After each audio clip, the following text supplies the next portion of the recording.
Hello and welcome to Broadcasting Scotland. My name is Lewis McGlynn. Hello and welcome to Broadcasting Scotland. My name is Saoirse Healy. Hello and welcome to Broadcasting Scotland. My name is Donald C. Stewart. Broadcasting Scotland is Scotland's independent broadcaster, providing factual news, reporting on the issues important to the people of Scotland. We are committed to public service broadcasting, and with your support, we will produce even more programmes. Provide opportunities for young people interested in media production and broadcasting, and challenge preconceptions of what Scottish media looks like, amplifying Scotland's voice and reflecting its communities. We can already deliver high-quality live news, and we will create the highest quality programmes for you to enjoy. But we can only do that with your support. So please subscribe to and share our channel or donate to Broadcasting Scotland via the link in the description. Thank you. Thank you. Thank you.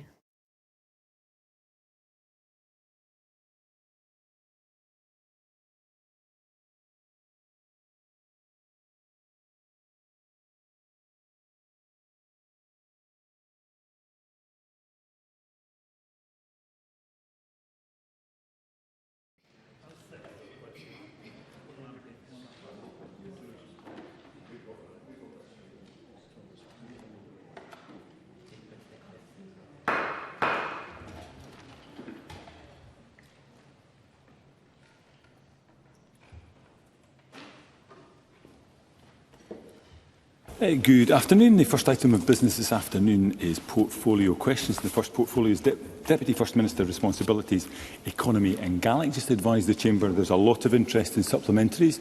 As the Chamber will know, we're under considerable time pressure across the afternoon and into this evening, and therefore I will require brevity in questions and responses if we are to get through all of them. I call question number 1, Liam Kerr. Thank you, Presiding Officer. To ask the Scottish Government for what reason Scotland will see the slowest GVA growth of the devolved nations over the next 3 years, according to the EY UK Regional Economic Forecast 2025. Deputy First Minister Kate Forbes. Well, economic forecasts continue to underline the economic headwinds that we face and which are particularly difficult for an open trade-focused economy like Scotland. We have prioritised driving growth through investment, innovation and addressing economic inactivity with the limited powers at our disposal. But if I could choose one issue which I think directly answers the member's question, we do face distinct demographic challenges, and there is a strong need to boost our working age population to seize the significant economic opportunities that are available to us, which in turn drives GVA growth. Liam Kerr. Well, I thank the Cabinet Secretary for that answer, but interrogating the data shows that following 18 years of SNP, Aberdeen is projected to be the slowest growing city in the UK, with falling household incomes between 2025 and 2028. So, having hammered Aberdeen through a naive and ignorant presumption against oil and gas, an unevidenced LEZ, Scotland's highest tourist tax and a business rates regime which is killing Union Street, what exactly is this government actually going to do to reverse Aberdeen's suffering under the SNP? Deputy First Minister. Well, let's be very clear on a point of agreement that there are some significant economic challenges across our regions. The member will know that, particularly in oil and gas, where companies have unfortunately made a part of their workforce redundant, they have nearly always cited the adverse impact of the energy profits levy. Now, if memory serves me right, I think it was his party that introduced it. And supplementary, Audrey Nicholl. Thank you. The Scottish economy is currently part of a UK economic model that is less productive, with lower national income per head and greater inequality than independent countries comparable to Scotland. This relatively poor UK economic performance was evident before Brexit, which has made the UK's economic prospects even worse. Can the Deputy First Minister outline how taking decisions in Scotland, combined with our economic strengths, will lead to better outcomes? Deputy First Minister. Well, the member is absolutely right to highlight those points. I mentioned in my opening answer that there are particular challenges around the working age population. And time and again, when I speak to businesses that are talking about their growth aspirations, they talk about the importance of securing the right skills. And that comes from, yes, investing in training and skilling of our population. But without expanding the working age population, it becomes a case of one employer taking skills from another employer in a circular way. So the point here is that without devolution of a more progressive approach to visas and immigration, those issues will remain. Question 2, Craig Hoy.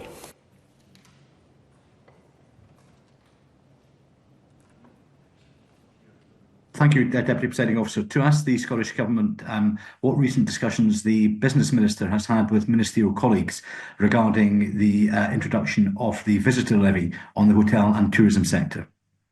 Minister Richard Lockhead.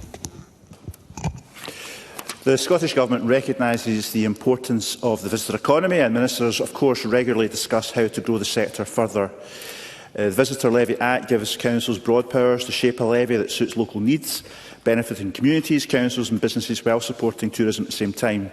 Some areas want greater flexibility, so we're exploring options, as the Chamber heard yesterday, to extend powers, allowing single or tiered flat rate models in addition to the current percentage-based approach. Tourism stakeholders are involved, and the Minister for Public Finance will keep colleagues updated as the work progresses. Craig Hoy. The Minister should be ashamed about the chaos into which the SNP's tourist tax has descended. Across Scotland, councils are presently consulting on the visitor levy, and some are on the point of introducing it, and now huge uncertainty hangs over them.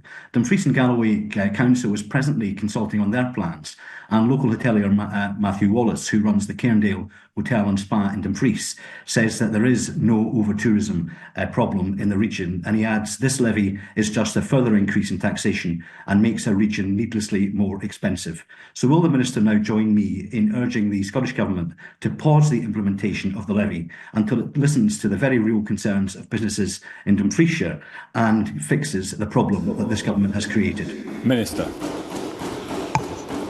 I'm surprised that, given his experience, Mr Hoy appears to not appreciate the fundamental point of this legislation, which is to enable local authorities to introduce the levy should they so wish after consultation with their local tourism sectors and wider communities. The Scottish Government does not impose this levy on any part of Scotland. We enable local authorities to take advantage of legislation should they so wish, tailored to local circumstances. So if the member or his colleagues, and I know how valuable the visitor economy is to the south of Scotland, I've visited many times, and indeed it's going under a revolution in tourism at the moment, and it's a very positive story that they can tell, that he should make these representations to his local authority and they should be taking those concerns on board. Brief supplementaries. First, Evelyn Tweed. Thank you, Presiding Officer. The 2024 Act provides businesses the opportunity to work with local councils to generate funding for enhanced facilities, heritage events and to promote local culture. Does the Minister share my view that in many cases the visitor levy can enhance the visitor experience by making destinations more attractive and competitive? Minister. Well, absolutely, I agree with the member's points, and we should remember that 21 out of 27, I'll repeat that, 21 out of 27 European countries have some type of occupancy tax, broadly equivalent to visitor levy, and it's for the very reasons that the member outlines, and that's why many people I've spoken to in the tourism sector and hospitality sector in Scotland are relaxed with the levy. They want to ensure it's implemented where appropriate and in an appropriate manner locally, and that of course is a discussion for local authorities. But there is, of course, many issues facing our communities, and they want them addressed in terms of improving infrastructure to cope with the amount of tourists and visitors in their local area. And this is a positive story that people want to tell, is that money can be put back into the community to grow local facilities and infrastructure, and that's only a good thing both for visitors and local communities. And briefly, Fergus Ewan. Presiding Officer, does the Minister agree that the Scottish Government has sought, by way of an amendment to the housing bill, to bring in the power for local authorities to change to a flat tax or provide that as an option? Will he confirm that that request was made but was rejected by the presiding officer? And if it was made, does that not prove that the government has accepted that the law is flawed And if it's flawed, will they now pause it and correct the flaw by bringing forward primary legislation? Or is tourism not important enough? Can't do primary legislation next 6 months. As was explained in the Chamber yesterday, the Minister has been exploring how to find a legislative vehicle to introduce further flexibility, having listened to the sector. Of course, if we hadn't listened to the sector, members would be right now protesting that we weren't listening to the sector, but we are listening to the sector and looking for opportunities to introduce further flexibility, because clearly there was consultation in the original legislation and there's been further comments from industry since then, and we're responding to what we've been hearing in terms of the feedback, and we're listening closely to concerns of the sector. Question 3, Davy Russell. Thank you, Presiding Officer. To ask the Scottish Government what steps it is taking to facilitate the redevelopment of town centres across Scotland. Deputy First Minister. Well, we want to see our town centres revitalised. That's backed up by policies like our leading town centre first principle, as well as delivery of the Town Centre Action Plan, and then providing support through the National Planning Framework 4. But we also provide direct financial support for town centres through the Regeneration Capital Investment Programme, the Place-Based Investment Programme and the Regeneration Capital Grant Fund. That includes investment of over £62 million this year alone to help transform vacant properties, bring them back into productive use and unlock opportunities for housing, business and enterprise activity in town centres. Davy Russell. I thank the Deputy First Minister for her answer. I am sure that many colleagues across the Chamber will now be familiar with my constituency, including the Deputy First Minister, as it mirrors many towns throughout Scotland that have been starved of funds, neglected over the last 18 years that the SNP have been running Scotland. And they will also know that while there remains a distinct Hamiltonian identity, the town centre is in much need of regeneration, as it was in the top 3 issues during my election campaign. But thanks to budding potential from renewables, digital, cybersecurity and infrastructure projects, Hamilton is primed for growth. Question. New industries. A result of the town centre, it must be fit for purpose, able to embrace the growth. At the same time, the cost I need a question, Mr Russell. Right. South Lanarkshire Council has undertaken a comprehensive consultation, allocated £8 million to kick-start the redevelopment. But however, it needs Scottish Government I need a question, Mr Russell. Right. Can the Scottish Government match the £8 million that South Lanarkshire has put in? Deputy First Minister. Well, it's for South Lanarkshire Council to develop plans. It sounds like they are developing plans for Hamilton Town Centre. I'm aware that the Council published details of that 15-year master plan for Hamilton Town Centre, and that there's been strong support for when the plans were consulted. South Lanarkshire Council has received over £27 million of regeneration capital investment since 2014. And that includes £3.4 million through the Town Centre Fund, and we will continue to work with local authorities like South Lanarkshire Council on their priorities. Okay, I've got a number of supplementaries. I'll try and get as many as I can. Murdo Fraser. Thank you, Presiding Officer. There are many town and city centres like Perth, for example, in my region, where you have a large number of former commercial premises which will never come back into use for retail, where they could potentially be converted to residential properties, but the current process for doing that is cumbersome, it's bureaucratic, it's expensive and it's time-consuming. Can the Scottish Government look at some way of streamlining the planning process to make it easier for the owners of these properties to transfer them from commercial use to residential use? Deputy First Minister. Well, there's a number of points that I agree with there, not least great memories of Perth Town Centre and the potential to revitalise the centre. In terms of the bringing vacant properties back into use, there's obviously a number of non-domestic rates incentives as well to bring empty properties back into use, and we've also done the consultation process on compulsory purchase where a property has remained empty and derelict for some time. But thirdly, if there are particular suggestions on how to streamline the process to enable residential development to take place, then I'm certainly very open to that, and imagine the Planning Minister is as well. Emma Roddick. The retail sector is vital to Scotland's economy and supports our local communities with services, amenities and employment opportunities. Can the DFM say any more about what the Scottish Government is doing to support Scottish businesses and regenerate our local areas, in particular through the Investing in Communities Fund, which has provided £336,000 for New Start Highland in my constituency? Deputy First Minister. Well, I am a big fan of New Start Highland and saw them on Monday at an event. And the member is absolutely right to talk about how critical the retail sector is. They are right at the heart of our agenda for economic growth. We have provided funding for things like Scotland Loves Local campaign. We've provided the regeneration funding that I mentioned as well. And of course, there's the competitive non-domestic rates regime. The Invest in Communities Fund targets the most disadvantaged communities to deliver project services and activities that address poverty and disadvantage, and we're providing over £9 million in funding this year, and I know that that makes an enormously valuable contribution to organisations like New Start Highland. And briefly, Jamie Green. Thank you. I hope the Deputy First Minister will be as appalled as I was to learn that Port Glasgow was awarded the dreaded Carbuncle Award for the most dismal town in Scotland. Thankfully, sense has been seen. There's been a huge U-turn on that, and the award has been ditched in favour of the Heart and the Sleeve Award. But there's a serious point, I think, behind all of this. Many small towns and high streets do feel unloved, they feel forgotten, and their government in Edinburgh does feel distant to them. What can the Scottish Government do more to ensure that these so-called carbuncles of Scotland's retail deserts can be turned into busy, buoyant and bustling town centres instead? Deputy First Minister. Well, can I just put on record how much I love Port Glasgow, how I am a huge fan of Port Glasgow. I've probably spent more time than many travelling to Port Glasgow in the years I've been a minister for very obvious reasons.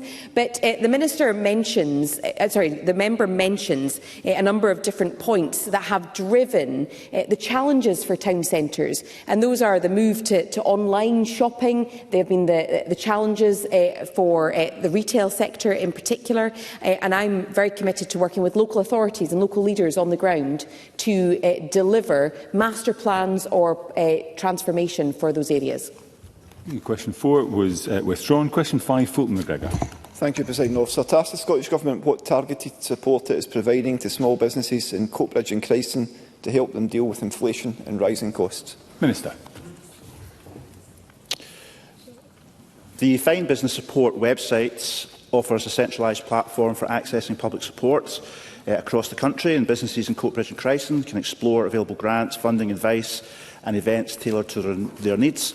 And to help businesses manage rising operational costs, the Cost of Doing Business section provides guidance and funding opportunities to support greener, more efficient and financially resilient practices.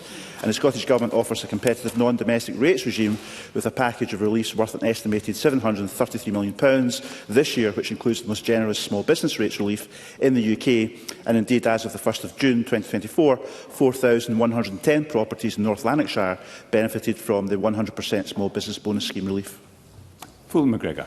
I thank the Minister for that response. Given the significant pressures that local firms in Coatbridge and Christen continue to face, especially in our town centres, and particularly with rising energy bills and supply chain costs, can the Minister set out how the Scottish Government will ensure that targeted support reaches the small businesses that need it the most, and what further steps the Government is considering to help sustain jobs and protect local economies in communities like mine?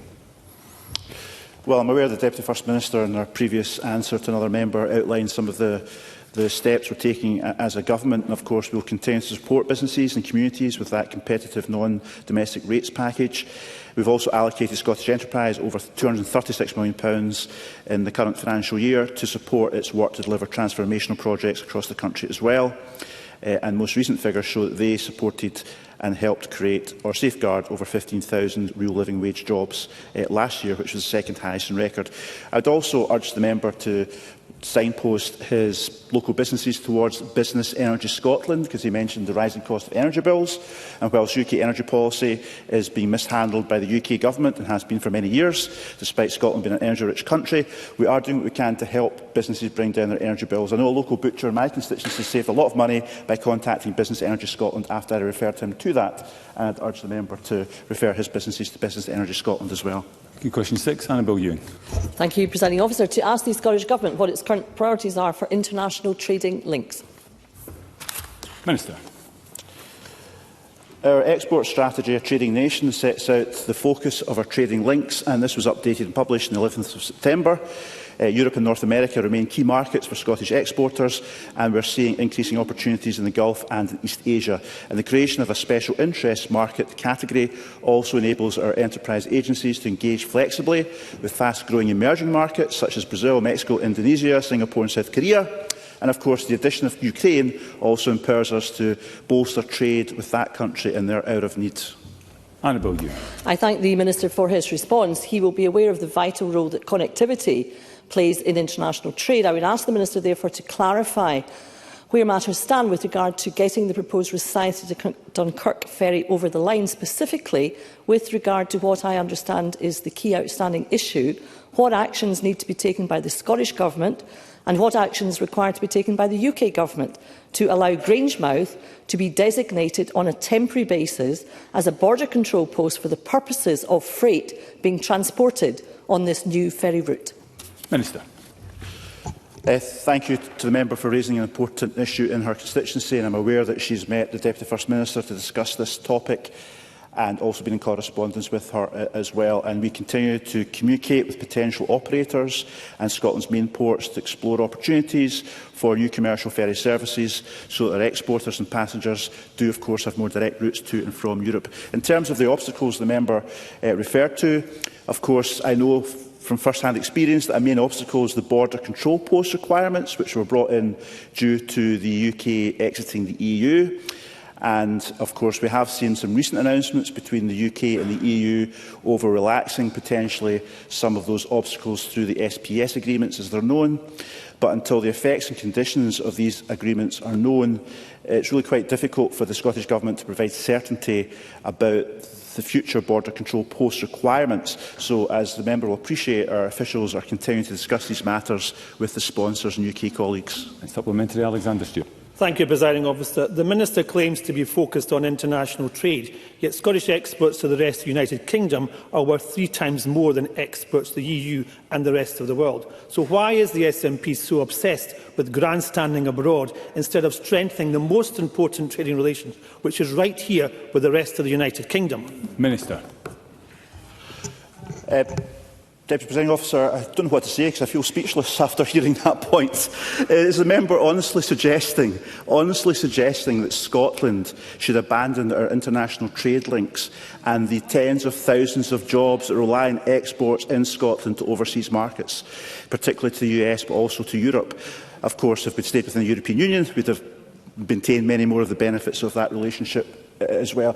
The member must be the only member in any parliament in the world, maybe not in the whole of the world, but certainly I can think of, who would argue that we should cut off our international links. Of course, trade with the rest of the UK is extremely important to Scotland's economy, but so is international trade. As a country of 5.5 million people, if we want to grow our economy, we have to look towards the rest of the world as a big market as well as the rest of the UK.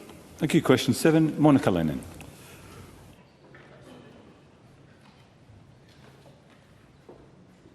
Thank you, Presiding Officer.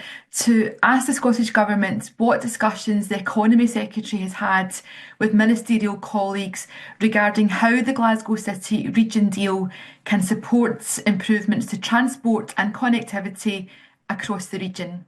Deputy First Minister.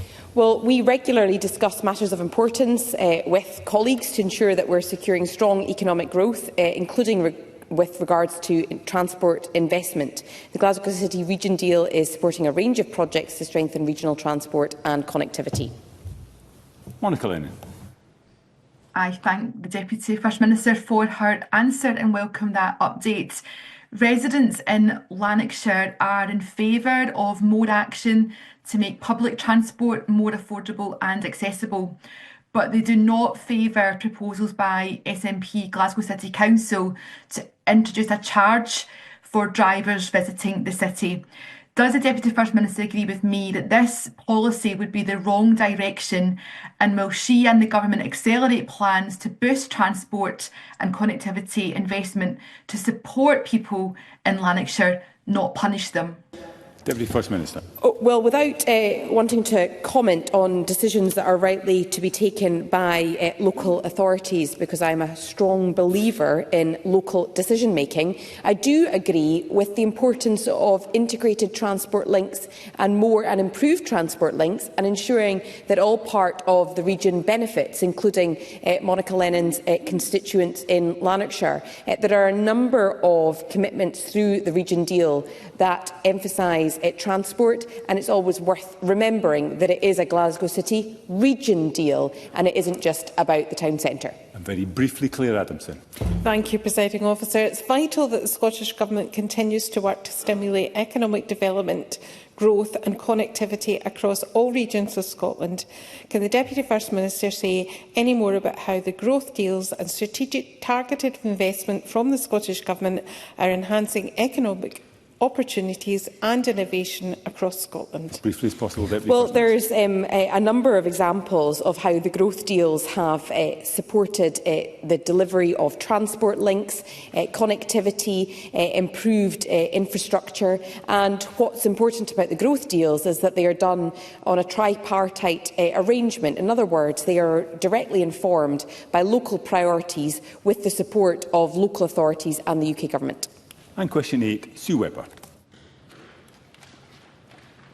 Thank you, Presiding Officer. To ask the Scottish Government what action it is taking to ensure that major projects funded through the City Region deals are delivered at pace through administrative hurdles to avoid any rising costs or communities waiting unnecessarily for planned infrastructure. Deputy First Minister. Well, as part of our £1.9 billion commitment to the Deals programme, we provide regional partners with the opportunity to lead on the delivery of major long-term infrastructure projects that will unlock transformative economic growth opportunities. That could be the Fife Industrial Innovation Investment Programme, the Edinburgh Innovation Hub through the Edinburgh City Region deal. In other words, deal-funded projects must adhere to statutory processes, but they are ultimately led and informed by local partners. Sue Webber. Thank you, Deputy First Minister, and I accept the premise that local decision-making has to take is a priority, but we're facing congestion at Sheriff Hall now that's frustrating for drivers. It's holding back the economy of Lothians and all of South East Scotland, frankly, by making transport for businesses slower and far less reliable. Deputy First Minister, why is it taking 2 years for ministers to even consider the outcome of the public inquiry submitted back in October 2023? And when will the decision ever be made that we will get our Sheriff Hall roundabout?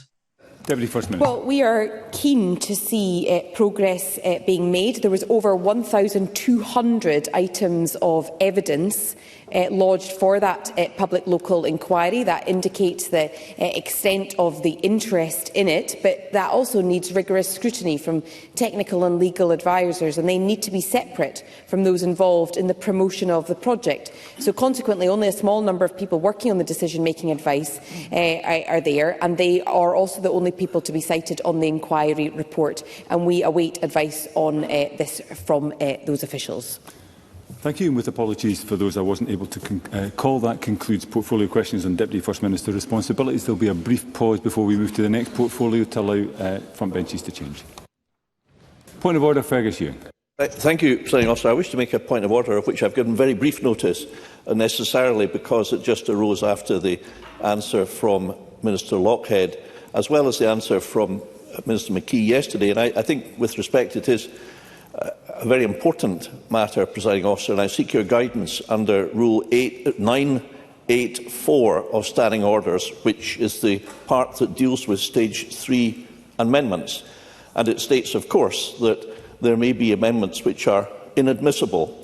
Now, my question is this. It is contended by me twice to the relevant ministers, both today and yesterday, Ministers Lockhead and McKee, that the Scottish Government did seek to lodge an amendment to the Housing Bill, which would have the effect of amending the Visitor Levy Scotland Act in order to empower local authorities to be able to charge a flat tax in addition or instead of a percentage rate. Now, the Government has said not that they were minded to do this, but they're considering doing that. If it is the case, Presiding Officer, that they did lodge an amendment, then of course it's a matter of fact that they did decide that they wished to do it. They cannot then thereafter say that they're considering doing it. So my question is this, and I don't expect, Presiding Officer, that you would necessarily be able to give a reply now, because I do think it's a point of principle, one I certainly haven't heard raised in the Chamber before. What is the status of inadmissible amendments? If the Government lodges an amendment which is declared to be inadmissible, are the public ever entitled to hear about it? Are the Government required to publish it? I can't see any requirement under standing orders that they do so. But where, Presiding Officer, it's a matter of clear public interest, doesn't democracy require that the public and MSPs have a right to be told the truth? Was there an amendment or not? And if we can't be told the truth, Presiding Officer, is that not a very serious defect in the lack of powers in this Parliament democratically to hold our government to account?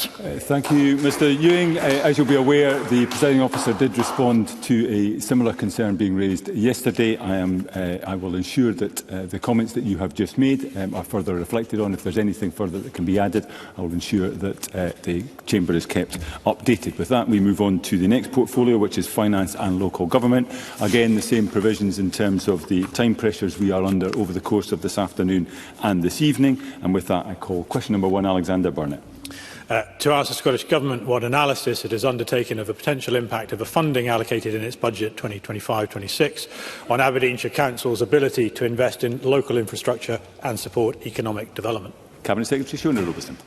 The 2025-26 budget provides local government in Scotland with record funding of more than £15.1 billion. As a result of the Scottish budget, Aberdeenshire Council received a record funding settlement worth £627.7 million to support day-to-day services. How that funding is deployed to deliver local services, statutory duties and nationally agreed priorities is, of course, a matter for locally elected members. Alexander Burnett.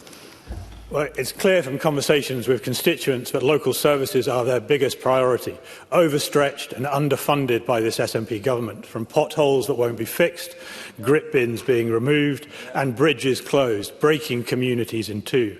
Park Bridge closed in 2019 and Aboyne Bridge closed in 2023. And these are just two examples of over 50 bridges in Aberdeenshire at risk.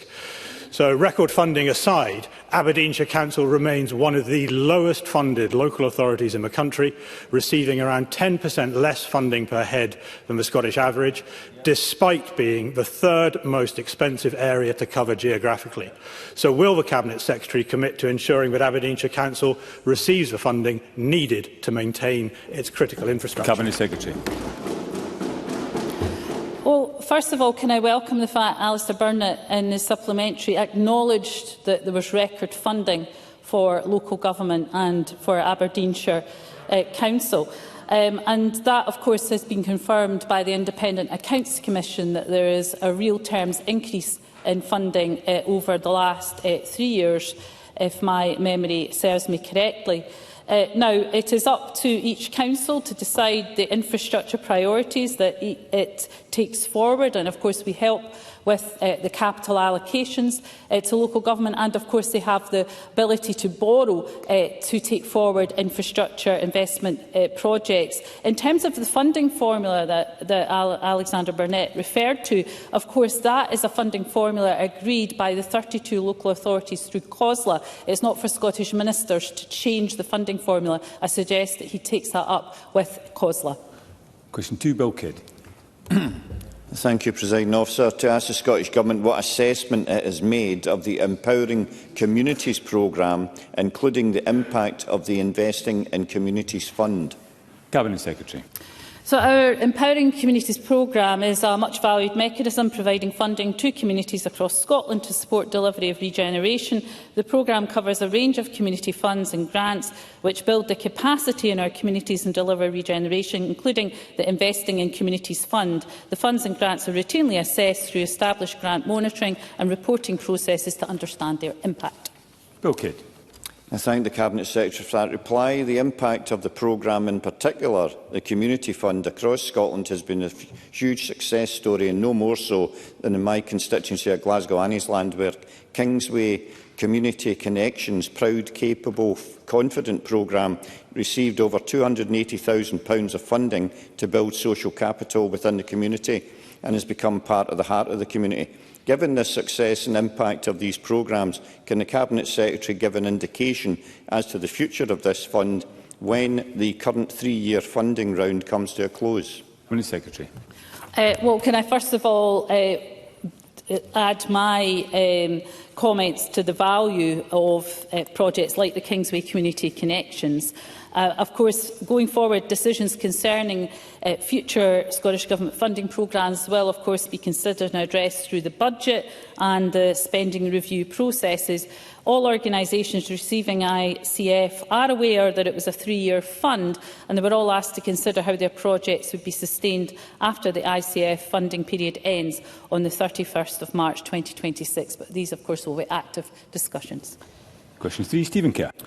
To ask the Scottish Government what discussions it has had with COSLA about increasing the transparency of senior officer pay and conditions alongside improved democratic oversight and accountability. Cabinet Secretary. So the Scottish Government respects the independence of local government, and it's for individual councils to manage their own budgets and workforce, including their senior officers. However, I am aware of recent press coverage of senior council officers' early retirement and redundancy payments, and of course note the findings of the Accounts Commission's recent report on this situation. I would urge all councils to take action in response to this report's recommendations in order to uphold the highest levels of integrity in our public services and prevent similar situations occurring in the future. Stephen Kerr. Well, of course, the Cabinet Secretary is absolutely right to mention the Accounts Commission report on what happened in Glasgow, where senior council officers saw fit to award themselves eye-watering sums in payoffs. And I have no doubt that we will all be equally appalled the next time that this happens unless action is taken. And so I'm going to ask the Cabinet Secretary to go further than her answer to me. Will she commit today to re-establishing proper democratic oversight in our councils by issuing clear guidance that decisions on senior officer payoffs must rest with elected councillors and not be quietly delegated to officers? And will she further commit to monitor compliance with that guidance and report back to Parliament? Cabinet Secretary. Well, let me say a few things about this. First of all, of course, the Accounts Commission wrote to every council to make sure that the recommendations were carefully considered, and we'll work with local government to support elected members and council officers to operate with integrity and transparency. It's important that every council implements the recommendations.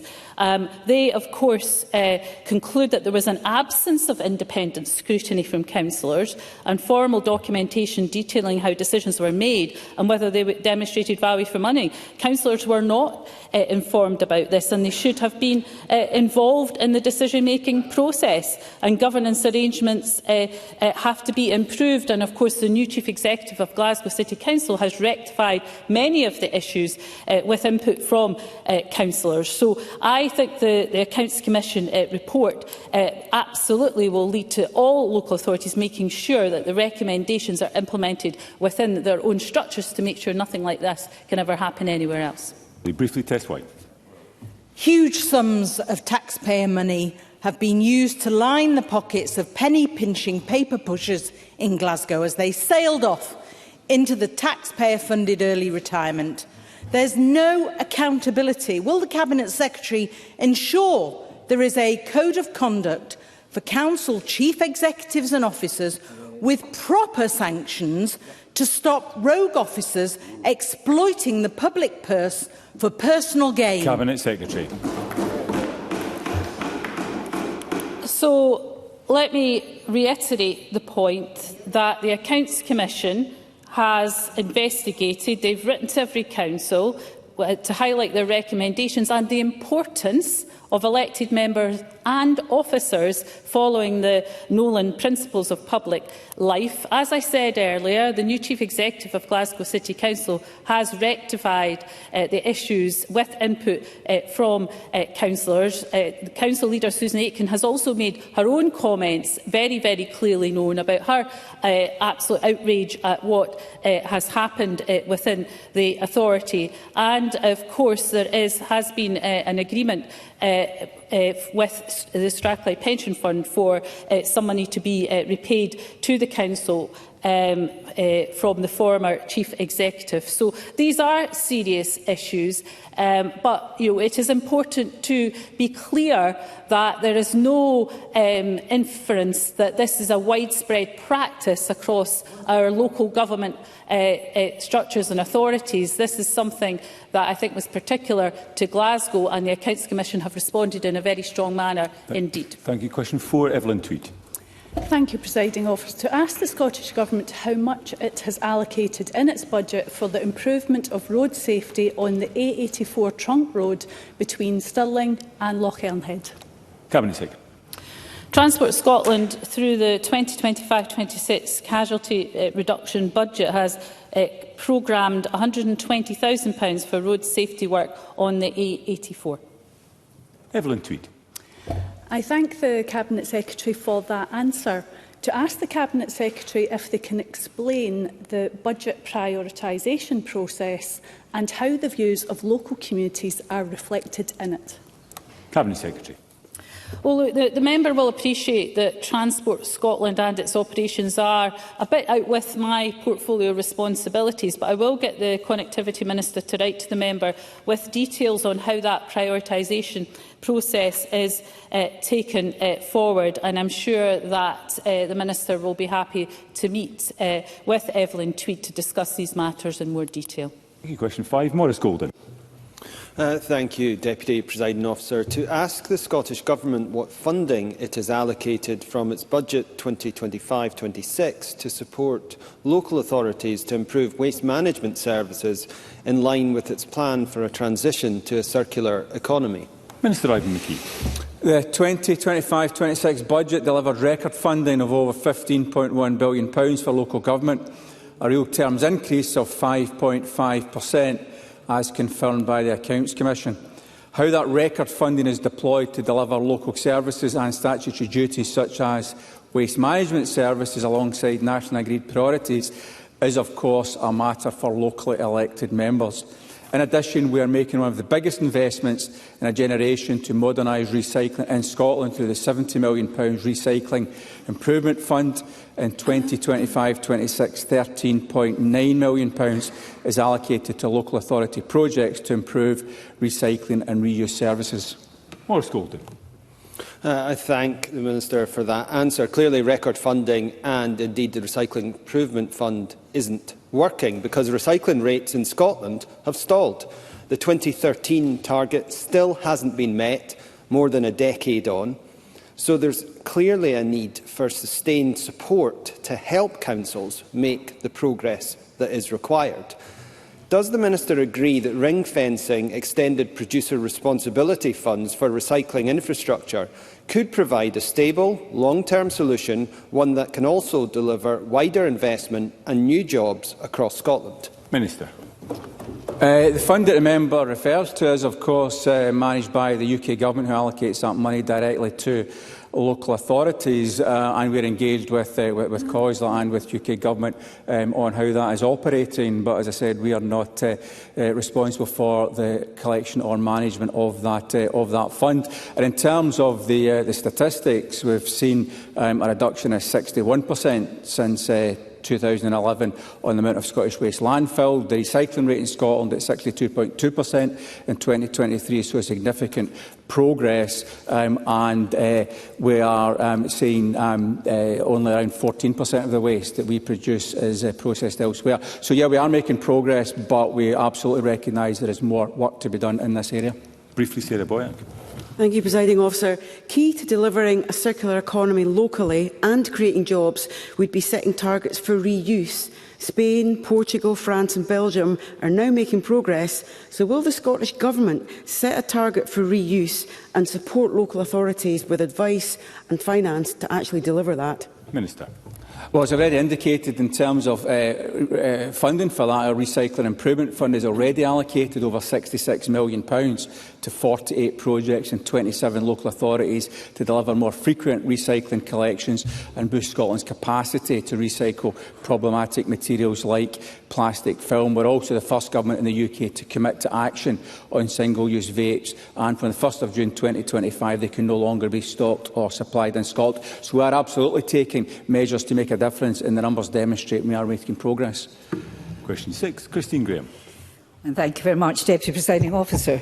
To ask the Scottish Government what discussions the Finance Secretary has had with ministerial colleagues regarding different funding models that may be available to finance the building of social housing, in light of the approach adopted by Falkirk Council, which awarded Hearthstone Investments £30 million through its local government pension scheme fund to invest in social and affordable housing in 2015. Minister. The investment by Falkirk Pension Fund was accompanied by significant public subsidy to deliver affordable homes. In recent years, ministers, including the Cabinet Secretary for Finance, have focused on models that can leverage more investment to make public subsidy stretch further. A return is, of course, needed no matter the source of the capital, whether public sector pension funds, capital markets or traditional borrowing. In housing, recent market testing for our new fund for mid-market rent has shown strong demand and will be able to build on the investment that has already been secured, including from public and private pension funds through similar routes. Christine Graham. I thank the Minister for his answer. Notwithstanding it will need some public funding, I put this proposal, because it's my understanding that the total of the local government pension fund amounts to almost £68 billion. That's 140% of what is required to service the pensions. Does the Minister agree with me that 40% surplus, that's just under £20 billion, at the very least, could be invested in building social housing for rent, which is both an ethical investment of local government pension funds and, importantly, contributing to reducing those council waiting lists for housing? Minister. I think the member is absolutely right to raise that issue. We'll know that that number of £68 billion in Scottish pension funds pro rata is significantly higher than the situation across the UK as a whole, and Scotland's 11 local government pension schemes are in a strong position. I met with local government pension schemes and others just last week to press the case for them to invest more of their resources into housing and other infrastructure opportunities to help support Scotland's economy. The Deputy First Minister is leading on that work overall to attract more investment into Scotland's economy, so that our performance in capital investment can match a very successful performance in attracting foreign direct investment. It's something we'll continue to do, but I'll go back and reiterate the point that to build affordable housing, no matter the source of the capital, significant public subsidy is also, of course, required. Question 7, Alexander Stewart. Thank you, Deputy Presiding Officer. To ask the Scottish Government what assessment it has made of whether its current above-inflation public sector pay deals have appropriate contingencies in place in light of recent rises in the Consumer Price Index and reported concerns regarding inflation. Cabinet Secretary. So pay costs are managed in line with the Scottish Government's wider financial management approach, which reflects the requirement to balance its budget in year. This means that spending must not exceed income in any financial year. To manage the impact of additional pay costs, Cabinet Secretaries are responsible for setting and managing their portfolio budgets in year, including pay, and we remain focused on delivering fair pay while ensuring the public pay bill remains fiscally sustainable. Alexander Stewart. Cabinet Secretary. Does the Cabinet Secretary accept that prioritising above-inflation pay rises can fuel further inflation, whilst at the same time draining funds from vital areas such as social care and capital expenditure? Consistently going above pay policy makes unions more likely to push for even higher settlements. Isn't it time that the Scottish Government was honest about trade-offs instead of pretending that there is a limitless supply of money from the taxpayer? Cabinet Secretary.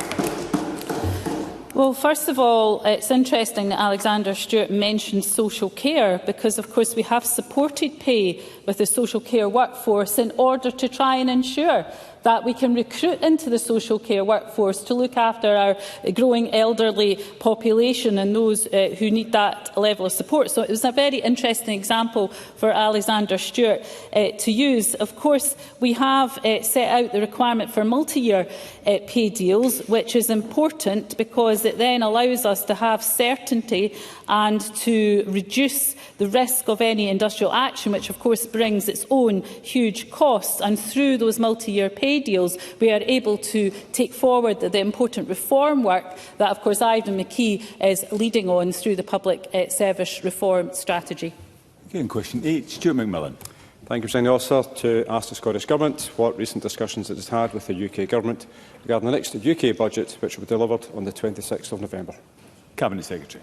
So I met with the new Chief Secretary to the Treasury, James Murray, on Monday, where I impressed on him the need to prioritise investment in public services, infrastructure and support for the most vulnerable in society in the UK autumn budget. I'll have further conversations with him next month. It's vital that the UK budget delivers the funding that Scotland needs. Stuart McMillan. Thank the Finance Secretary for that reply, and I note that the slashing on capital spend is forecast from the UK Government, which was contained within the Scottish Government's medium-term financial strategy. Can the Finance Secretary please advise what impact this will have on the Scottish Government and also local authorities who actually do want to invest in public services and also public infrastructure in Scotland? Cabinet Secretary. So the UK spending review does mean that Scotland's capital block grant will reduce by 1.1% in real terms between 2025-26 and 2029-30. This is compounding by the historic real terms cut to our block grant by the previous UK Government and, of course, sustained high levels of inflation. Work is underway to develop the next multi-year Scottish spending review and infrastructure pipeline. Difficult decisions will need to be taken to reprioritise our capital programme to ensure that it's deliverable, fiscally sustainable and that drives progress against our priorities. Thank you, Cabinet Secretary. That concludes portfolio questions on finance and local government. I am minded to suspend briefly as we are missing a couple of colleagues for the next item of business.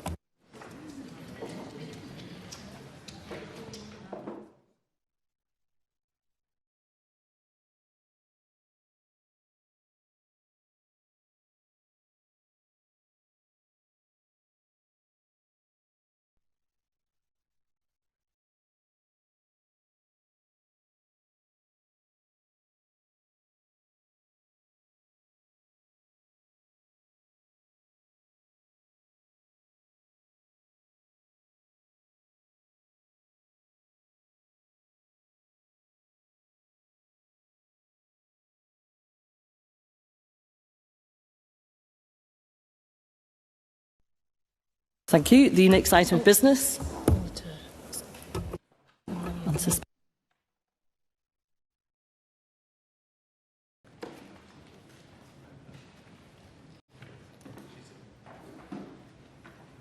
Thank you. The next item of business is a statement by Natalie Dawn-Innes on improving provision and access to residential outdoor education for children and young people in Scotland. The Minister will take questions at the end of her statement, and so there should be no interruptions nor interventions. And I call on the Minister to make her statement. Up to 10 minutes, please. Presiding Officer, I welcome this opportunity to address the Chamber today to provide an update on the Scottish Government's ongoing support for outdoor learning provision for our children and young people, and in particular our formal position on the financial resolution for the Schools Residential Outdoor Education Scotland Bill introduced by Liz Smith. Now, as members are aware, for Liz Smith's bill to proceed to stage 2, a motion for a financial resolution must be lodged within 6 months of the conclusion of stage 1. And I very much welcome the engagement I have had with members from across the Chamber, and I thank the member in charge, Liz Smith, for the constructive discussions we have held. Now, I am pleased to confirm that following very careful and full consideration of this matter, the Scottish Government has today lodged a motion for a financial resolution for this bill, which we will vote to support when Ministers move the motion tomorrow. I trust that this will come as welcome news to members across the Chamber.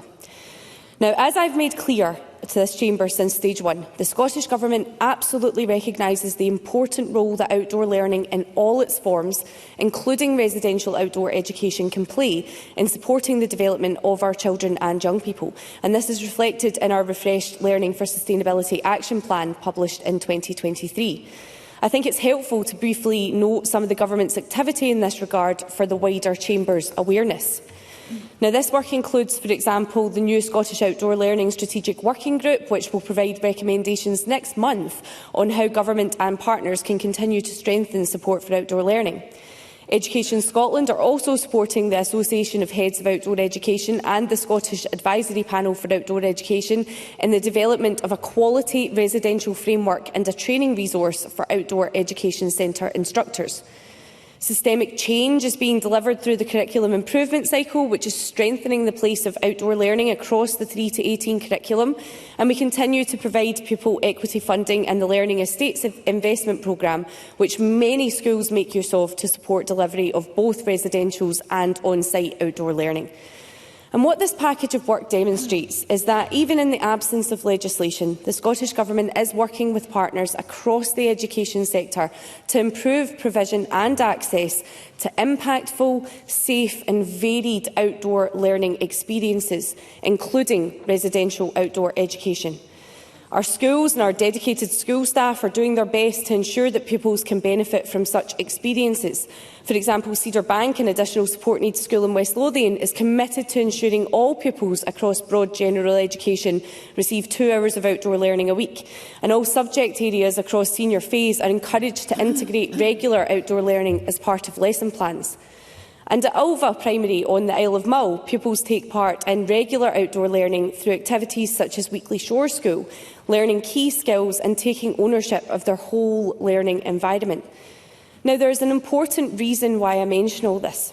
The Scottish Government acknowledges the significant positive opportunity that Liz Smith's bill represents. But as it now progresses to stage 2, we must ensure that the legislative approach aligns with and builds on, but does not detract from, all the good practice already underway to deliver outdoor learning across the system. So while the Government accepts it is Parliament's will that this bill proceeds to stage 2 and is therefore bringing forward the necessary financial resolution, Parliament has a responsibility to ensure that this bill, should it become law, is fit for purpose, meaning it is affordable and, of course, that it is deliverable. And this is something that I've discussed at length with Liz Smith, and I'm really grateful to her for her willingness to work through a range of different options. This will include further considering the total potential costs of the bill, equity of provision and workforce implications. And these are all issues that were recognised by the Lead Education Committee in its Stage 1 report and have formed a central focus of my discussions with Liz Smith to date, as the Chamber is aware. Indeed, the Education Committee concluded that the bill should only progress if concerns relating to affordability and deliverability of the provisions were addressed. Now, as I say, the Government respects the will of Parliament that was very clearly demonstrated at stage 1 in support of the bill to move forward. The onus is now on Parliament to work with the member in charge and indeed the Government to address the challenges that have been raised in relation to funding. And I can assure members that Government will play our part. The Cabinet Secretary for Education and Skills and I have both discussed with Liz Smith how the Government and the member in charge may look to continue constructively working together as this bill progresses. We've established a shared understanding around this, which is important as we're now beyond the point as set out in standing orders at which Government would otherwise seek to take on the bill as Government legislation. Specifically, we've agreed that as the member in charge, Liz Smith will work with Government on stage 2 amendments to address the challenges of affordability and deliverability, namely around the duty to fund, targeting those children who might benefit the most, and a change in commencement. I believe that there is a wider recognition and a willingness across opposition parties to robustly consider amendments that seek to ensure that this bill is more affordable. Amendments must also reflect the need for equity and provision and the time required for the outdoor education sector to build sufficient readiness in advance of any new statutory duties coming into effect. Indeed, further close collaboration with a range of stakeholders, including outdoor education centres, teacher trade unions, COSLA and the Association of Directors of Education in Scotland, will be critical to informing Stage 2 considerations. And that's why I'm further pleased to confirm that Liz Smith has also agreed to developing a work plan with Government that will set out activities to be undertaken, as led by the member in charge, in the lead-up to Stage 2 proceedings to help further address outstanding concerns and draft amendments. And I have offered to undertake certain engagements with Liz Smith on a joint basis. Support from my officials will also be made available as appropriate to further that policy development and analysis that will be necessary to shape a suitable way forward that can best take account of these outstanding issues. As part of our most recent conversation, Liz Smith has discussed with ministers potential approaches to addressing the known challenges that the bill, as introduced, presents for the teacher workforce. We've also shared initial thinking around the potential role of capital investment in supporting improvements across the outdoor education estate, and these issues require more focused deliberation. But I am assured and I am grateful that the member in charge is open and willing to explore those compromises within her bill to help mitigate unintended consequences and to strengthen the feasibility of implementation should the bill become law. Importantly, we discussed that in working to strengthen the deliverability of the bill, focus must remain on ensuring equity in provision and access to residential outdoor education so that all pupils have the opportunity to experience the range of benefits that such activities can provide. For example, it's widely accepted that residential outdoor education can deliver improvements in personal development, behaviour, attendance and pupil-teacher relationships. Therefore, this will remain at the heart of the Scottish Government's interactions with the member in charge and Parliament more broadly as this bill progresses. And subject to Parliament voting through the motion for the financial resolution tomorrow, I can assure members that I and Liz Smith will be swiftly engaging again to agree the details of a work plan. We, of course, must make the best use of time that would then be available ahead of formal Stage 2 proceedings to make the progress and the improvements required. The Scottish Government recognises the opportunity that this bill presents for children and young people across Scotland, but we must get this right, and I will look forward to working with both the member in charge and those from across the chamber to ensure that we do so. I am now happy to take some questions. Thank you. Thank you, Minister. The Minister will now indeed take questions on the issues raised in her statement. I intend to allow around 20 minutes for questions, after which we will move on to the next item of business. And it would be helpful if those members who would wish to seek to ask a question were to press the request to speak button. And I call Liz Smith, who is joining us remotely. Ms Smith. Thank you, and can I apologise profusely for not being there in person, given the Finance Committee's visit to the Lithuanian Parliament, which is a rather different reason perhaps for not being in the chamber. But can I also say thank you to the Minister for her letter to me this morning and also for the statement. I'm very grateful to her on both counts. I'm absolutely delighted, obviously, that the Scottish Government has seen fit to ensure that the will of Parliament is supported and that they will now lodge the necessary financial resolution to allow the bill to proceed to Stage 2. But I'm also delighted that the commitment I received from what I think was an extremely positive meeting last week, that both myself and the Scottish Government and members across the chamber can work together to ensure that we give the best possible amendments to the process and ensure that we can hopefully pass the bill at Stage 3. So I'm very aware that there's still an awful lot of work to be done with this bill, but I have to say I think today is a very good news story for young people right across Scotland. I think it's a good news day for the outdoor education sector, but I also think it's a very good day for MSPs right across the political spectrum who have worked so incredibly hard to ensure that we can persuade ministers why this bill is just so necessary in terms of building the resilience of our young people. So can I ask the Minister just two questions? Firstly, would she be able to give me a little bit of a guide as to when she thinks that the Scottish Government can first start the discussions that have to take place at Stage 2? And secondly, how long she would envisage that process taking. Thank you. Minister. I'm probably not able to give definitive answers. In terms of when do I want those discussions to start, Ms Smith, I am more than happy to contact Ms Smith following the statement to get arrangements in place to have a follow-up meeting in relation to the matters that we discussed at our meeting last week. So as soon as possible in relation to the first point. In relation to the second point around how long we think deliberations for stage 2 will take, again, I can't give a definitive answer. Ms Smith is aware of the concerns that government have laid out, and I hope that we can get to the bottom of some of those or find solutions for some of those for stage 2 amendments. I can't necessarily advise how long that will take, but as I've said, I'm very willing to engage with both Ms Smith and the associated groups that will be related to those concerns in order to get a way through this for stage 2. Duncan Clancy. Thank you, Presiding Officer, and I thank the Minister for advance sight of the statement. I welcome the fact that the Government have decided today to lay the resolution for this important bill, because outdoor education experiences are crucial for young people, and in particular young people with ASN. However, evidence to the committee found that a number of young people with ASN were missing out, and that this, of course, is unjust and unfair.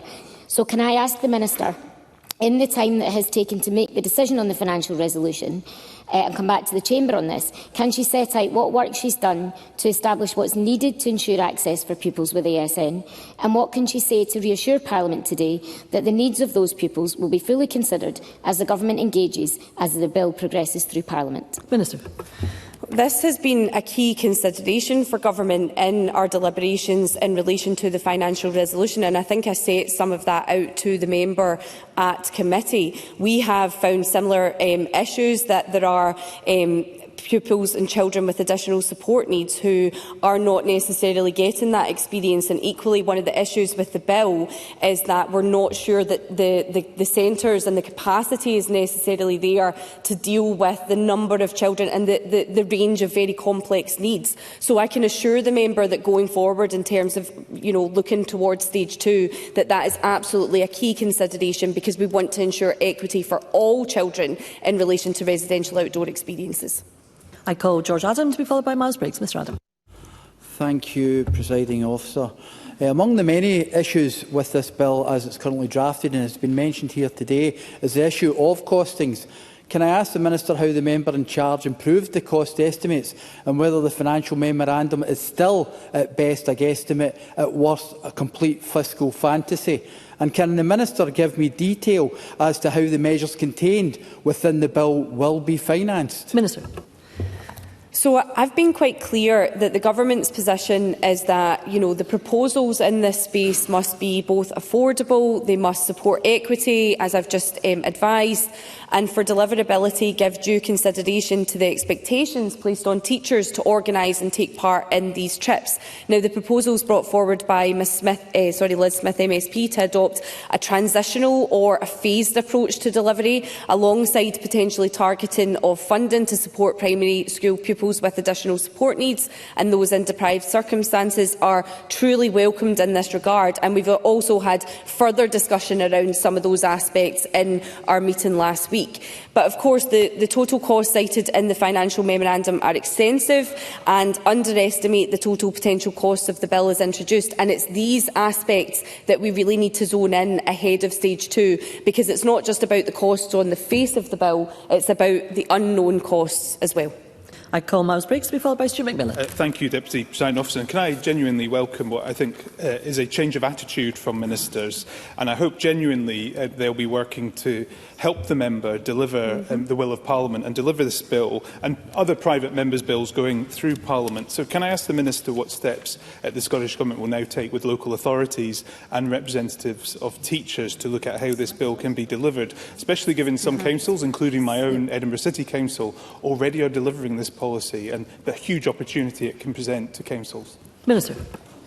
I thank Miles Briggs for those points. I would reiterate to the Chamber today that I would just remind them that this is Liz Smith's bill, and it is up to Liz Smith to deal with some of the concerns and the challenges that are ahead. However, as I set out in my statement, I am more than happy to not only engage with some of these organisations alongside Ms Smith, but to continue discussions around those points as well. And I think in terms of engagement with COSLA and teachers' unions, I believe I did say that, again, I would meet jointly with Ms Smith.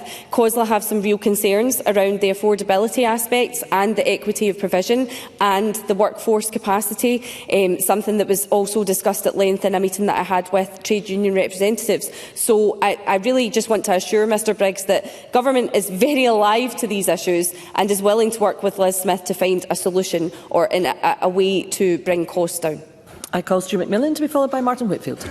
Thank you, Presiding Officer. Following on from that final point there that the Minister touched upon, can the Minister say what engagement has taken place with local authorities up to this point and whether local government actually supports the bill as it's currently framed? Minister. So I met, as I've said, I've met with the COSLA spokespeople on the 6th of August, and officials have had ongoing engagement with COSLA officers and the Association of Directors of Education in Scotland. COSLA also have written both to me and to the member in charge, expressing similar concerns to those of the Government and the Education Committee regarding the costs, equity and workforce implications, as I've laid out to Mr Briggs.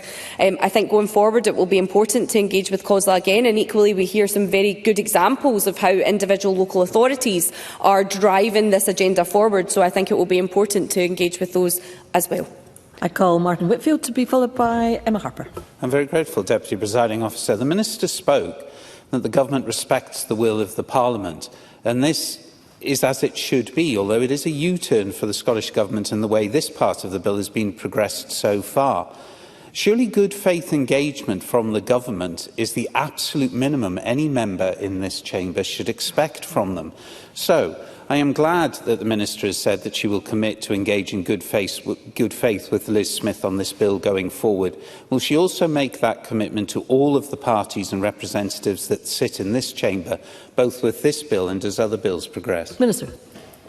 I believe I did. In my very closing line, I said I look forward to working with Ms Smith and engaging with her and indeed the rest of Parliament. I take a very open approach, and whether it is this bill or other bills that I'm involved in, I do always want to hear from members across the chamber about ways that they think we could improve provisions. So I absolutely can give Mr Whitfield my assurance that I would be more than happy to meet with him to discuss aspects of this also. I call Emma Harper to be followed by Ross Greer. Thank you, Presiding Officer. Can the Minister say whether the teaching unions support this bill as it is currently framed, and what does it mean for the terms and conditions for teachers in Scotland? Minister.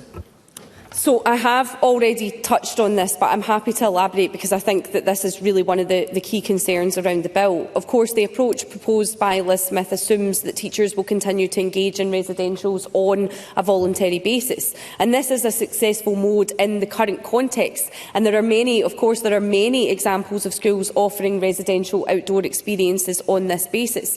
However, assurance is yet to be established that this approach is operable on a national scale when required to meet the legal duties that this bill entails, and this concern was expressed both at stage 1 by teachers and in my own engagement with both COSLA and the professional associations. So these are all, I think there are ways that we can work through this, and these are all issues that we will need to work through during stage 2. I call Ross Greer to be followed by Willie Reddy. Thank you. The Minister referenced the importance of outdoor learning being reflected in the Learning for Sustainability Action Plan. I was proud to work on that plan with the Cabinet Secretary, and I'm glad to see it being referenced here. The passage of Liz Smith's bill will result in far more children and young people gaining the kind of knowledge and skills that come from residential outdoor education. That knowledge and those skills should be formally recognised in line with what the action plan says about developing new qualifications. Does the Minister agree with that, and will the Scottish Government look again at the proposals to do so made to them by Professor Louise Hayward in her 2023 report? Minister. And this is something that I would be more than happy to discuss with Mr Greer ahead of stage 2. I think, as I outlined in my statement, I can absolutely see the benefits of residential outdoor education. I spoke to this at the centres, spoke about this at the centres I've visited. We know that it has huge improvements in terms of pupils' attendance, pupils' behaviour, pupils' relationship with teachers.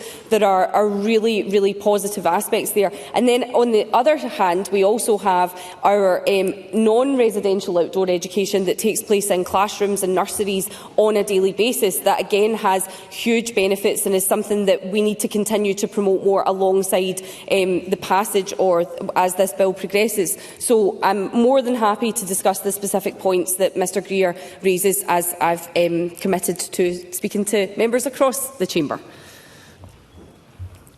Thank you. I call Willie Rennie to be followed by Ross McCall. What is the cash difference between the costings of Liz Smith and the Minister?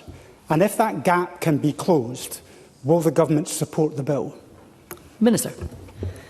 I think, again, I don't know if I can give a specific answer on that, because what I've laid out to Parliament clearly is we have the costs, we have Ms Smith's revised costs, we have the costings that Government has put forward, but we have a bunch of unknown costs as well, which I've discussed at length with Mr Rennie, around the workforce, around the equity of provision. We have other issues around transport, we have other issues around the capacity in the centres at the moment and the potential for needing to upgrade those. So I think, as I say, there is a host of work that needs to be undertaken prior to stage 2 to consider some of this. And I think that's the reason that I can't necessarily, say. Members have been asking me what is the level of affordability of the bill. I think that we need to understand the unknown costs before we can get to that stage. I call Ross McCall to be followed by Christine Graham. Thank you, Deputy Presiding Officer. As much as the statement today is welcome news, I think it's disappointing that the Scottish Government delayed and obfuscated on producing the financial resolution for this bill. The statement highlights that our schools and dedicated school staff are doing their best to ensure pupils can benefit from such experiences, and that progress should be made in aligning and building on existing practices. So given that, what steps are the Government and local authorities and other partners going to do to ensure that as many children as possible are in the position to access their right to a week's residential outdoor education, and as Pam Duncan-Glancy mentioned, particularly those with complex additional support needs? Minister. Again, I would just emphasise that this is Liz Smith MSP's bill that she has brought forward in terms of, introducing that week-long residential trip for children and young people across Scotland. I've given my commitment standing here today that I am more than willing to engage with Ms Smith and members across the Parliament to ensure that we can get this bill to a deliverable and affordable place. I'm sorry, the member is saying something to me, but I can't hear it at the moment. So perhaps we could pick members to just let the Minister respond to perhaps we could pick up these conversations after my statement, but I want to be as clear to Parliament as possible that we are producing we have produced the financial resolution today. We'll be voting for it tomorrow, and my engagement will continue in terms of getting this bill to an appropriate place. I call Christine Graham to be followed by John Mason. Thank you very much, Deputy Presiding Officer. I am pleased, having supported the bill at stage 1, subject to caveats I emphasised then regarding funding both capital and revenue, that it now progressed to stage 2, but we know these are not easy to resolve. Can I ask if Broomley Outdoor Centre in West Linton in my constituency, which I visited often, will be a consultee, because I have huge regard for this facility and the staff and would hope for an extended future for it, perhaps including provision for ASN children in the borders, which is much needed? Minister. Again, I thank Ms Graham for her contribution, and while I'm not aware of the specifics around it, I've been clear to Mr Briggs and other members that I think it would be very helpful going forward to be able to draw on good practice and good examples. So if Ms Graham would be willing to write to me following the statement with the details around that, I can certainly consider that. I call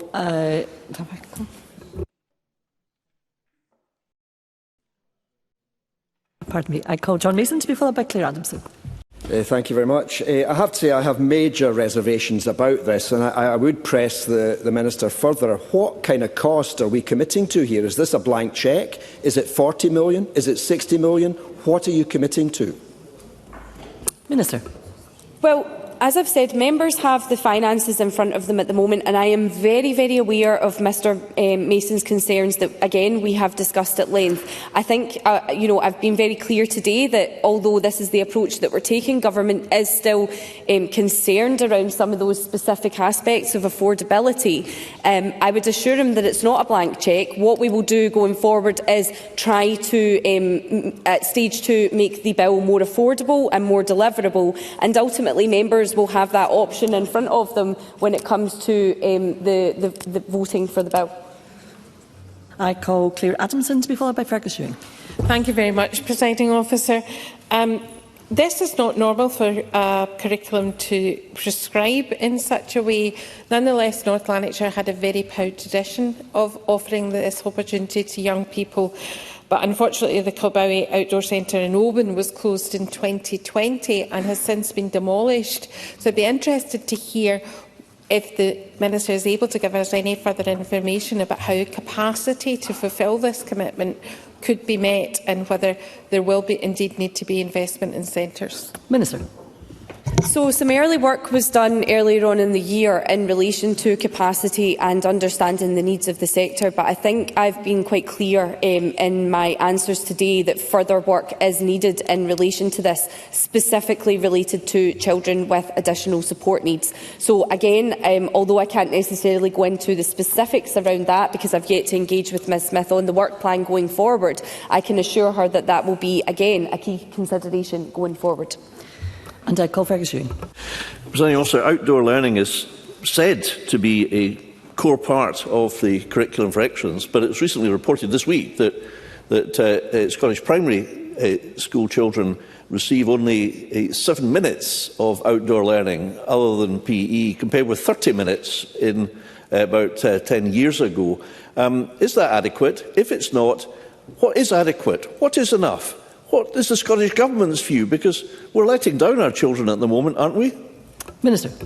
I want to see all children getting the access to outdoor learning and outdoor play on a daily basis. Now, I did see that report. I don't know all the details behind it. However, I would say that I don't think it's a fair reflection to take an average, because I think that discounts some of the fantastic work that is underway just now. I've spoken at length before about some of the fantastic outdoor experiences that I have witnessed. I'm sure members from across the chamber will have seen the same thing in our local nurseries and our local schools. So again, what I've been clear about is that we are driving forward our ambitions in relation to outdoor learning and now going forward with the bill outdoor residential learning. But I know that we still have work to do in terms of ensuring access for all pupils, and that continues to be a focus of the Government. Thank you, Minister. That concludes the statement, and I would advise members that before we restart proceedings on the Housing Scotland Bill, following consultation between the Minister for Parliamentary Business and the business managers, I am minded to accept a motion without notice that under Rule 11.2.4 of Standing Orders, decision time be moved to 9 p.m. I would invite Minister for Parliamentary Business to move the motion. Move, Presiding Officer. Thank you, Minister. The question, therefore, is that decision time be moved to 9 p.m. Are we all agreed? Yes. Nobody online? Not yet. The Parliament is agreed. We will therefore now turn to the next item of business, which is the Stage 3 proceedings for the Housing Scotland Bill. In dealing with the amendments, members should have the bill as amended at Stage 2, that is SP Bill 45A, the marshalled list and the groupings of amendments. The division bell will sound and proceedings will be suspended for around 5 minutes for the first division of the Stage 3. The period of voting for the first division will be 30 seconds. Thereafter, I will allow a voting period of 1 minute for the first division after a debate. Members who wish to speak in the debate on any group of amendments should press the request to speak buttons or enter RTS in the chat function as soon as possible after I call the group. And members should now refer to the marshalled list of amendments. And I would just make the following comments before we move to the next group, which is Group 9, which is that, of course, all the matters to be discussed and debated are extremely important, and I understand that all members would wish to do justice to that. But equally, I would hope that members would reflect on having succinct contributions whilst achieving those objectives. And I would also ask that in interventions, members make their interventions brief. And with that, we move to Group 9. I call Amendment 178 in the name of the Cabinet Secretary in a group of its own. And I call on the Cabinet Secretary to move and to speak to Amendment 178.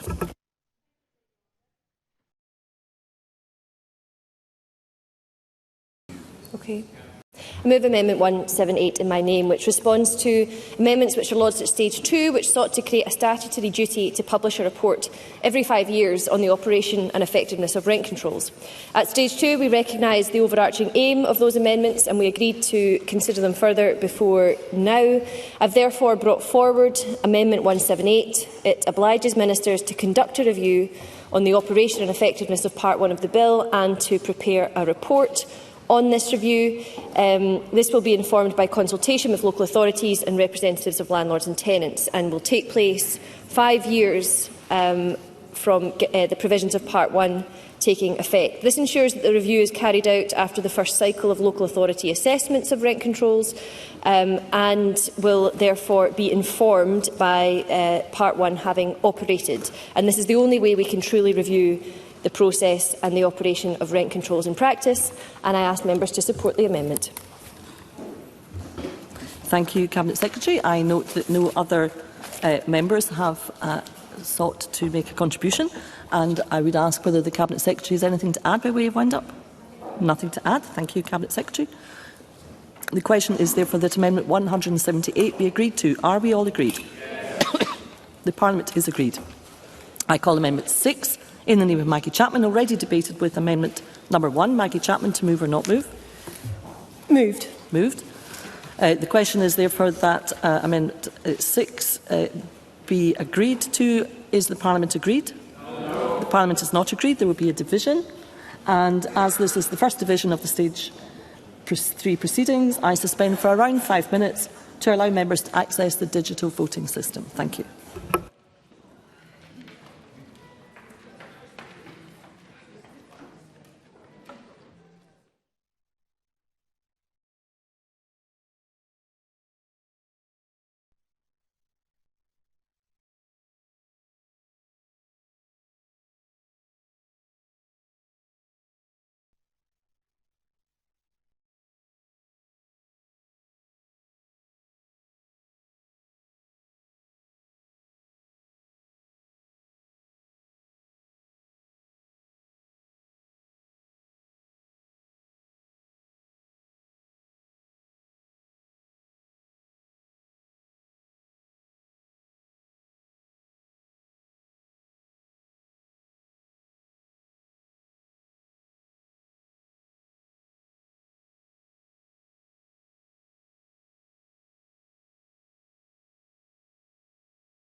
Thank you. We will now proceed on with the division on amendment number 6, and members should cast their vote now.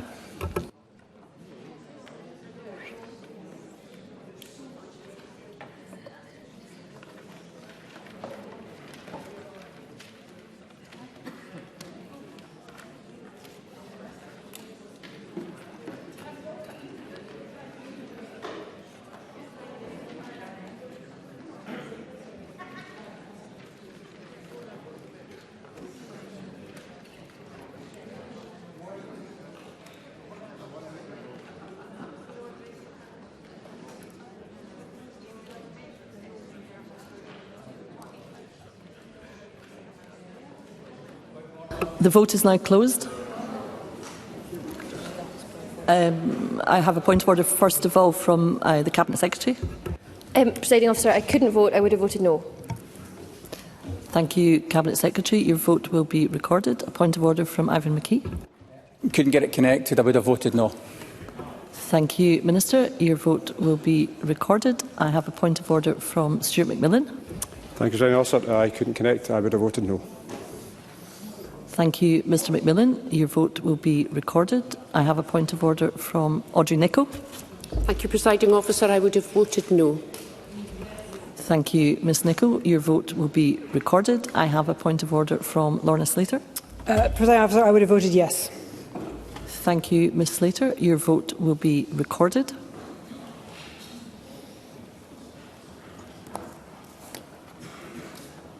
Is there about making a point? But she wasn't in the chamber. Well, she could have been. To be fair, some of the others that you just took went. All right, okay. Is she making a point of order, Sarah Boyack? Thank you, Presiding Officer. I would have voted no. Thank you, Ms Boyack.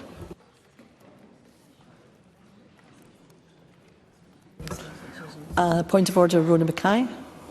Thank you, Presiding Officer. I would have voted no. I couldn't connect. Thank you, Ms Mackay. Your vote will be recorded.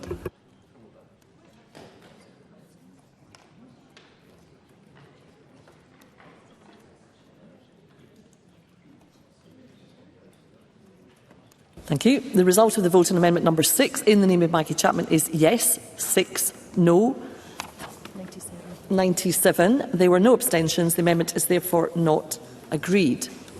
I call Amendment 179 in the name of Edward Mountain, already debated with Amendment 123. Edward Mountain, to move or not move? Moved, Presiding Officer. Thank you. The question is that Amendment 179 be agreed to. Are we all agreed? No. The Parliament is not agreed. There will be a division and members should cast their vote now.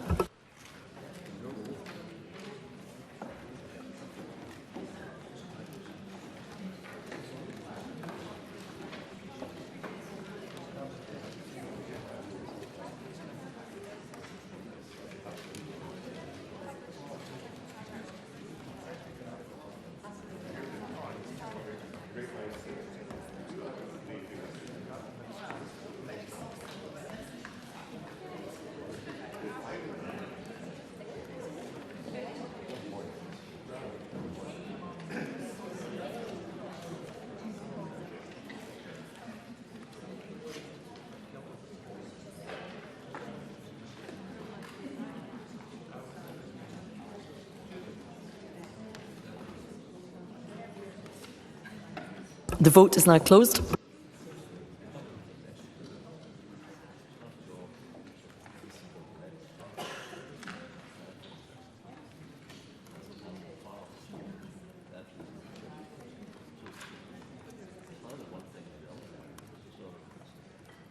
Thank you. The result of the vote on amendment number 179 in the name of Edward Mountain is yes 32, no 71. There were no abstentions. The amendment is therefore not agreed. I call Amendment 180 in the name of Edward Mountain, already debated with Amendment 123. Edward Mountain, to move or not move? Moved. Moved. The question is that Amendment 180 be agreed to. Are we all agreed? The Parliament is not agreed. There will be a division. Members should cast their vote now.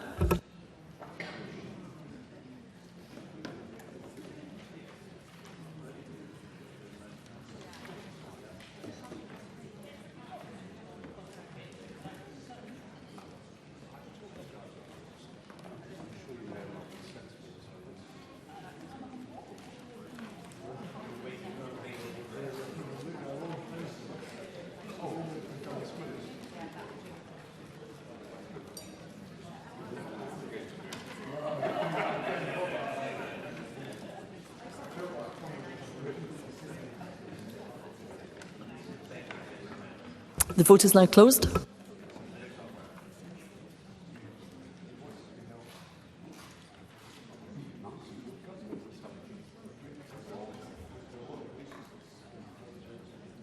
Point of order, Sarah Boyack. I tried to vote. I would have voted no. Thank you, Ms Boyack. Your vote will be recorded.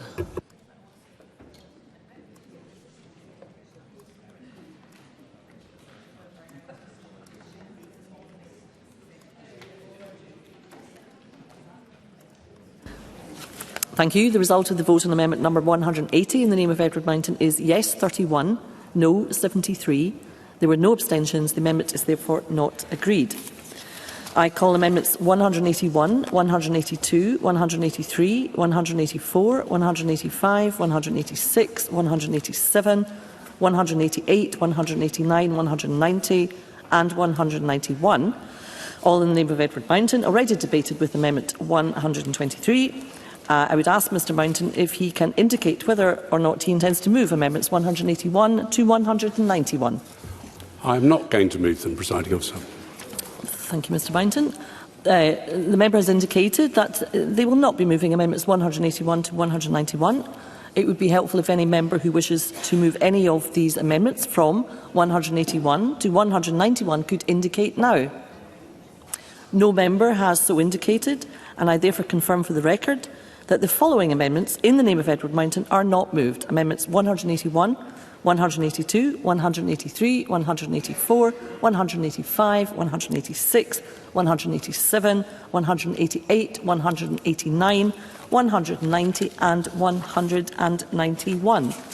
We will now move to Group 10, dealing with evictions. And I call Amendment 79 in the name of Megan Gallagher, grouped with amendments as shown in the groupings.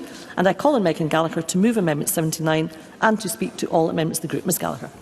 Thank you very much, Presiding Officer. The amendments that I'm bringing forward in this section of the bill strengthen the bill to include terminal illness when we are dealing with evictions. And if I can start by thanking the Cabinet Secretary, both Shirley-Ann Somerville and Mary McCallan, and their officials for not only being sympathetic to my proposals at stage 2, but also working with me to produce amendments to support families living with a terminal illness.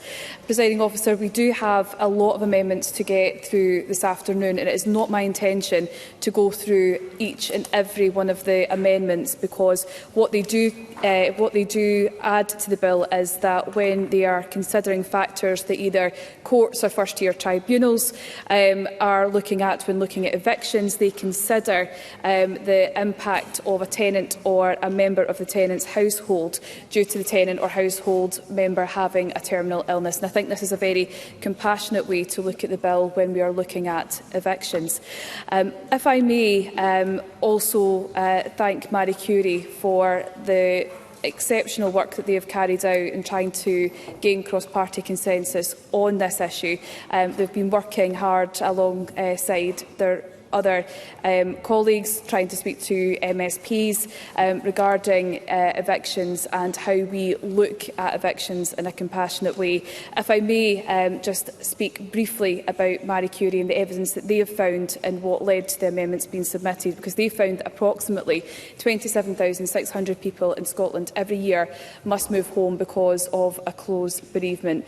The amendments to the Housing Bill will make huge improvements to terminally ill tenants and provide bereaved families with every opportunity to succeed a property or remain in their own homes. Dying in the Margins, a research study by University of Glasgow and Marie Curie, which documents the direct impact of financial hardship on terminally ill people, and it has been central to informing amendments to the Housing Bill, particularly the story of Stacey and Just, who faced significant issues in getting an accessible home when they met Stacey's need, followed by a decision taken to evict Stacey's widower from their home just 12 days after Stacey died. This bill, these amendments, will go some way to preventing instances like this from happening again, ensuring everyone is treated with dignity throughout their end-of-life experience. And that's why we need to thank the wonderful team at Marie Curie for raising this issue with myself and other MSPs, and for their tenacity to continuing to improve conditions for people with a terminal illness. Again, Presiding Officer, for the consideration of time this afternoon, I will just briefly speak to a couple of the other amendments, but I don't intend to speak to them all, just given that we are up against it. Amendments 7 and 44 by Maggie Chapman were brought forward at stage 2, I believe, and although I do understand the argument the member has made, I still believe that they are unworkable. I do hope that members vote against it should they be pressed, because I do believe that it could create more problems regarding evictions before the period begins or ends, and that could of course put pressures on other housing options, including social housing. Amendment 197 and 197A have prompted a stark warning from industry bodies regarding the evictions in the first 12 months of a tenancy. In my view, and I have gone on the record regarding this, I do believe it is a gift to rogue landlords and will drive more good landlords out of the sector, and that of course in turn will worsen the housing emergency. So I hope Maggie Chapman will not press those amendments. Amendment 284 and 284A that requires landlords to pay tenants' removal costs. I think this imposes unreasonable financial burdens, even in eviction cases which are lawful and accepted as necessary. Again, we cannot afford to risk discouraging property letting, particularly among small-scale landlords. I do believe, again, that it could further reduce the housing supply. I do believe it also adds complexity and potential for dispute, straining the tribunal system even further. I know there are amendments in this grouping, Presiding Officer, but again, for timing, I will leave my remarks there for now. Thank you. Thank you, Ms Gallagher. I now call Edward Mountain to speak to Amendment 192 and other amendments in the group. Mr Mountain. Thank you very much, Presiding Officer, and just want to reiterate the declaration I made yesterday that I am a landlord letting houses under PRTs. I also have houses which are let or given to individuals as part of the job. I've been letting houses for over 30 years. I'm a qualified surveyor, and before I was involved with politics, I was letting houses for fun. Just so there's no accusation that I ever have used weasel words to cover up what I'm doing. Now, moving to amendments 192 to 196, Presiding Officer, these are to ensure that at the end of a tenancy where eviction is to be carried out, it must be done within 4 months of the end of the tenancy. Now, the reason and the rationale behind this is that every month that the tenant stays there, incapable or not paying rent, increases the burden on that person to pay the rent at a later stage. At stage 2, the amendments were for suggested 3 months, and so I'm now probing to see whether the Cabinet Secretary would agree with me that 4 months is more reasonable than 3, and therefore would be in a position to support this. I don't believe that it restricts the discretion of tribunals and courts. It just gives them deadlines to work to. Amendments 394, 395, 396 and 397 are regarding evictions for antisocial behaviour, in that they relate to PRTs, secure tenancy, assured tenancy and protected statutory tenancies. They would mandate for each type of tenancy the tribunal's specified eviction period for a person for antisocial behaviour should be no more than 2 months. Now, this has been specifically put in at the request of people not who are landlords, but people who are tenants, that they have been told that tenants in the next door house to them have been behaving antisocially, in some cases drug users and drug sellers, which has caused problems to the people in the tenancies, and they never seem to be moved on.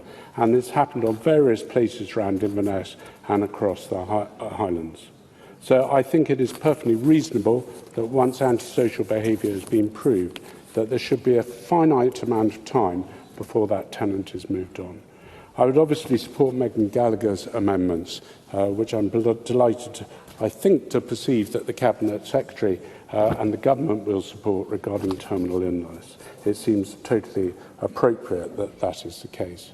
I can't support Amendment 8 in the name of Maggie Chapman for extending the eviction period for 12 months in certain circumstances if the landlord, for example, intends to sell the property or to alleviate financial hardship. All you're doing is creating more financial hardship for the landlord and tilting it too far, my mind, in favour of the tenant. I also think that Amendments 198 and 198A is just unfair on both parties, and there's no justification for eviction notices to be shortened just to purely extended beyond 16 weeks. Now, Maggie Chapman in Amendments 77 and 44 is proposing a five-month ban on evictions every year. I think that's during the winter period. So that means that whatever the problems are, that if it's during the winter, you can't evict a tenant. I'm not sure I see the logic of that, and I'll be looking forward to her arguments. It looks like it's becoming a bit like a transfer window for football teams, that it can't happen at certain times of the year. I would also just mention Amendments 284 and 284A, where the removal costs would be paid by the landlord. I actually think that is completely unjust, and I see no reason for it, in the sense that it is the tenant's equipment that is to be moved out, and it should be for the tenant to move it on in the same way they moved it in to their house. But, you know, if Ms Chapman expects us on these side to support Amendment 284 and 284A, i.e. to compensate the tenant for moving out, if she can give me an assurance that they will support 206 and 214, which requires tenants to pay for the cleaning costs at the end of the tenancy if they've kept a pet, then I might, of course, be in a position to support her. The other issue is that I think Katie Clark's Amendment 288, Presiding Officer, if the landlord has tried to sell the property and has been unable to sell the property, that they can't let the property. That means that they would be burdened, just because of the state of the market, with double council tax on that property for the period that it is unable to let. Mr Mountain, can I please ask you to bring your remarks to a close? I'm just doing that. Perfect, because if we all stick to roughly the time limits, then we'll get through all the business we need to. Well, I think that is unjust. I'll leave it there, Presiding Officer. Thank you, Mr Mountain. I think I had said at the beginning that we would appreciate succinct contributions. I think the expectation is around 5 minutes from members with a right to speak, maximum, so I think that was fair. I now call Maggie Chapman to speak to Amendment 8 and other amendments in the group. Ms Chapman. Thank you, Presiding Officer. And just to be clear, I will not be pressing Amendments 7, 8 or 25 in this group. A warm, safe home that we can call our own is central to our well-being. That being the case, forcing someone out of their home should only be done in the most rare and unavoidable circumstances. At the moment, eviction notice periods work differently depending on how long you have been in the property, and I struggle to see the justification in that. Being forced from your home against your will, being made homeless, is going to have an impact regardless on how long you have been there. That being the case, my Amendment 198 provides a 4-month notice period for everyone, so all tenants are treated equally. It also has the virtue of simplifying the system. Amendment 197 provides a 12-month protection from eviction in the same way as the Renters' Rights Bill is shortly to give tenants in England.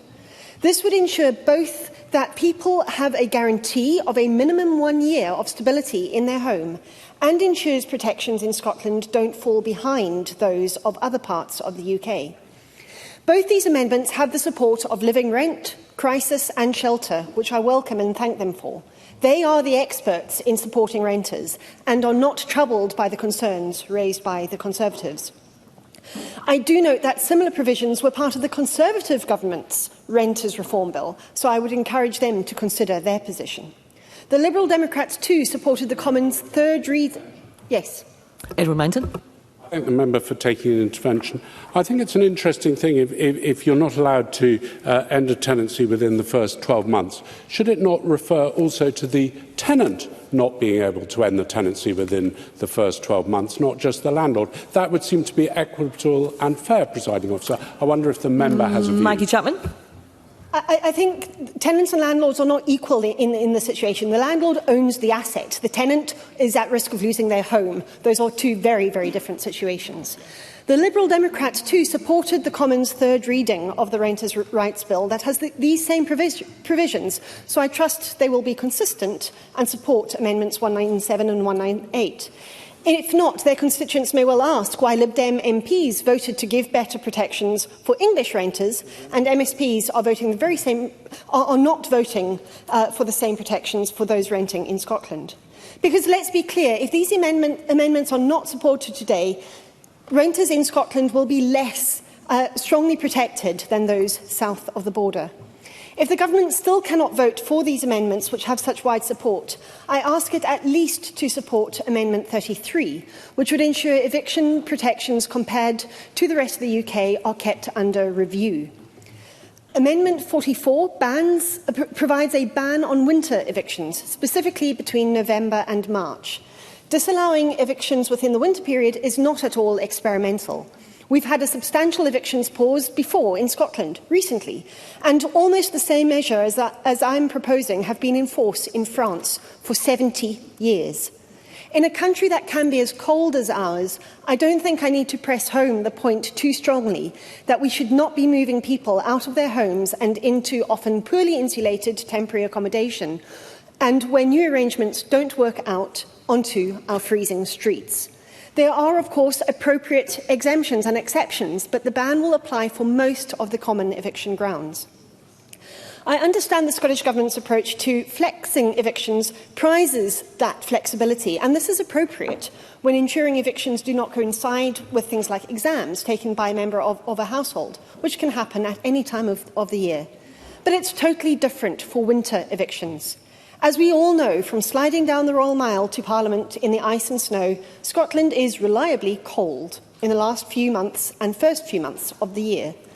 The Scottish Government's approach is simply asking for inconsistency across the piece. The bill says that tribunals may consider delaying an eviction due to a seasonal factor, but they may not, and they may also differ on the interpretation of what a seasonal factor is. If the Cabinet Secretary is not intending to support this proposal, I have one simple question. The Scottish Government, including both my party and that of the Cabinet Secretary, brought in an evictions pause through the Cost of Living Act. So if it was the right thing to do then, why is it not right now? Amendment 284 gives effect to a long-standing ask from Generation Rent. It would empower, but not require, ministers to establish a system whereby those evicted on no-fault grounds, like for the sale of a property, they could be compensated. This is in recognition for the significant costs tenants incur when being evicted, when being made homeless, let's be clear. Polling on this by Survation for Generation Rent shows how much money tenants lose. 52% of tenants report they took more than 4 days to pack, move and clean at the end of a tenancy, often requiring time off work, which can be costly for those who don't have the leave available. Due to overlapping tenancies, 40% of the private tenants reported they paid rent on more than one property at once when moving home, and over a third of those paid rent on 2 properties for more than 2 weeks. And all this is not to mention the costs of cleaning or having the property cleaned, and hiring vehicles to move renters' furniture and other items. When upfront costs, deposits... Ms Chapman, can I ask you to bring your remarks to a close, please? I will do very, very quickly. When upfront costs are so high, we need these protections. It's a modest measure. There are a number of other amendments in this group which I support, but I don't have time to speak to them. I'll leave it there. Thank you, President. Thank you very much, Ms Chapman. I now call Mark Griffin to speak to Amendment 285 and other amendments in the group. Mr Griffin. Thank you, Presiding Officer. Amendment 285 seeks to place, I think, sensible restrictions on the issuing of eviction orders where a landlord has recently received an Eco4 grant to improve the energy efficiency of a property. Now, for members that might not be aware, landlords who receive that Eco4 grant is based entirely on the the income and personal circumstances of the tenant and their property. So this amendment would seek to give the tenant protection from eviction for 12 months. It would seem strange that the government would grant money to a landlord to upgrade a property to improve energy efficiency, to save a tenant money based on the tenant's circumstances, and then a landlord remove them after receiving that grant. Members will recall that I lodged a similar amendment at stage 2, and at that time the government discounted the proposal, arguing that it didn't allow for extenuating circumstances to be considered for landlords. So, in listening to that feedback and in response, have amended that proposal at stage 3 to address those concerns now. The revised amendment now makes clear that where a landlord has received an Eco4 grant in the previous 12 months, the tribunal must not grant an eviction order on certain grounds, such as intended to sell, carry out disruptive works or move in themselves, unless, having considered the landlord's circumstances, it's reasonable to do so. I think that is a solid compromise position from the amendment that I lodged at stage 2 and asked members to support. On Amendments 286 and 287, which would require Scottish ministers to undertake a review of the eviction grounds in Schedule 3 of the Private Residential Tenancies Act 2016 and in other tenancy types within 24 months of this bill coming into force. Over the last few years, evidence from the first-tier tribunal and the experiences shared by tenant organisations have highlighted that some of the current eviction grounds do not always deliver a fair balance between tenant and landlord rights. While many of these grounds are technically discretionary, there are still loopholes that can be exploited, leaving tenants at risk of losing their homes unfairly. The changes made to eviction grounds during the pandemic demonstrated that reform is possible and can make a real difference to tenant security. But it's clear that more comprehensive action is needed to address the underlying issues in this system. Part 2 of this bill takes important steps to tighten the rules around evictions, but these amendments go further by calling for a full review of the framework itself. This is about ensuring that our tenancy laws are fit for purpose, based on lessons learned since the 2016 Act was introduced and the subsequent changes that have followed. Presiding Officer, we will all have heard of cases where tenants have been told that a property is being listed for sale and they are evicted, only for them to see it listed for a higher price a few months down the line.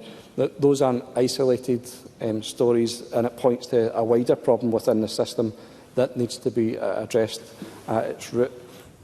Presiding Officer, ultimately these proposals are about rebalancing the system, protecting tenants from unfair eviction, while ensuring landlords can still act where there is a genuine need, and ask members to support Amendments 286 and 287. Thank you. Thank you. I now call on Katie Clark to speak to Amendment 288 and other amendments in the group. Ms Clark. Thank you, Presiding Officer. I speak to Amendments 288 and 289 in my name. Amendment 288 relates to eviction orders for occupied properties on grounds of sale, where the landlord seemingly abandons plans to sell.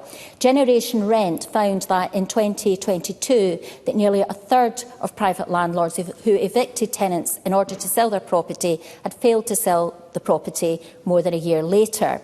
We know of many situations where tenants are evicted on grounds of sale, where the property is put back on the rental market at a higher rent, and this amendment is to address that scenario.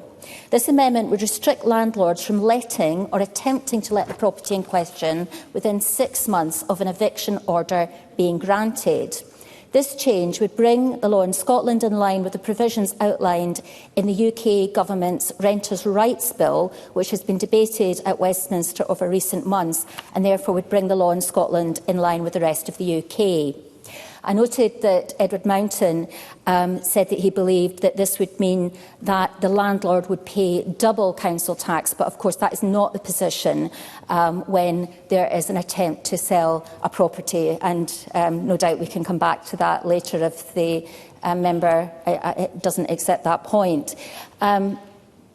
Amendment 289 seeks to strengthen the criminal law in relation to wrongful termination. This offence criminalises the act of intentionally misleading a tenant into ceasing to occupy a let property and misleading the first-tier tribunal into issuing an eviction law.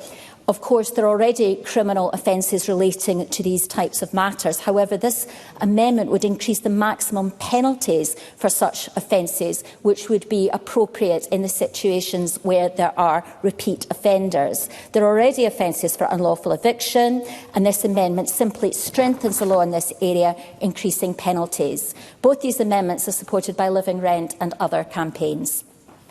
Thank you, Ms Clark. I've got a number of members who want to make brief contributions. I call first Jeremy Balfour. Thank you, Presiding Officer. I wonder if I can just speak to a couple of the amendments that are in this section. Firstly, can I welcome Megan Gallagher's amendments around terminal illness? Can I also put on record the work that Marie Curie have done on this and how they have brought cross-party support on it? I think this will make a big difference to people's lives, and I think as a Parliament we have a good record in regard to helping people who have terminal illness. Could I also speak to Amendment 283, which is also in the name of Megan Gallagher?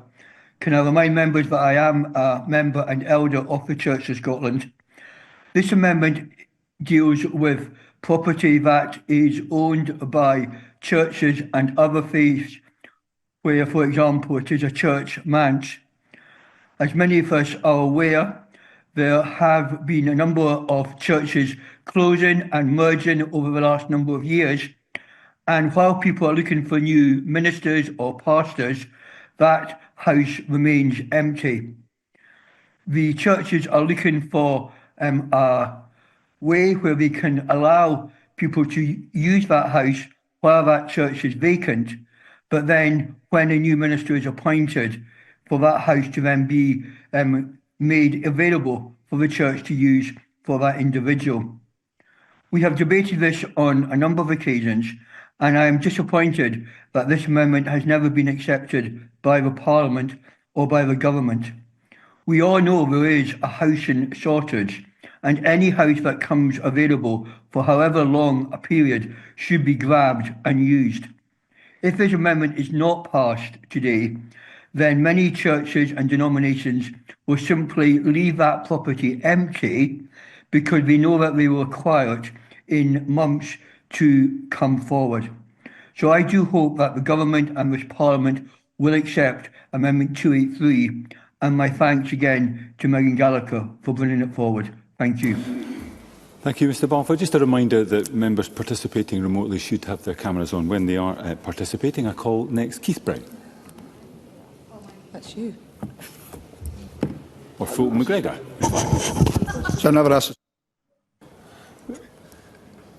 I call Fulton MacGregor. Thank you, Presiding Officer. Presiding Officer, I want to speak briefly on Edward Mountain's Amendment 192 on behalf of a constituent who's been following this bill and has reached out to me and asked for representation here.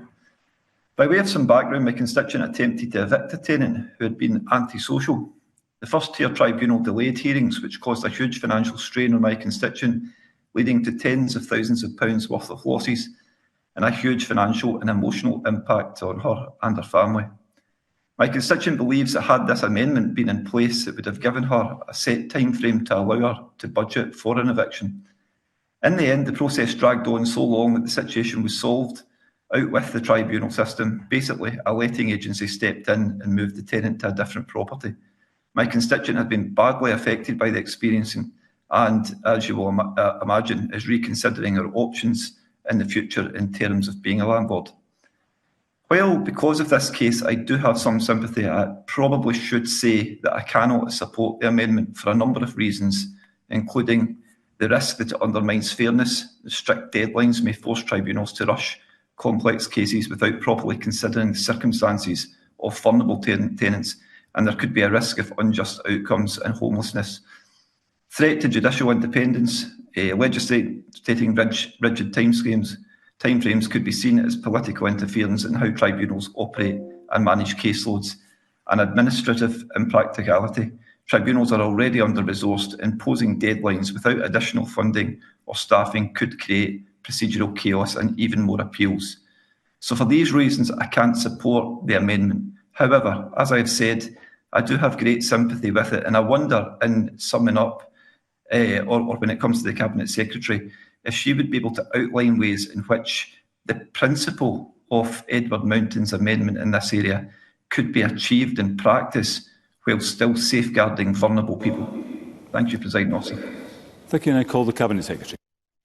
Thank you, Presiding Officer. And just before moving to the detail here, I just want to assure you that the Government will be, the brevity will be the word of the day for the Government. However, having a responsibility, as we see it, to respond to members' amendments and to give them the courtesy of that, I won't necessarily be able to do that in 5 minutes for every group where there are very many amendments, but I will keep it as short as possible. And beginning, therefore, with Amendments 79 to 86 in Megan Gallagher's name, I want to thank her. I want to thank Marie Curie and also Mark Griffin, who was involved in this work as well, for their engagement with me. We know that the eviction process is exceptionally difficult for anybody, but particularly those with terminal illness. So I'm very pleased to be able to support Megan Gallagher's amendments. Turning to those, however, in Megan Gallagher's name, Amendment 283, which seeks to create the exemption from the duty to consider the delay enforcement of evictions specifically for the Church of Scotland. I'm afraid that as we set out at stage 2, I'm not persuaded that an exemption in these circumstances is appropriate. The current legal framework ensures that the rights of both landlords and tenants are taken into account in any decision to delay the enforcement of eviction, and this means that a delay will only be ordered where it's reasonable in all the circumstances to do so. The type of landlord and the purpose to which the property is used in and of itself does not merit a standalone exemption. Yes, Mr. Briefly, Willie Rennie. The practical effect of this, however, is that manses are lying empty. I know personally of manses that have lain empty as a result of this provision. So whatever the law is, the practical effect is that we've got homes that are empty that could be used. Can she not find a way to resolve that problem? Cabinet Secretary. I will certainly continue engagement with Church of Scotland, and I do take the point that Willie Rennie puts to me. I don't want to see any houses, manses or otherwise, lying empty, but I suppose in the question of primary legislation, it's already legislated for that circumstances such as those can be taken into account. I don't think in these circumstances they merit creating a standalone exemption for the Church of Scotland, not least because that doesn't include other religious bodies, but I will stay engaged in these issues. Edward Mountain's amendments 192 to 196 would prevent tribunals and courts from ordering a delay to an eviction of longer than 4 months. I don't think it's appropriate to restrict the discretion of the courts in this way. They need to be able to make orders as they deem reasonable, based on all the circumstances that they have before them and that they need to take into account. Also, I think that by linking the start of the period to the day after proceedings are raised by the landlord, we could risk in some cases there being no delay or minimal delay at all, and that really undermines the purpose of the measures in the bill, so I can't support these. Unable also to support Mr Mountain's other amendments, 394 to 397, these would place a requirement on the courts and tribunal that in cases where antisocial behaviour grounds have been satisfied, an eviction order must be made no later than 2 months from the date of application. I have listened to what Mr Mountain has said on these, but I can't support them. There's a number of reasons, but principally the bill already contains an exemption from the duty to consider delay of an eviction on antisocial behaviour grounds. This means that it's, again, a matter for the court or tribunal to issue the eviction order as they deem fit, and nothing in the bill currently or should hinder the judicial process in that regard. I will not speak to Amendments 8 from Maggie Chapman, as she's indicated that she will not press them, but I'll move to Amendment 198, which seek to address concerns by providing ministers with regulation-making powers to change the notice period that a landlord must give to a tenant when ending a tenancy, so that the notice period is 16 weeks in certain circumstances. And it would also require that this is applied to evictions in cases where the ground for eviction relates to the sale of property. Connectedly, 198A would turn this into a duty to make regulations. Firstly, converting the power to a duty is defective because it fetters Parliament's role and remit. And I think on the substance, further work is required to understand the implications of increased notice periods before changes are made, and the repossession grounds review that will be conducted provides a mechanism for this detailed work. Amendment 197 and consequential 265 would give regulation-making powers to ministers relating to protection against eviction within the first 12 months of the tenancy. These are, again, inflexible provisions. As I've said previously, these issues are best considered as part of our review of repossession grounds, allowing that fulsome and proper assessment of, firstly, how the current system is operating and how it might operate better. And I can confirm to Parliament, because I know the question of eviction grounds is a concern for many members, that review will begin before the end of this year, and I'd welcome members' involvement in it. Turning to Amendments 197A, this would turn the power in Amendment 197 into a duty, again removing Parliament's role, which is not something that the Government could support.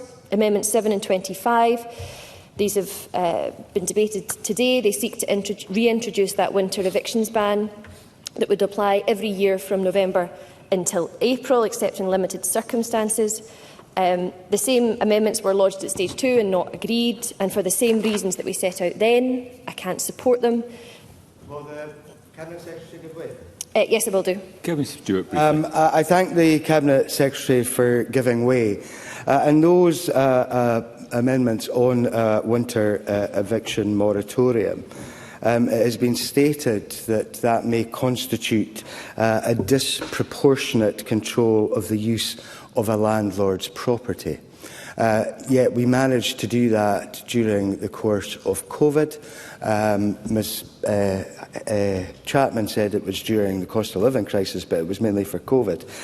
It's been said that existing powers in the bill already allow for consideration of a delay year-round, with the discretion for the court and tribunal to apply as they deem reasonable in the circumstances of each case. Can I ask the Cabinet Secretary if she is going to continue to monitor all of that so that we get this right for people right across the board? Cabinet Secretary.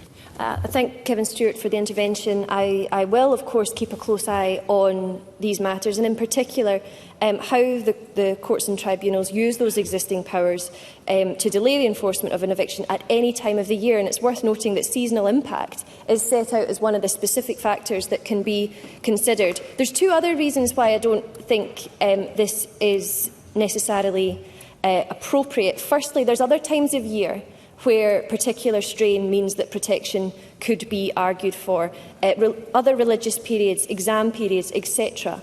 The other point I would note is that a ban of this type, we risk creating a flood of cases come April, rather than having the ability to deal with matters throughout the year.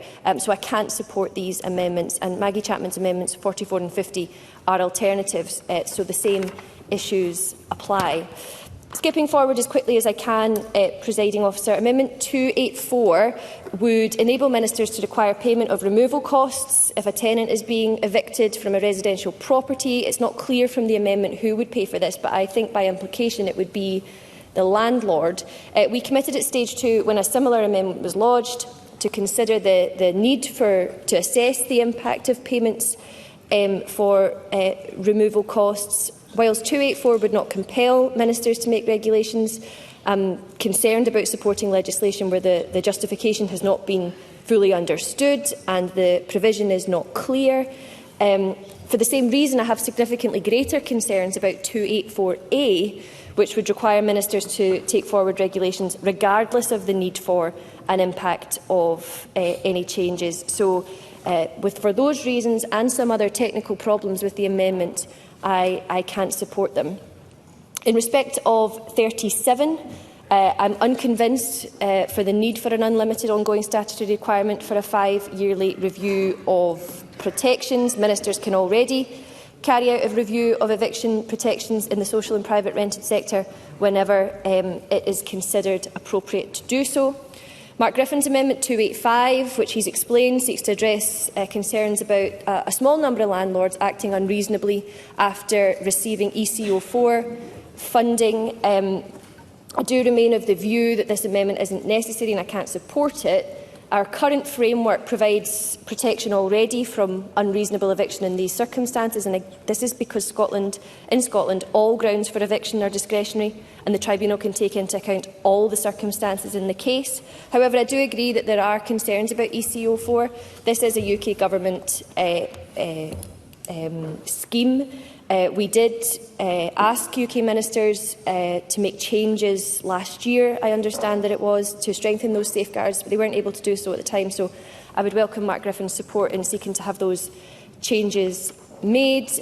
Amendment 286 introduces a requirement on ministers to carry out a review of the reposition grounds under the Private Housing Tenancy Scotland Act 2016. However, as I've said, I am committed to a review of all eviction grounds and I would welcome members' engagement in that. Finally, Presiding Officer, Amendment 287 would, similarly to the previous amendment, require ministers to carry out a review of repossession grounds across all of the main tenancy regimes, including the social sector. I've not heard any calls for a review in the social rented sector, and I don't believe that it's appropriate to do so. This amendment would also require us to carry out reviews of types of tenancies that are scarcely used.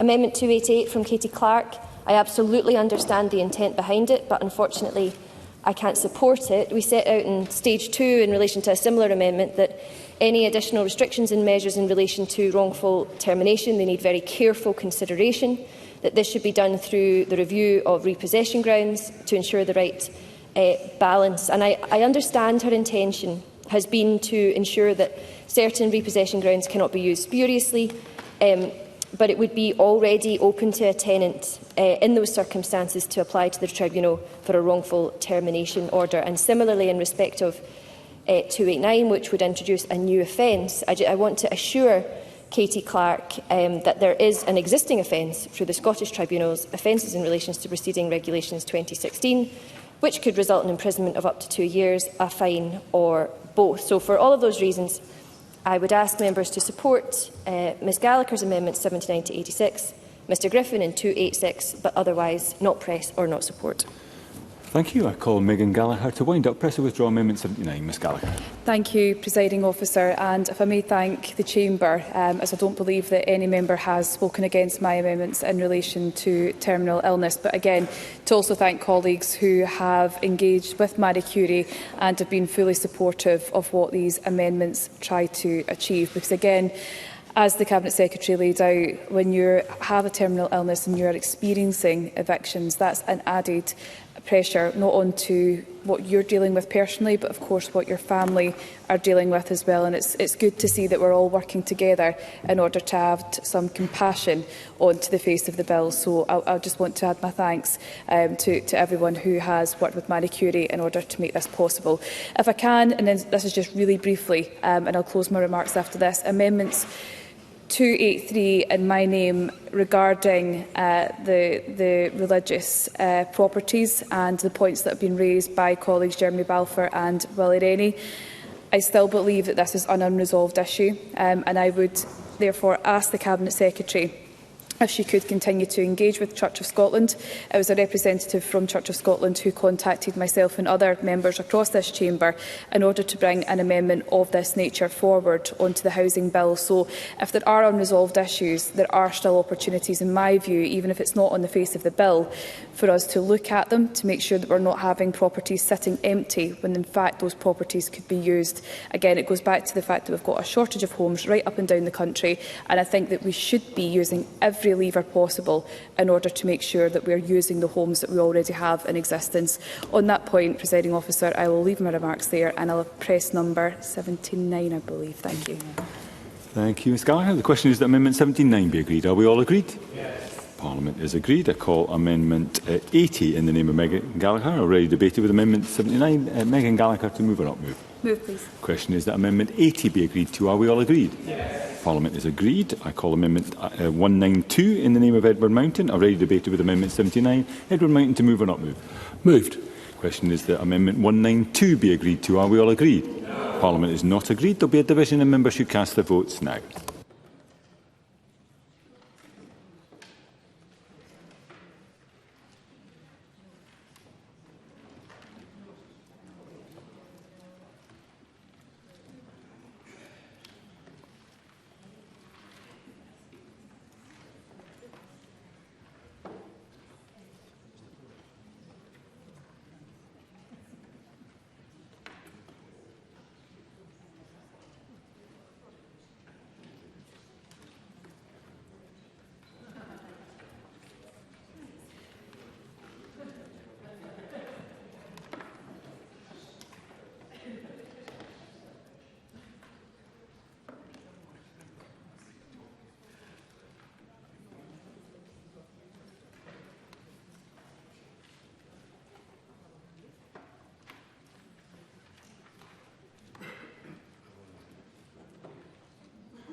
And the vote is now closed.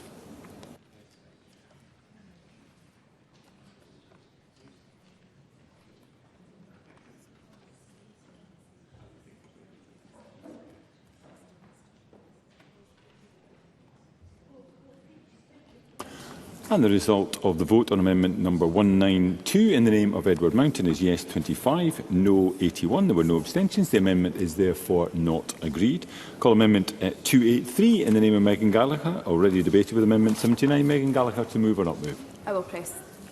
The question is that amendment 283 be agreed to. Are we all agreed? Yes. Parliament is not agreed. There will be a division and members should cast their votes now.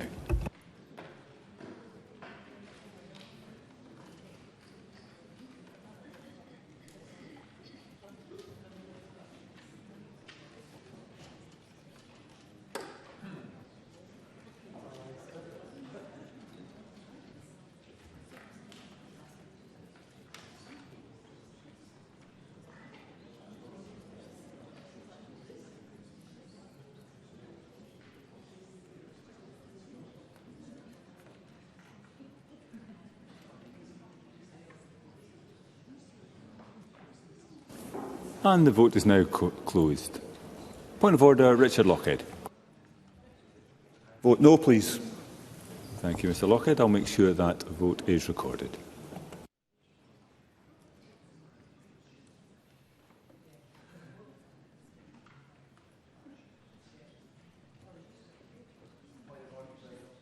Point of order, Jim Fairley.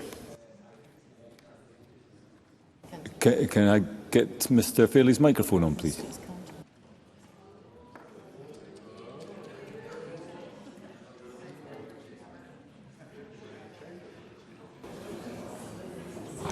You're now connected to your microphone. Point of order. My apologies, Presiding Officer. I would have voted no.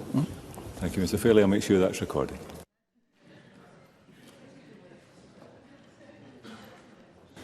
And the result of the vote on amendment number 283 in the name of Megan Gallagher is yes 44, no 63. There were no abstentions and the amendment is therefore not agreed. I call amendment 81 in the name of Megan Gallagher, already debated with amendment 79. Megan Gallagher, to move or not move? Moved. Question is that amendment 81 be agreed to. Are we all agreed?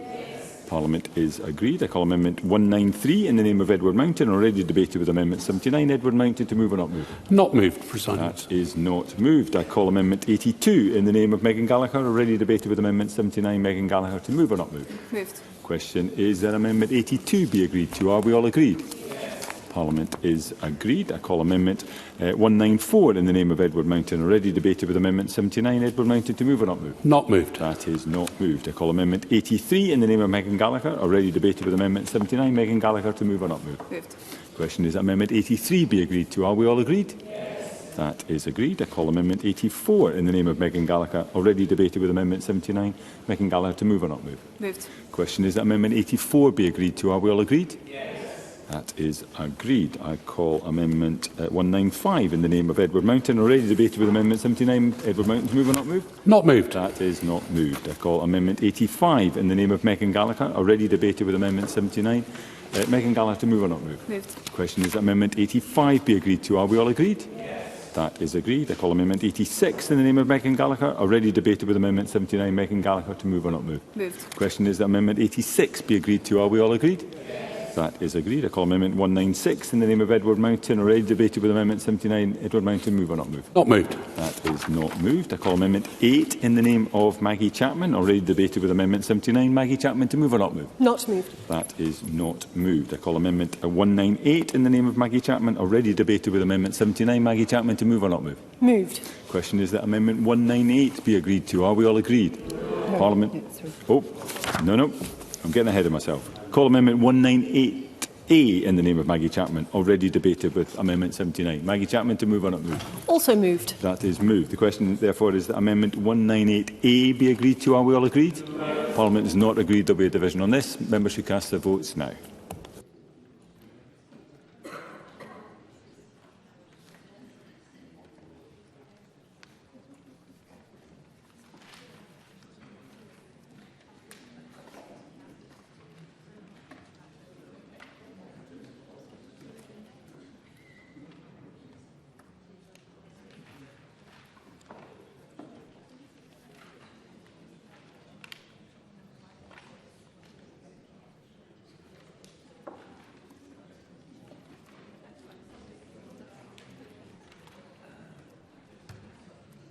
And the vote is now closed. Point of order, Ivan McKee. And can you do that again with the microphone, Mr McKee? Didn't get connected. I would have voted no. I'll make sure that is recorded, Mr McKee.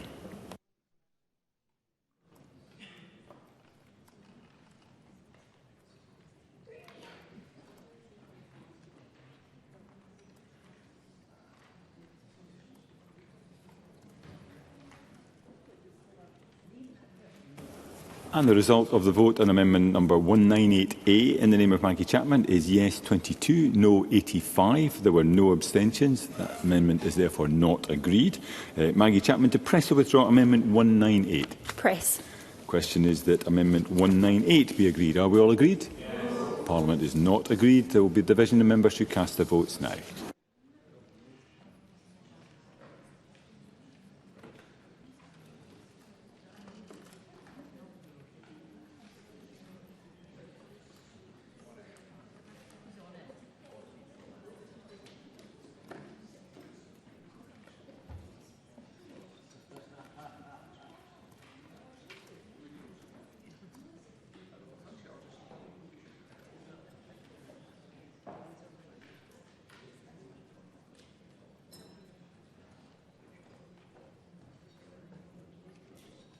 And the vote is now closed.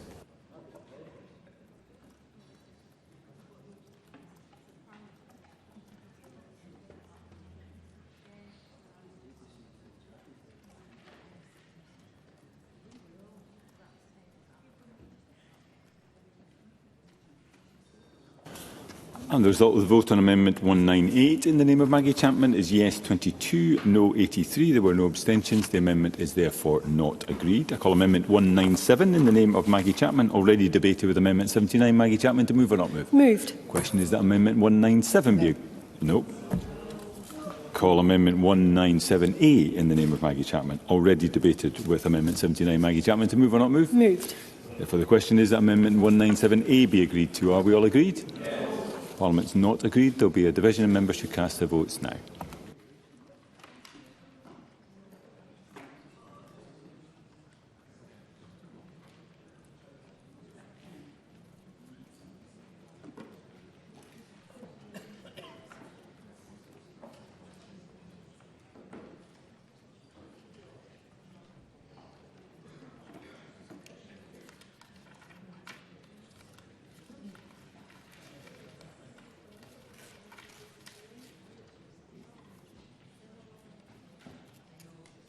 And the vote is now closed.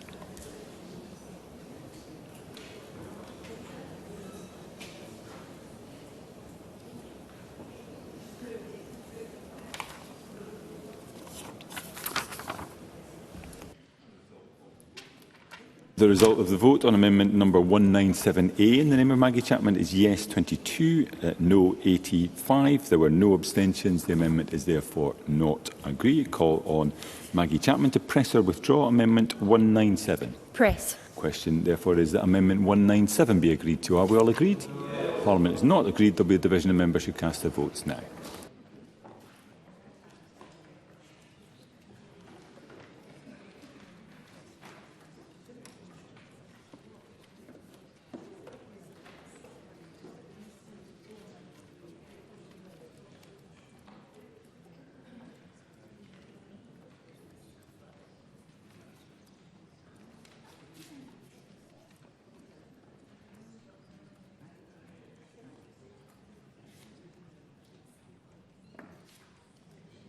And the vote is now closed.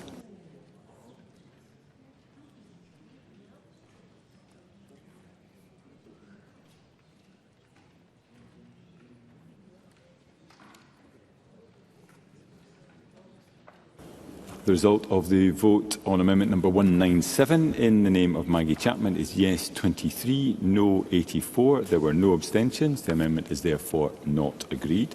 Call amendment 7 in the name of Maggie Chapman, already debated with amendment 79. Maggie Chapman, to move or not move? Not moved. That is not moved. I call amendment 44 in the name of Maggie Chapman, already debated with amendment 79. Maggie Chapman, to move or not move? Moved. The question is that amendment 84 be agreed to. Are we 44 be agreed to? Are we all agreed? Parliament is not agreed. There will be a division of members who cast their votes now.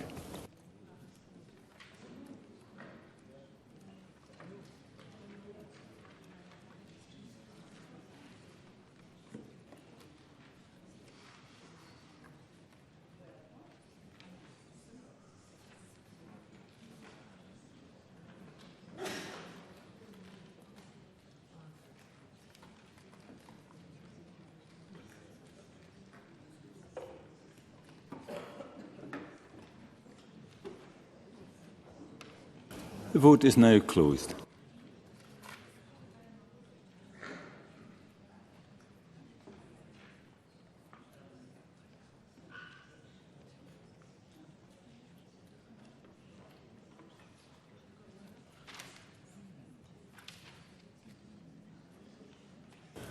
And the result of the vote on amendment 44 in the name of Maggie Chapman is yes 22, no 83. There were no abstentions. The amendment is therefore not agreed.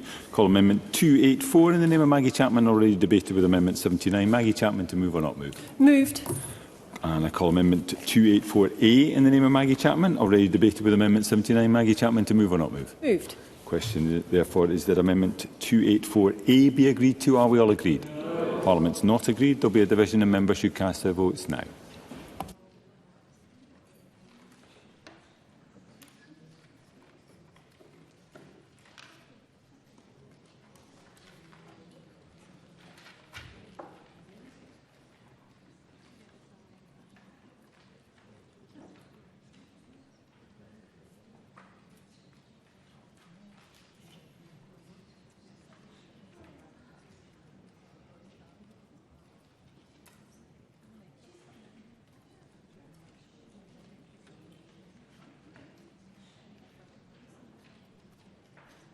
And the vote is now closed.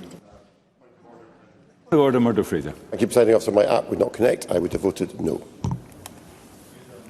I'll make sure that's recorded.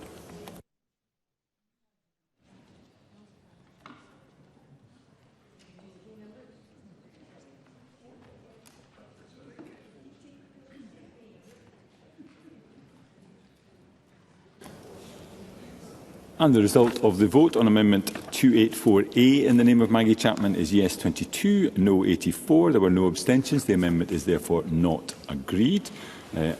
I call on Maggie Chapman to press or withdraw amendment 284. Press. Question is that amendment 284 be agreed to. Are we all agreed? Parliament's not agreed. There will be a division of members who cast their votes now.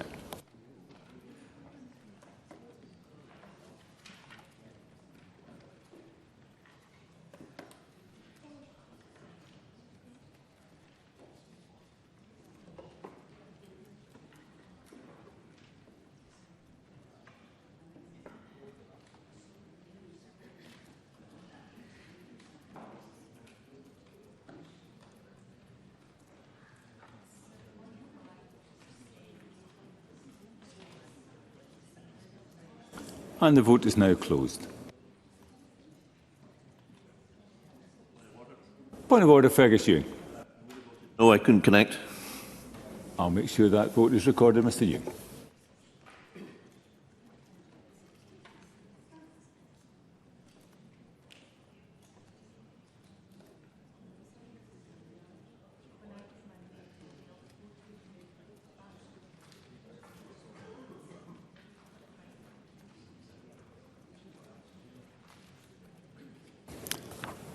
And the result of the vote on Amendment 284 in the name of Maggie Chapman is yes 23, no 83. There were no abstentions. The amendment is therefore not agreed.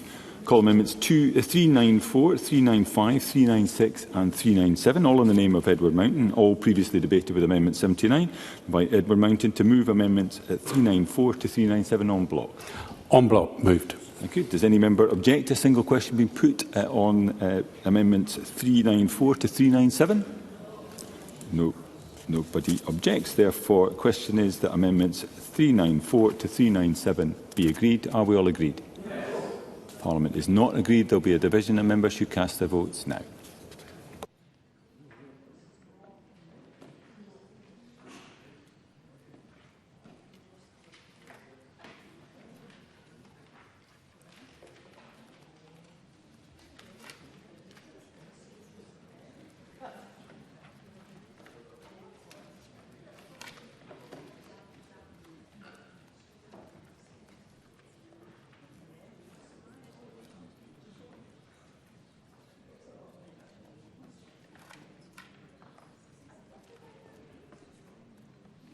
And the vote is now closed.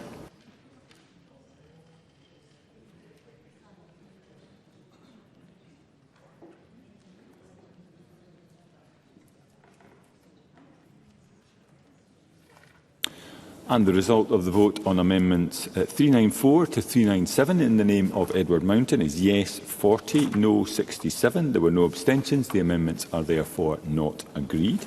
I call Amendment 285 in the name of Mark Griffin, already debated with Amendment 79. Mark Griffin to move or not move? Not moved. That is not moved. Call Amendment 286 in the name of Mark Griffin, already debated with Amendment 79. Mark Griffin to move or not move? Move. Question is that Amendment 286 be agreed to. Are we all agreed? Yes. Parliament is not agreed. There will be a division and members should cast their votes now.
And the result of the vote on Amendment 286 in the name of Mark Griffin is yes 80, no 25. There were no abstentions. The amendment is therefore agreed. I call Amendment 287 in the name of Mark Griffin, already debated with Amendment 79. Mark Griffin to move or not move? Not moved. That is not moved. I call Amendment 37 in the name of Maggie Chapman, already debated with Amendment 79. Maggie Chapman to move or not move? Moved. Question is that Amendment 37 be agreed to. Are we all agreed? Yes. Parliament is not agreed. There will be a division and members should cast their votes now.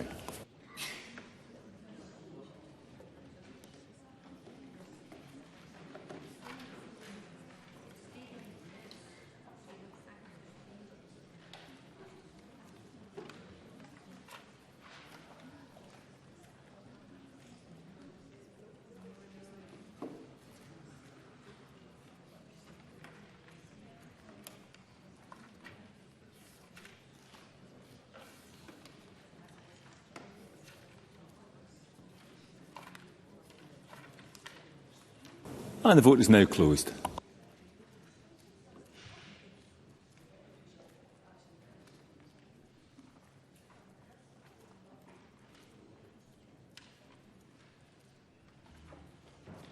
And the result of the vote on Amendment 37 in the name of Maggie Chapman is yes 23, no 85. There were no abstentions. The amendment is therefore not agreed. Call Amendment 288 in the name of Katie Clark, already debated with Amendment 79. Katie Clark, to move or not move? Moved. The question is that Amendment 288 be agreed to. Are we all agreed? Yes. Parliament is not agreed. There will be a division and members should cast their votes now.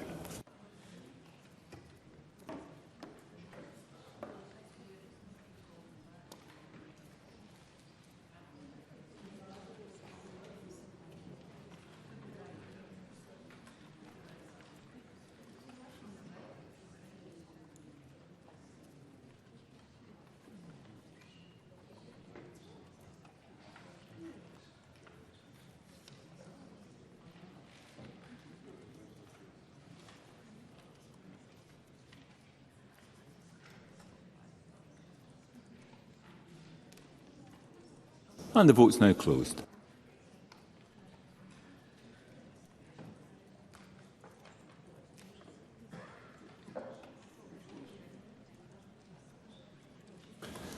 And the result of the vote on amendment number 288 in the name of Katie Clark is yes 24, no 83. There were no abstentions. The amendment is therefore not agreed. Call amendment 289 in the name of Katie Clark, already debated with amendment 79. Katie Clark, to move or not move? Moved. Question is that amendment 289 be agreed to. Are we all agreed? Yes. Parliament's not agreed. There will be a division and members should cast their votes now.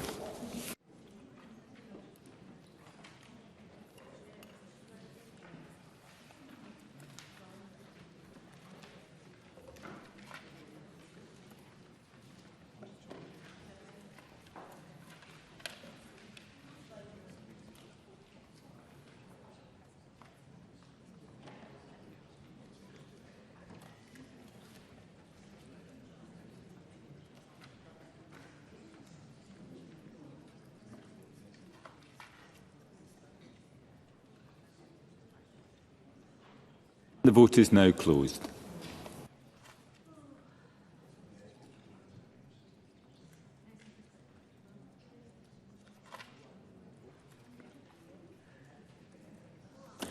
The result of the vote on amendment number 289 in the name of Katie Clark is yes 24, no 84. There were no abstentions. The amendment is therefore not agreed. We move now to Group 11, tenants' rights to keep a pet. I call Amendment 9 in the name of Maggie Chapman, grouped with amendments as shown in the groupings. Point of order. Remind. Thank you, Presiding Officer. I seek your guidance. I am finding this fairly difficult in the sense in the last group, Presiding Officer, I had 9 amendments, which, given that I was allowed to speak for 5 minutes, allowed me 33 seconds to speak to each amendment. In this group, I will have 14 amendments, which gives me 21 seconds to push and give the reasons between each. Sorry, I'm finding it. I know that in Presiding Officer, I know the First Minister may think that's more than sufficient by his comments, but actually I think it's a genuine point. We're here to make good legislation, I believe, and I find it really difficult to put an argument forward in 21 seconds for each amendment that I have. It gives me no chance to speak to other amendments. I have 50% of the amendments in this group, and yet I will have less than 50% of the time to speak in it. I wondered if there is some leeway, Presiding Officer, in the time. I don't want to string this out for any longer than is necessary, but I think 21 seconds is just too much, too little for each amendment. Thank you, Mr Mountain. As you will be aware, the timings for the groupings were agreed with the business managers and should have been communicated to those that were participating in the debate. I think, as you will have found yesterday and indeed today, those in the chair are seeking to apply as much latitude as we can, reflecting the amount of ground that members are trying to cover. I think we are also conscious of the fact that we have had a late sitting yesterday.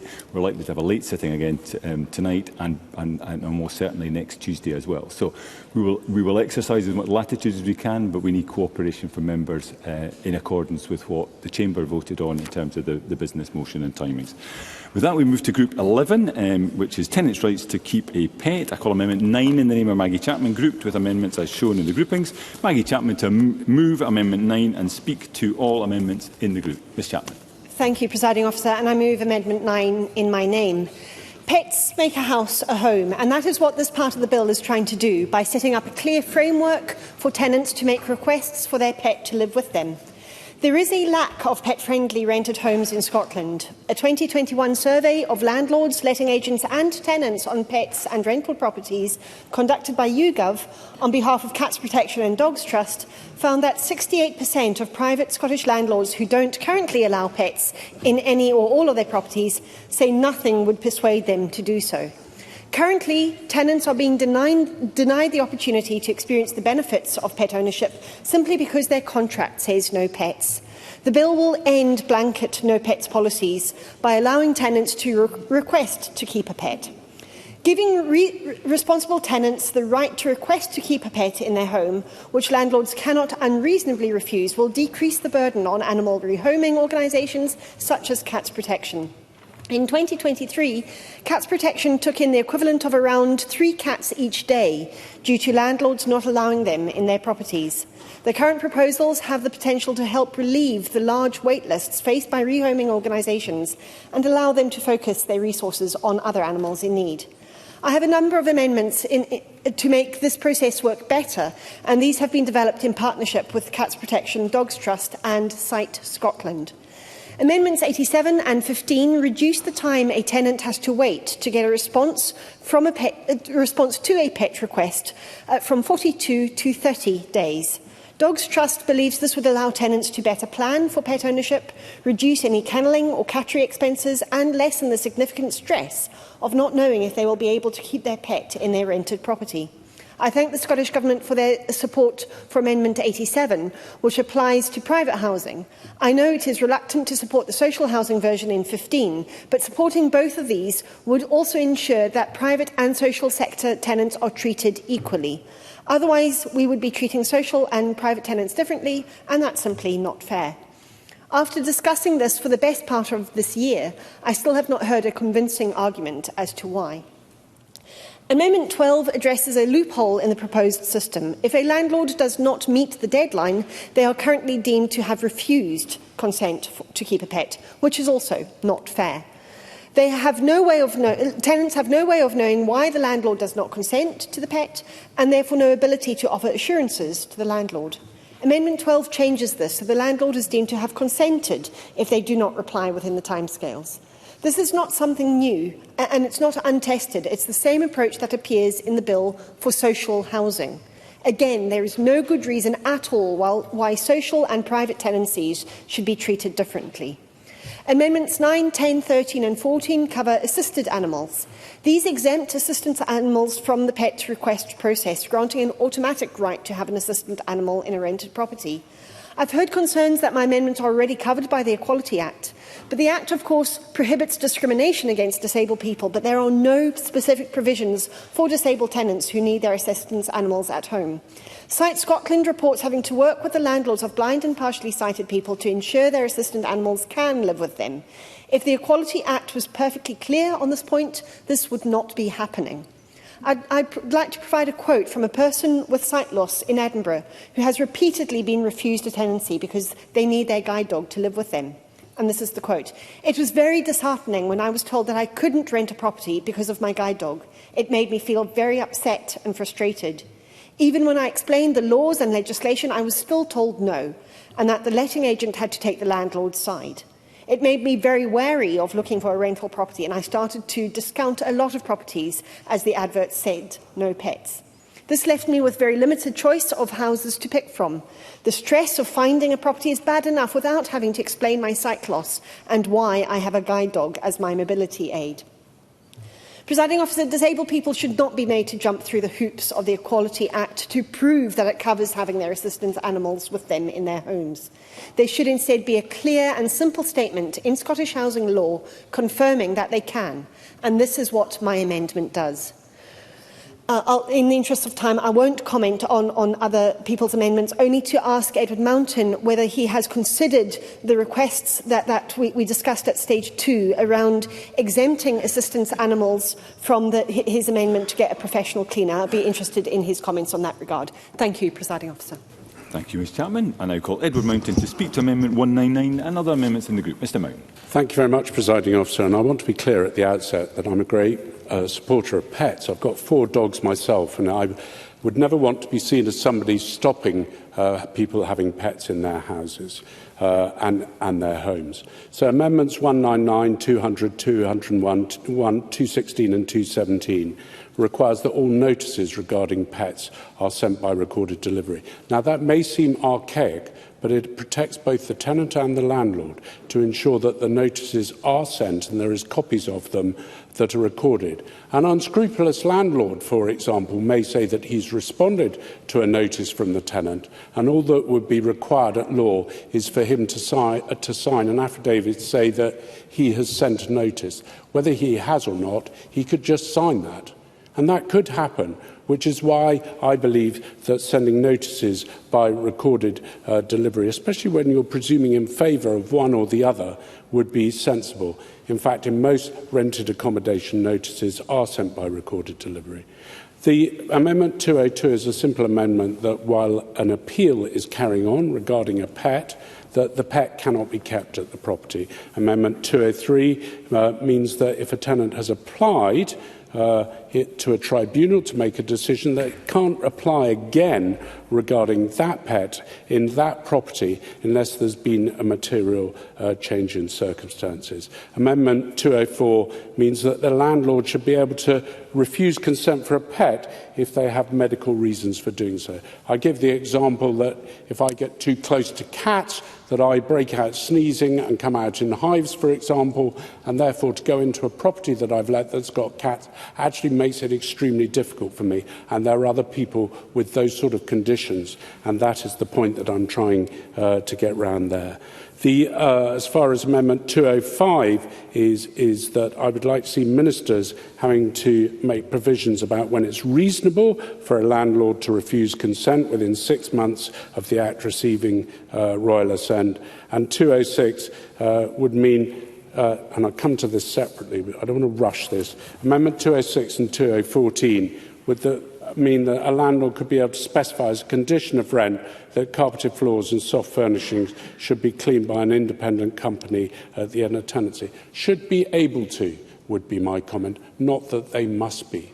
That is the point, and it is a critical point, because sometimes we know that pets, and I have one that can be deliberately difficult and leave me messages in the morning, and it would only seem right that if that was the case that I should clean up if I was renting the property when I leave. And also, Amendment 215 is about asking ministers to lay what they consider is reasonable when it comes to keeping a pet.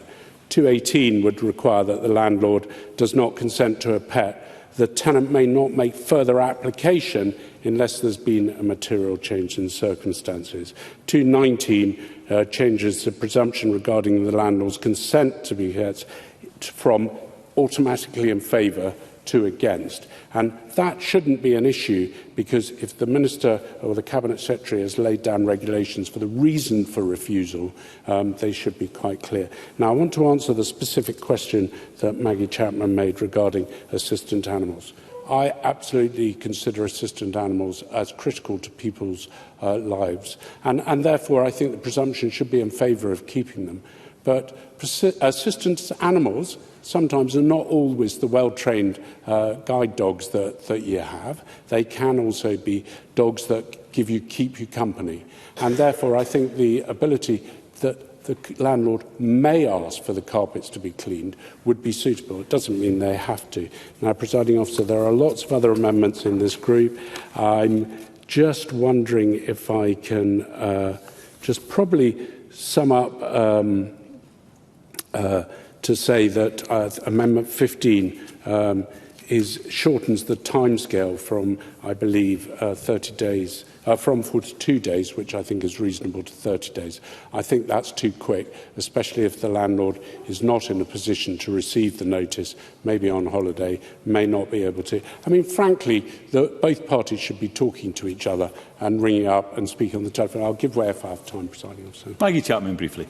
I thank Edward Mountain for taking my intervention. 30 days is more than 4 weeks. Does he not think that it would be appropriate for the landlord, if the landlord's going to be away for that period of time, that there is somebody else who could answer on the landlord's behalf? Because 30 days is an awful long time to leave renters in limbo. It may not be for a pet request. It could be for some other really urgent issue. Edward Mountain. Of course, not every landlord's in a position to appoint an agent, and I think 40 days is not unreasonable. 42 days is not unreasonable, especially if you consider the amount of time it takes government agencies and the government ministers even to respond to requests for information. So I would leave it as it is, and, Presiding Officer, I will leave it at that stage and maybe listen to the other points. Thank you, Mr Mountain. I now call the Cabinet Secretary to speak to Amendment 88 and other amendments in the group. Cabinet Secretary. Thank you, Presiding Officer. Beginning with Amendments 9, 10, 13, 14, 26 and 27 from Maggie Chapman on allowing private and social tenants to keep an assistance animal without the consent of the landlord. A similar group of amendments was disagreed at stage 2, and whilst I absolutely appreciate their intended effect, the very important point to make is that it's already the case that a disabled tenant can ask a landlord to keep an assistance animal under the Equality Act. And I'm really sorry to hear the case that Ms Chapman put to us, but that is a question of the existing law being applied and doesn't justify creating different provisions which can create a confusing landscape, so I can't support them. Yes, will do. Briefly, Maggie Chapman. So, thank you for taking my intervention. Given that the existing law clearly is not adequate, because Site Scotland and others have had repeatedly to go through this process, I cannot understand the rationale for not stating very clearly in our housing law why assistance animals should be deemed to be acceptable. Cabinet Secretary.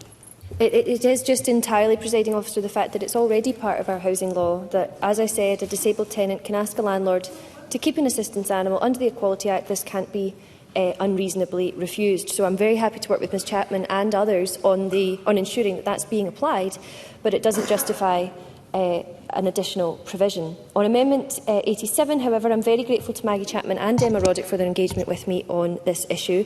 In setting the timescale, it's important to make sure there's enough time for the landlord and the tenant to discuss the request, resolve any concerns and agree reasonable conditions. This ultimately helps avoid disputes as well, so I think the 30-day period is appropriate and I'm happy to support that. Amendment 12, this was considered but not agreed at stage 2, and due to concerns about the negative consequences of switching to assumed consent in the private rented sector. It would be unclear how disputes would be resolved in cases where a landlord had a legitimate reason for a delayed response, and of course there's added complications if the tenant had obtained a pet in the meantime. We don't want to cause that confusion, so I can't support this amendment.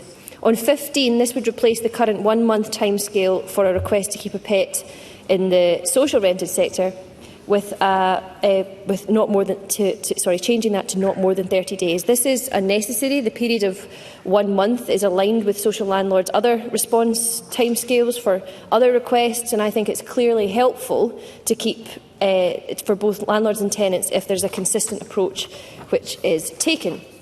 Turning to Edward Mountain's amendments 199 to 204 and 216 to 218. Firstly, 199 to 201 and 216 and 217. These are about requiring pet requests and related applications to be sent by recorded delivery. I have listened to Mr Mountain's position on this, but I think it's unnecessary. I think it would impose extra costs and additional administrative burdens on tenants and landlords who are accustomed to dealing with these things in the best way that suits them. Yes, I will do.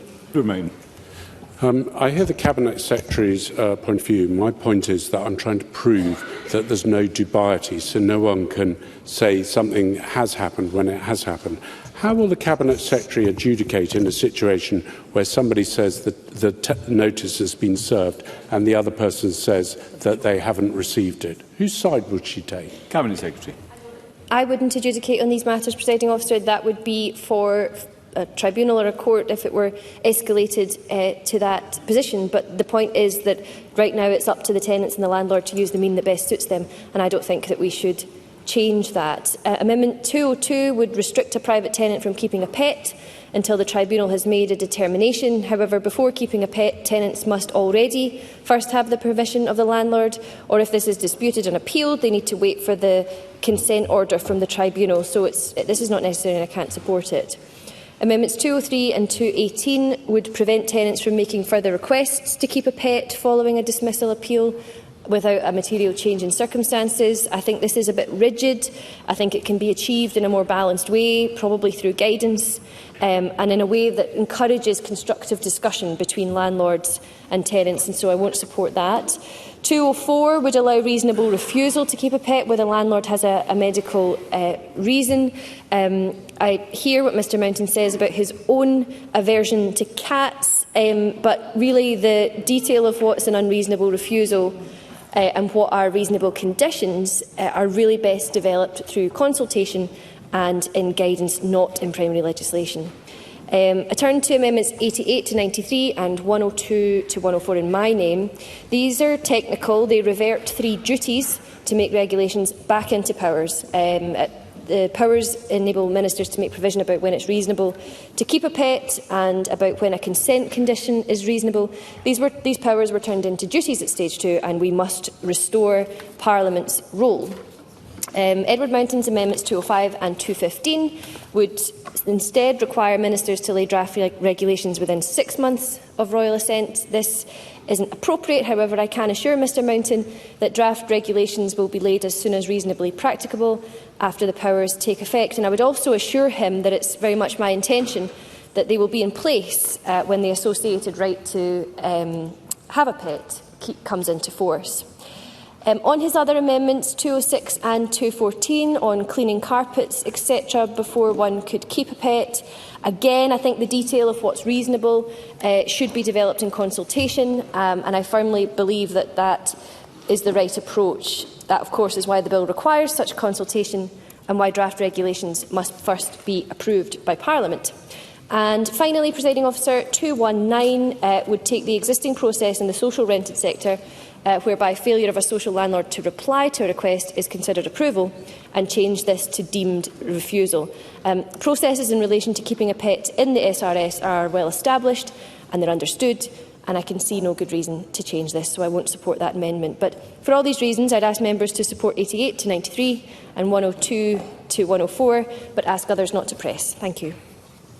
Thank you, Cabinet Secretary. Members will note that we've passed the agreed time limit for the debate on this group to finish. I exercise my power under Rule 9.8.4 AC to allow debate on this group to continue beyond that limit in order to avoid the debate being further curtailed. I call Jeremy Balfour. Thank you, Presiding Officer. I wish to speak in favour of the amendment brought by Maggie Chapman in regard to Amendments 13 and 14. This government and to some degree this Parliament are very good with rhetoric when it comes to disabled issues. They want to be supportive and say the right thing. But when it comes to action, often they do not follow the warm words. And yet again, we are seeing that in regard to what the Cabinet Secretary has said, that she and her government will not be supporting Amendments 13 and 14. I think on this occasion, Maggie Chapman is absolutely right in what she says. Other organisations have been in touch with me, and if the Cabinet Secretary is simply saying that this is already restating what the law is in Scotland, then surely it can do no harm when we are passing a new housing bill to support something that will give greater protection to those with disability. Again, she says that she is willing to work with Maggie Chapman and other MSPs going forward, but this is now the opportunity for us to do something. And I do hope that members across the chamber will think about not just giving warm words to disabled people, but actually doing something in law that will make their lives easier. Thank you, Presiding Officer. Thank you, Mr Balfour. Maggie Chapman to wind up and press or withdraw Amendment 9. Thank you, Presiding Officer, and can I just thank Jeremy Balfour for his words of support just then. Presiding Officer, I'm not going to speak for too long, but I just want to raise one thing. The Cabinet Secretary talked about consistency within the social rented sector, about the 30 days or 1 month. Why is consistency there important, but consistency between the private rented sector and social rented sector is not? I still haven't heard convincing arguments why it's one rule for one and one rule for another in some of these amendments. But I'll leave my comments there, Presiding Officer. Can I just confirm, Ms Chapman, that you intend to press? Press.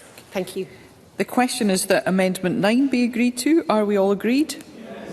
The Parliament is not agreed. There will be a division and members should cast their votes now.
The vote is closed.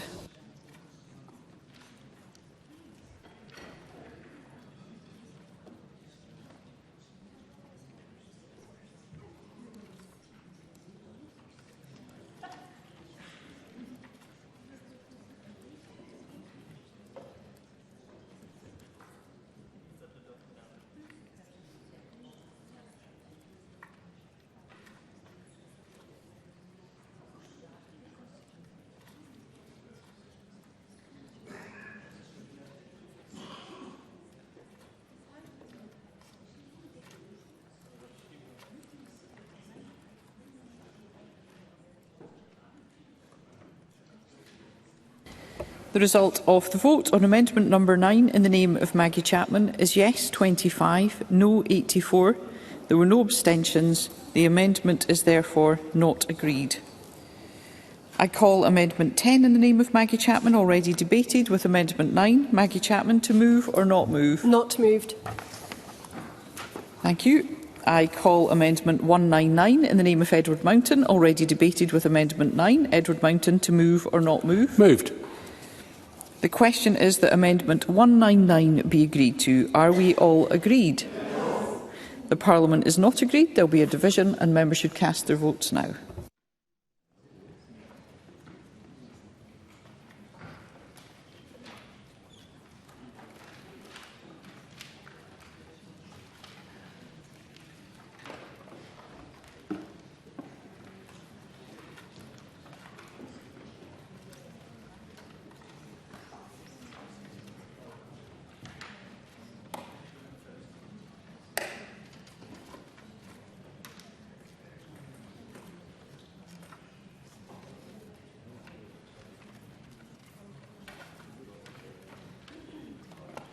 The vote is closed.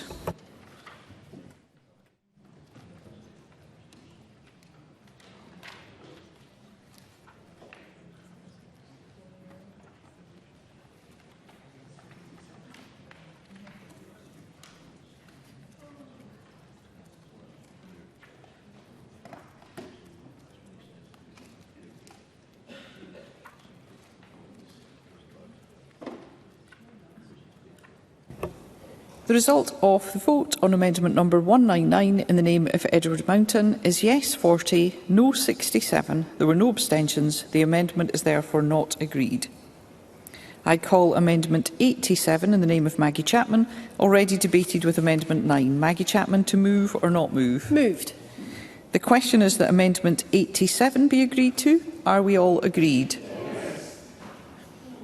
I'm just going to ask again, are we all agreed? Yes.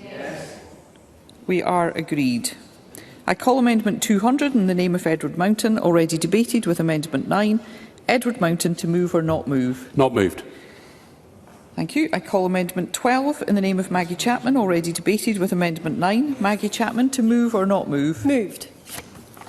The question is that Amendment 12 be agreed to. Are we all agreed? No. The Parliament is not agreed. There will be a division and members should cast their votes now.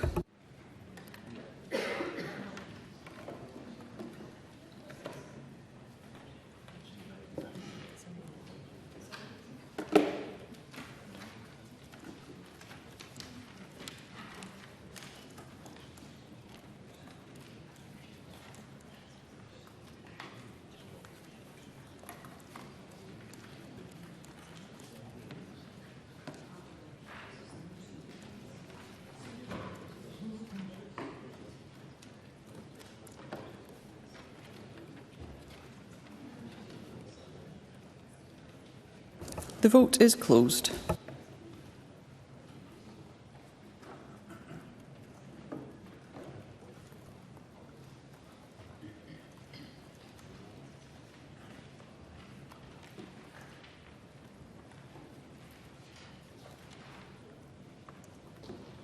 I call Craig Hoy for a point of order.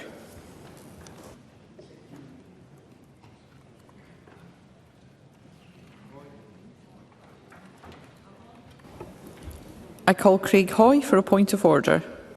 Sorry, apologies, Presiding Officer. My app froze. I would have voted no. Thank you. Mr Hoy will ensure that's recorded.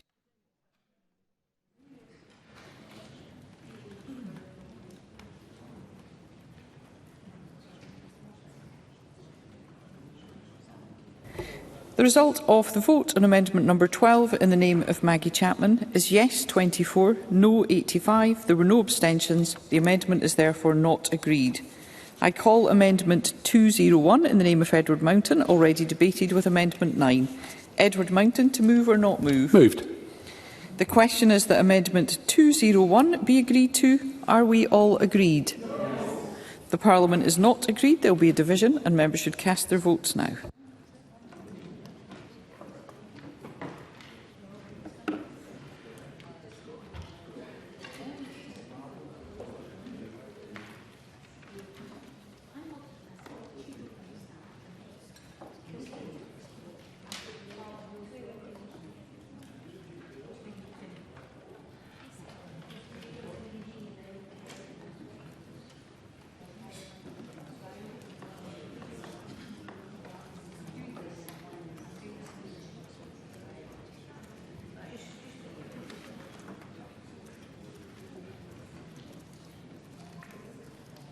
The vote is closed.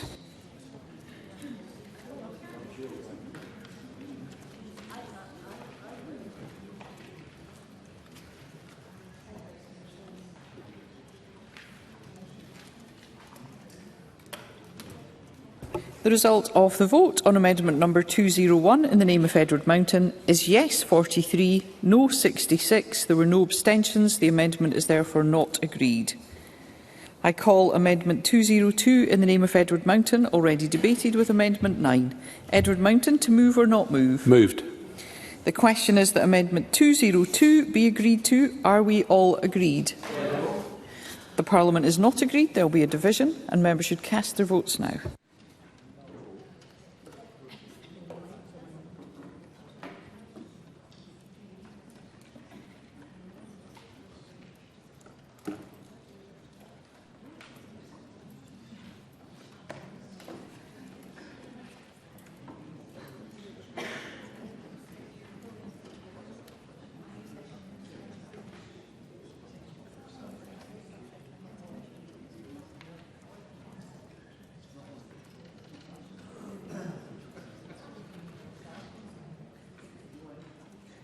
The vote is closed.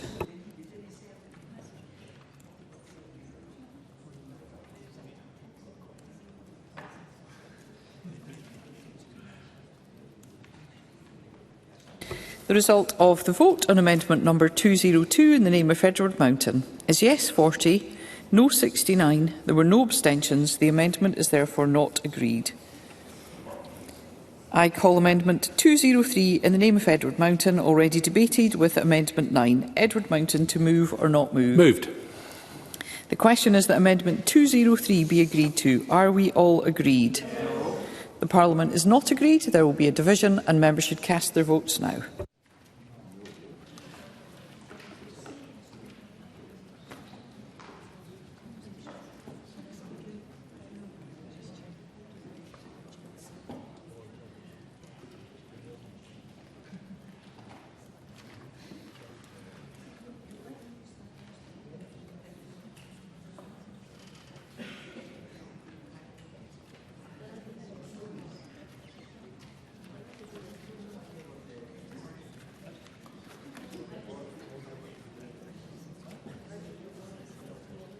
The vote is closed.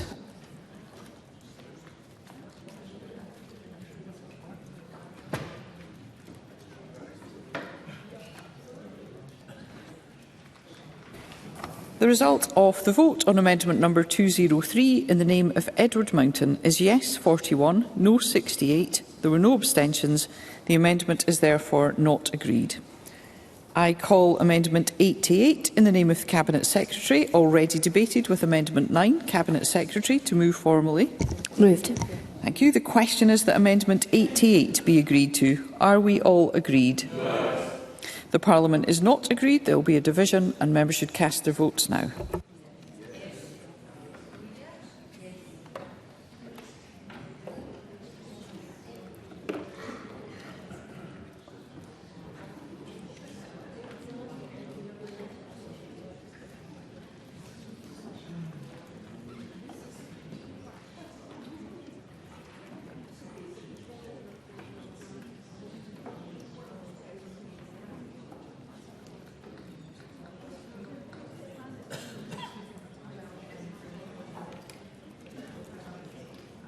The vote is closed.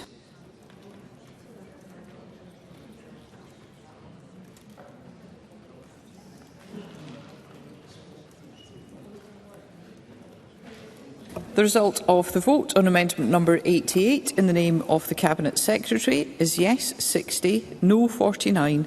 There were no abstentions. The amendment is therefore agreed.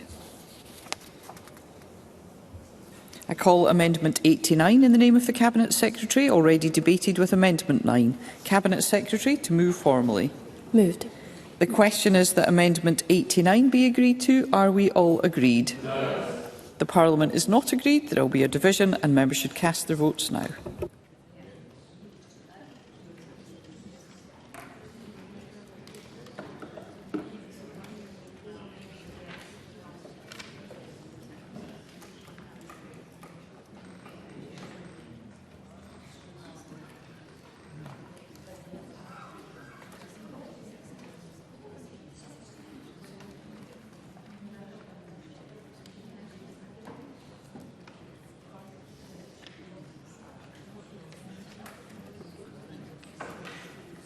The vote is closed.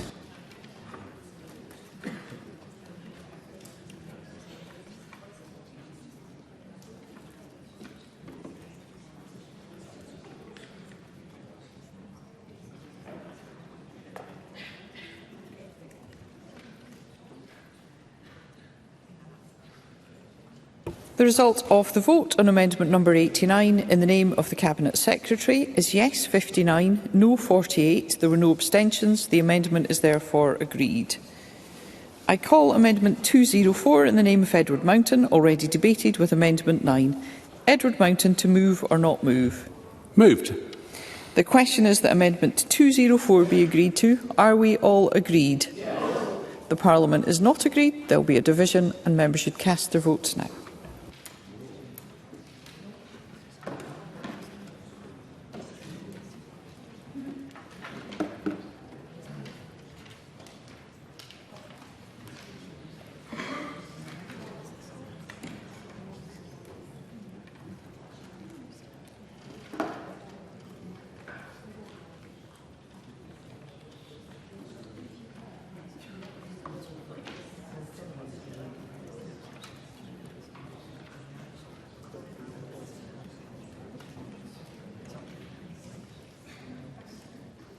The vote is closed.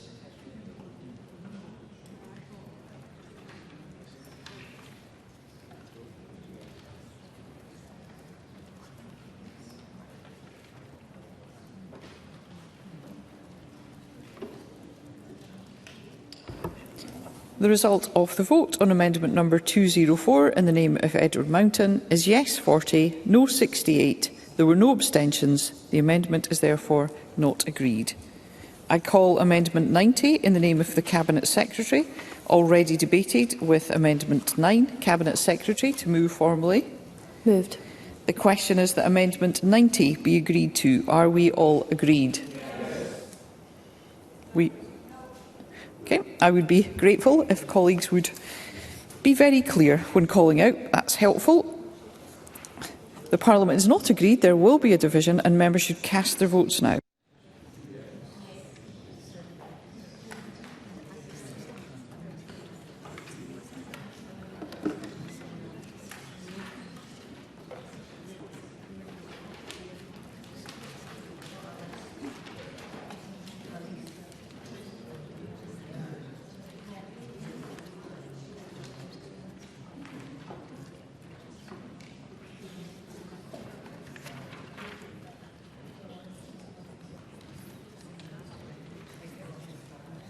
The vote is closed.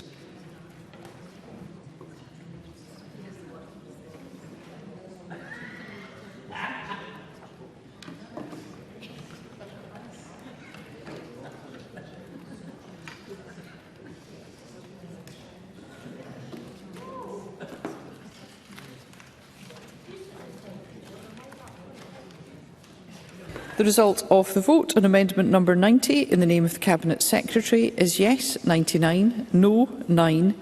There were no abstentions. The amendment is therefore agreed. I call amendment 205 in the name of Edward Mountain, already debated with amendment 9. Edward Mountain to move or not move? Moved. The question is that amendment 205 be agreed to. Are we all agreed? Yes. The Parliament is not agreed. There will be a division and members should cast their votes now.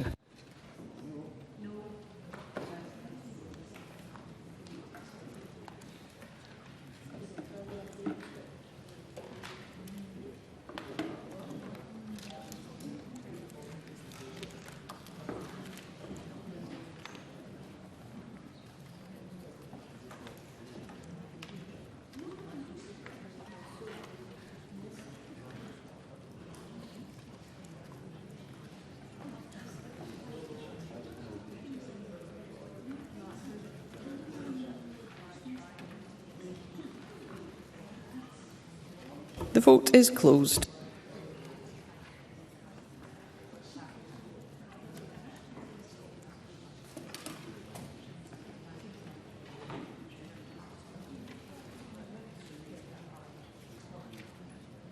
The result of the vote on amendment number 205 in the name of Edward Mountain is yes 41, no 68. There were no abstentions. The amendment is therefore not agreed. I call amendment 91 in the name of the Cabinet Secretary, already debated with amendment 9. Cabinet Secretary to move formally. Moved. Thank you. The question is that amendment 91 be agreed to. Are we all agreed? Yes. The Parliament is not agreed. There will be a division and members should cast their votes now.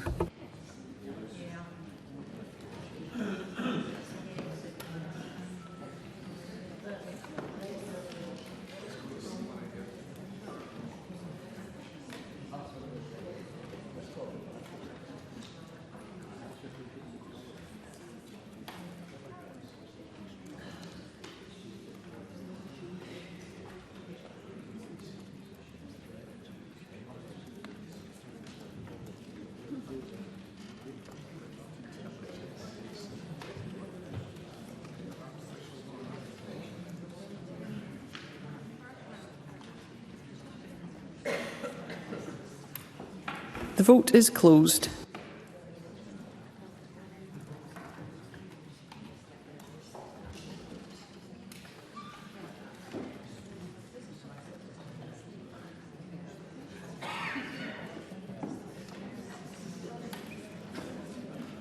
The result of the vote on amendment number 91 in the name of the Cabinet Secretary is yes 59, no 50. There were no abstentions. The amendment is therefore agreed.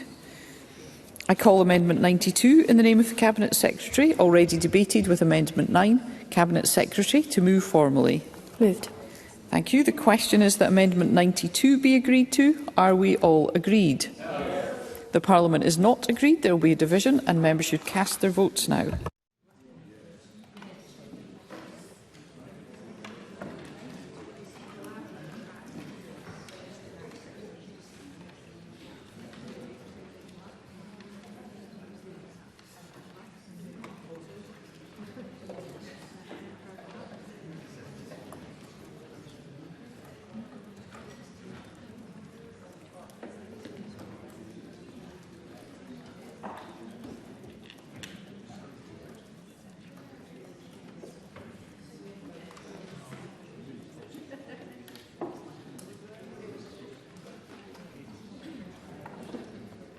The vote is closed.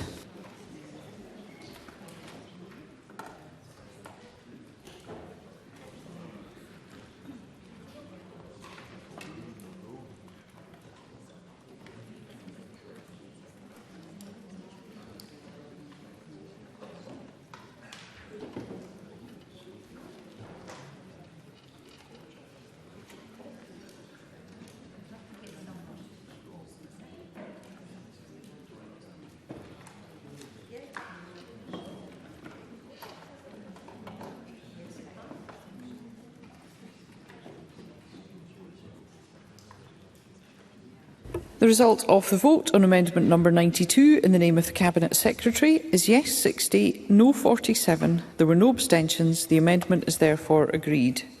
I call amendment 206 in the name of Edward Mountain, already debated with amendment 9. Edward Mountain to move or not move? Moved. Thank you. The question is that amendment 206 be agreed to. Are we all agreed? Yes. The Parliament is not agreed. There will be a division and members should cast their votes now.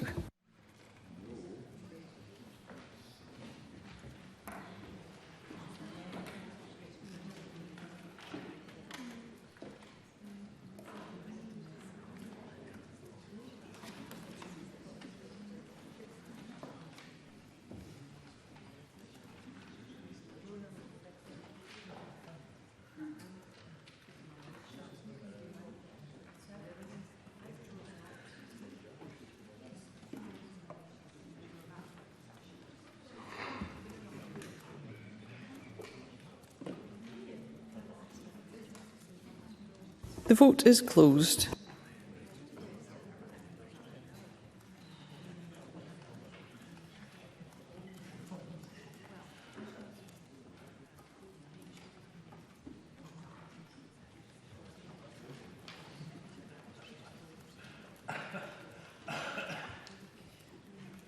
The result of the vote on amendment number 206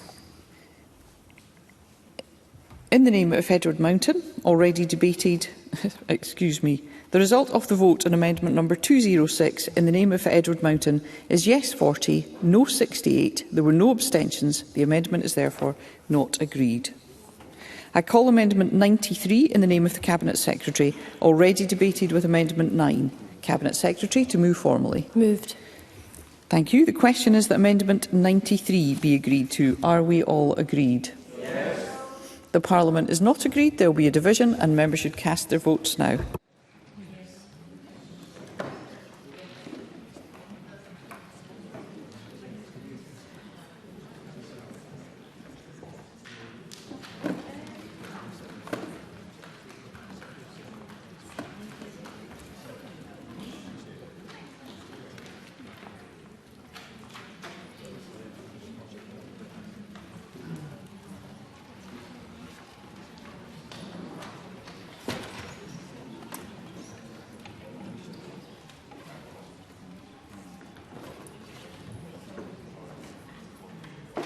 The vote is closed.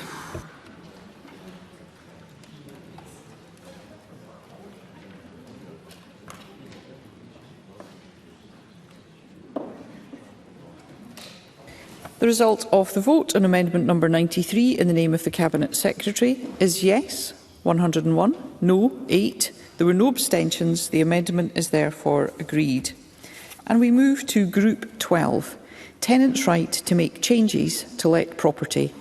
I call Amendment 207 in the name of Edward Mountain, grouped with amendments as shown in the groupings. Edward Mountain to move Amendment 207 and speak to all amendments in the group. Thank you, Presiding Officer. And at the beginning, I'm going to say I move Amendment 207. Now, a lot of the confusion over this group of amendments would have been clarified if we knew what Category 1 and Category 2 changes were. In the big business regulatory impact assessment, it gave some ideas that Category 1 changes would include simple things as putting up pictures and posters, and Category 2 might include painting of walls. I mean, I have to say, from a personal point of view, that if a tenant moves in and wants to make the property their home, putting up pictures and posters and such thing is something that I would normally expect them to do. And I'd be surprised, actually, in many cases, if they weren't able to do that. And Category 2 changes, such as painting of rooms, if that's what it were, I believe should be agreed with the landlord in advance. Now, Amendments 208, 209 and 211 require notices between the landlord and tenant regarding Category 2 changes to be sent in writing and by recorded delivery. And I know the Cabinet Secretary doesn't accept my opinion on this, but what I'm trying to do is make sure there's no confusion at a later date, and it doesn't set the landlord off against the tenant, because there's nothing worse when that happens when somebody's trying to move out of their home and move to a different property.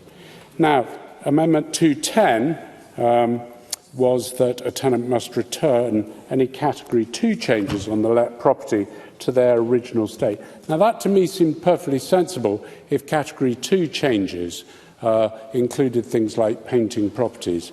I've seen lots of properties where the colour scheme that have been put up by the tenant may not be one that the landlord necessarily recognises as a nice one. Most landlords would go with a bland colour so that a tenant could move in at a date and find that acceptable. Sometimes I've seen bright purples, fluorescent pinks with blue stars on them, and oh, Mr Whitfield saying that's his house. I haven't been to your house, Mr Whitfield.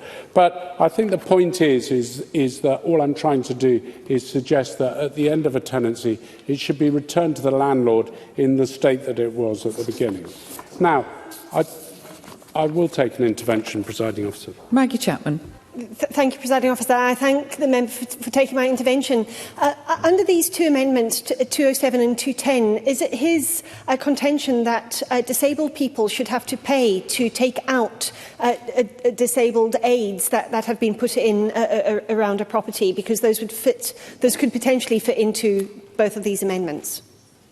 And I thank the member for that intervention. I want to come on to this specific point, if I may, because the member will have seen, because I know she kept an eagle eye, Presiding Officer, on the various amendments which was put forward. And I put forward an Amendment 399, which was not selected by the Presiding Officer.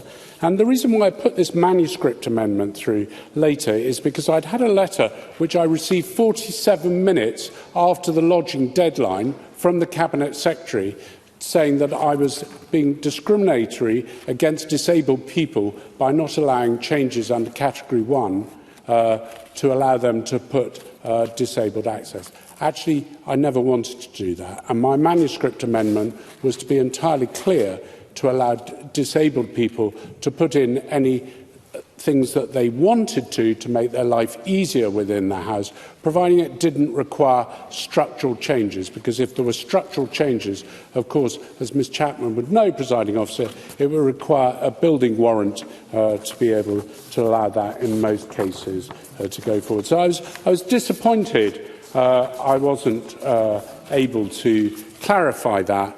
And I do think a lot of the disagreement that there may be between the Cabinet Secretary and myself, Presiding Officer, is because it wasn't clear what Category 1 and Category 2 changes are.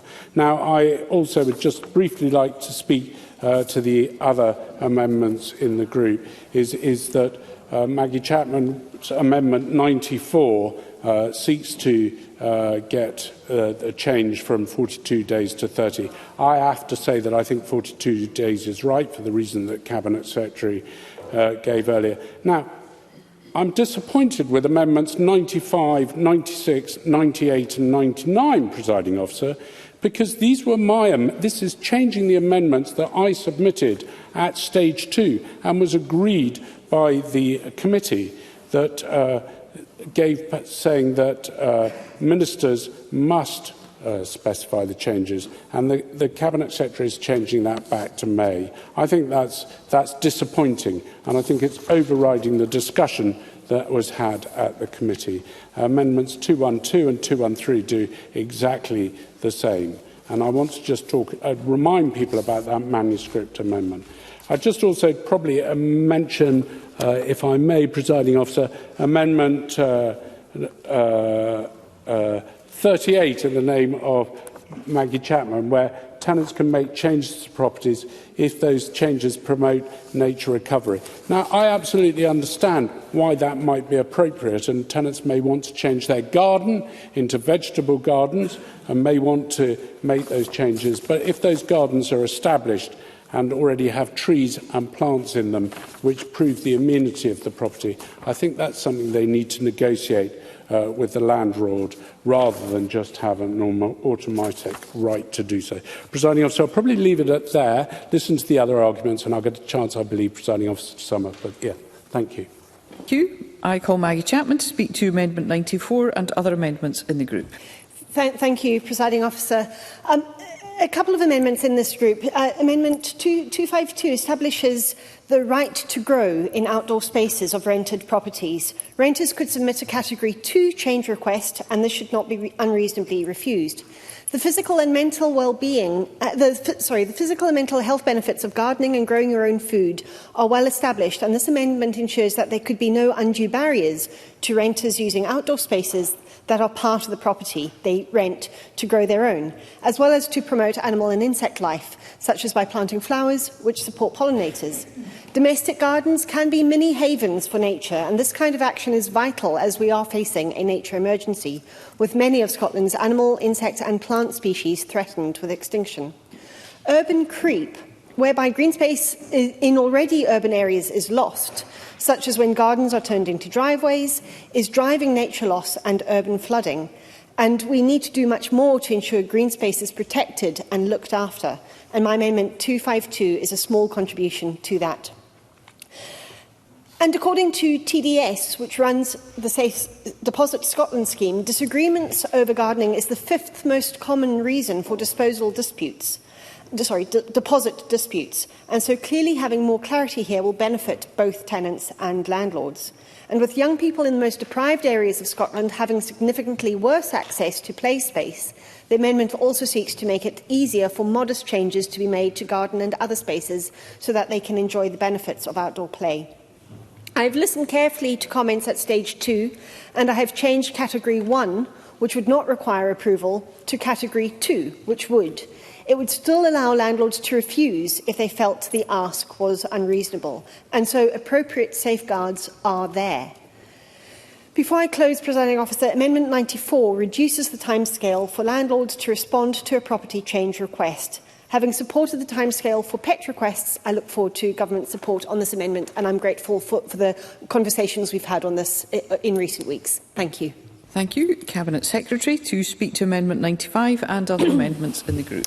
Thank you, Presiding Officer. I shall begin with Edward Mountain's Amendments 207 and 210, which would mean a tenant is required to reinstate the property to its original condition following a Category 1 or 2 change. Now, I understand the provision may reflect some landlords' concerns, some of which will be perfectly legitimate. However, I don't think that the inclusion of a blanket provision on the face of the bill is the right approach to take.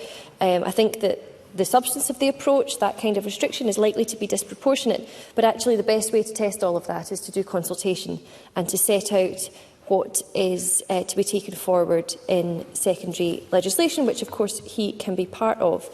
Amendment 208 and 209, also in Mr Mountain's name, relates again to the question of recorded delivery, this time a request for a Category 2 change and its response. As before, the landlord and the tenant should be free to agree the form of written communication that will be used during the tenancy, and I think it's common for email to be used, so whilst I understand his concerns, I can't support that. Turning to Maggie Chapman in Amendment 38, this would mean that certain changes to outdoor space connected with a let property would be a Category 2 change, and a tenant would have the right to request and not be unreasonably refused. I have a lot of sympathy with what Maggie Chapman has discussed, and I think people's ability to enjoy green space is absolutely fundamental, not only to feeling comfortable at home, but also to their mental and physical well-being. So I don't have any objection in principle that prescribed changes should include the use of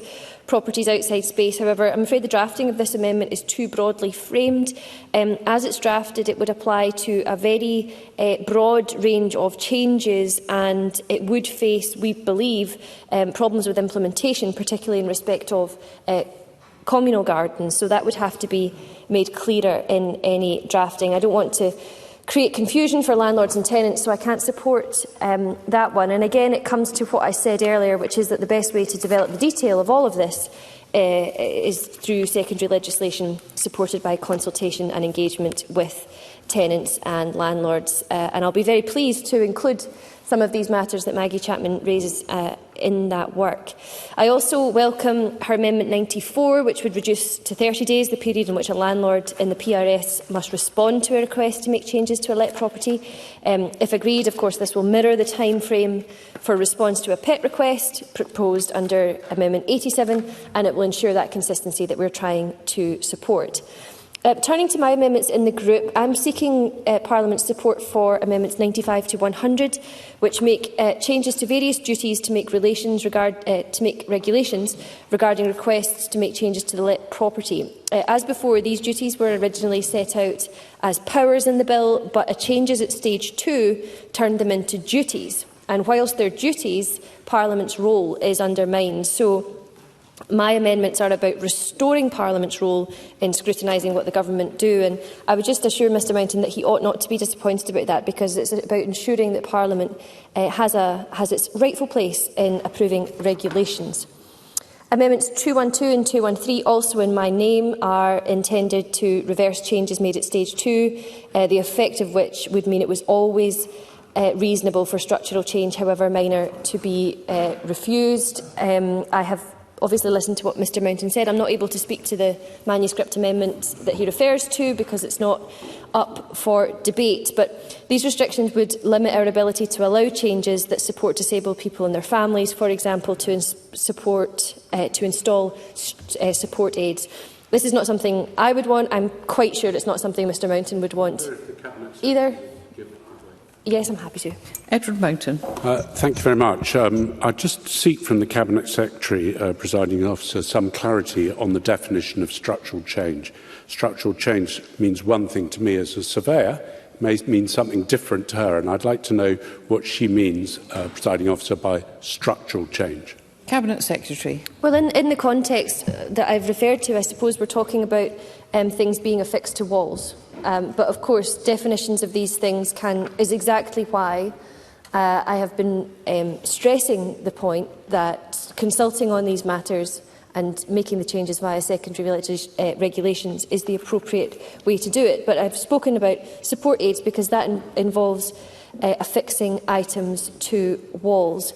But just to reassure members, the regulation-making powers in the bill will be subject to affirmative power, and this will ensure powers are exercised appropriately and that a reasonable balance is achieved, firstly between tenants' rights and those of the landlord, and also that Parliament have a fulsome part in that. Thank you, and I call Edward Mountain to wind up and press or withdraw Amendment 207. Thank you very much, Presiding Officer, and I've listened to the arguments that have been put forward today. I have to say I could go through all the reasons why I don't actually agree with them, and I don't think the Cabinet Secretary's definition of a structural change would be one that's recognised. Affixing things to the wall is not changing the structure of the property. Structural changes, by definition in building, would require, in most cases, building warrant to be approved. I have heard the arguments, and I'm just going to make this case one more time on recorded delivery and delivering of notices. I guarantee that this will be a recipe for disaster and a recipe for argument. In my life as a landlord, I've tried to avoid that, and I think the Cabinet Secretary and those people who vote not to have them served by recorded delivery are making a mistake. Presiding Officer, I'll leave it there because I know the time is short.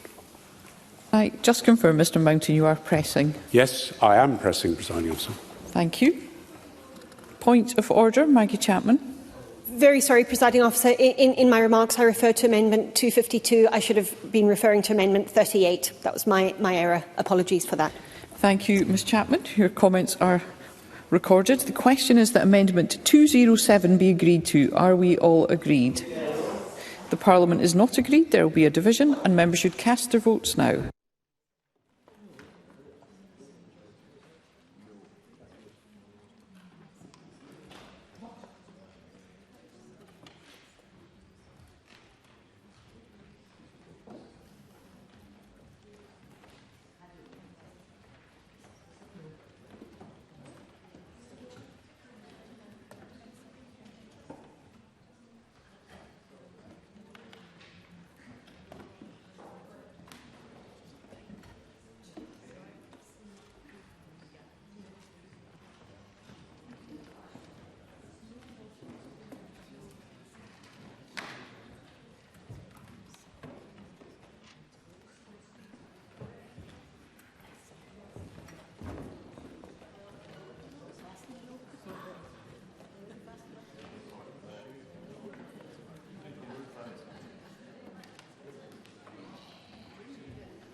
The vote is closed.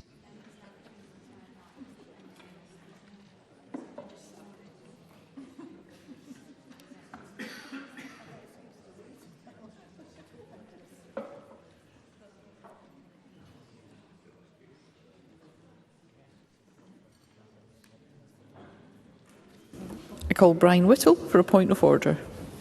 That wouldn't connect, Presiding Officer. I would have voted yes. Thank you, Mr Whittle. We'll ensure that's recorded.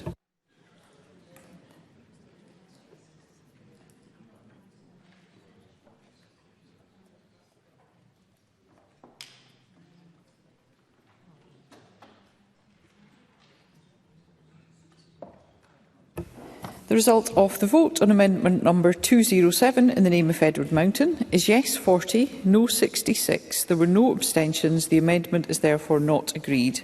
I call Amendment 208 in the name of Edward Mountain, already debated with Amendment 207. Edward Mountain to move or not move? Moved. The question is that Amendment 208 be agreed to. Are we all agreed? Yes. The Parliament is not agreed. There will be a division, and members should cast their votes now.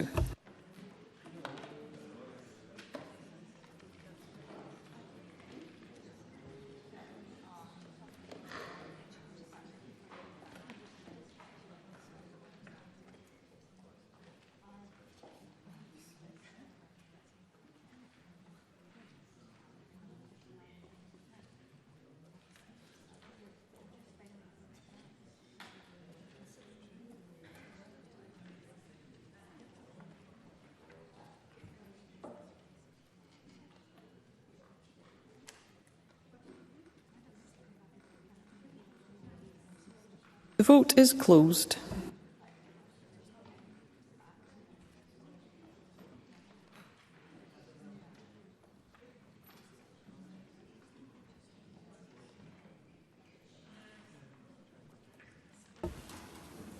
The result of the vote on amendment number 208 in the name of Edward Mountain is yes 41, no 67. There were no abstentions. The amendment is therefore not agreed. I call Amendment 94 in the name of Maggie Chapman, already debated, with Amendment 207. Maggie Chapman to move or not move? Moved. The question is that Amendment 94 be agreed to. Are we all agreed? Yes. The Parliament is not agreed. There will be a division, and members should cast their votes now.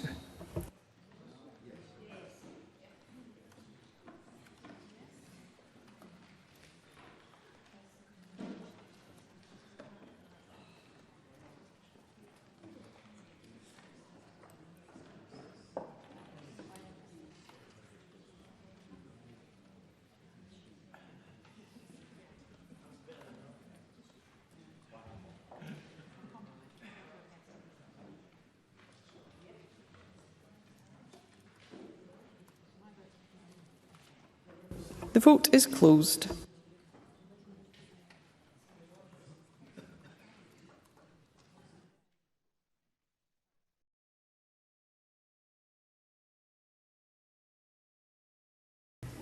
The result of the vote on amendment number 94 in the name of Maggie Chapman is yes 83, no 24. There were no abstentions. The amendment is therefore agreed. I call amendment 209 in the name of Edward Mountain, already debated, with amendment 207. Edward Mountain, to move or not move? Not moved. Thank you. I call amendment 210 in the name of Edward Mountain, already debated, with amendment 207. Edward Mountain, to move or not move? Moved. Thank you. The question is that amendment 210 be agreed to. Are we all agreed? No. The Parliament is not agreed. There will be a division and members should cast their votes now.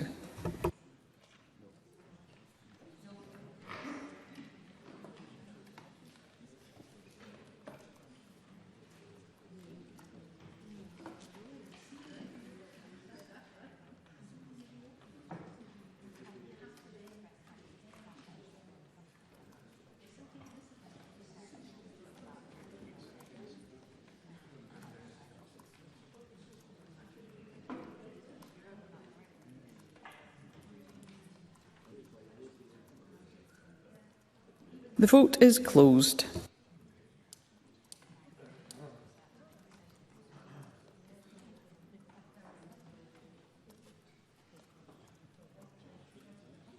The result of the vote on amendment number 210 in the name of Edward Mountain is yes 39, no 69. There were no abstentions. The amendment is therefore not agreed. I call amendment 211 in the name of Edward Mountain, already debated, with amendment 207. Edward Mountain, to move or not move? Not moved. Thank you. The amendment is not moved. I call amendment 95 in the name of the Cabinet Secretary, already debated, with amendment 207. Cabinet Secretary, to move formally? Moved. Thank you. And the question is that amendment 95 be agreed to. Are we all agreed? No. The Parliament is not agreed. There will be a division and members should cast their votes now.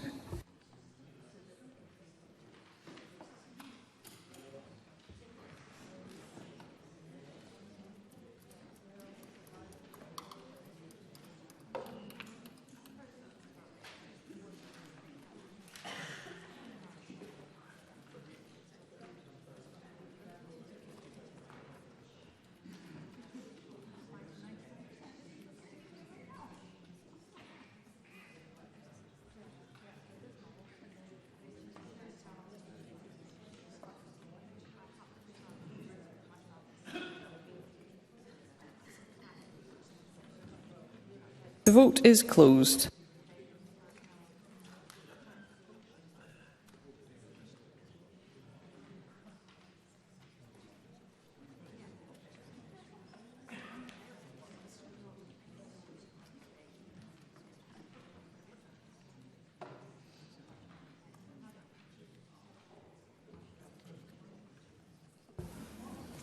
The result of the vote on amendment number 95 in the name of the Cabinet Secretary is yes 61, no 46. There were no abstentions. The amendment is therefore agreed. I call amendment 96 in the name of the Cabinet Secretary, already debated, with amendment 207. Cabinet Secretary, to move formally? Moved. Thank you. The question is that amendment 96 be agreed to. Are we all agreed? No. The Parliament is not agreed. There will be a division and members should cast their votes now.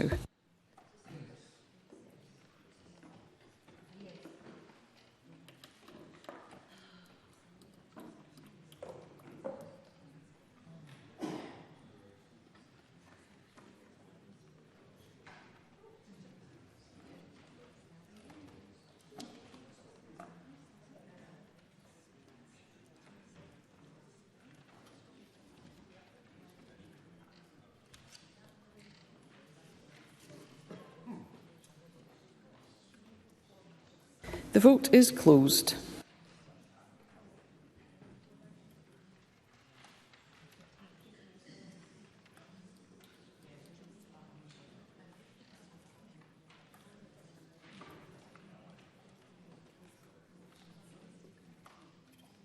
The result of the vote on amendment number 96 in the name of the Cabinet Secretary is yes 58, no 49. There were no abstentions. The amendment is therefore agreed.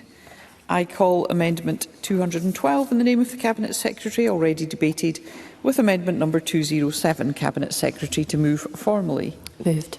The question is that amendment 212 be agreed to. Are we all agreed? The Parliament is not agreed. There will be a division and members should cast their votes now.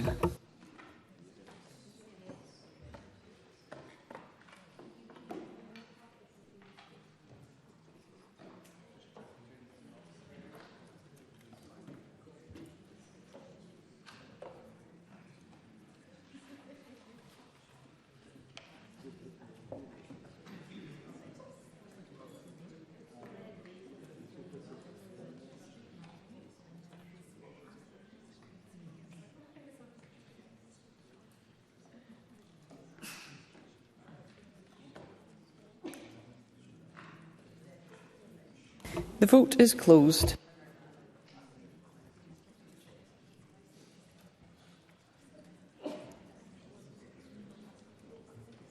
I call Douglas Ross for a point of order.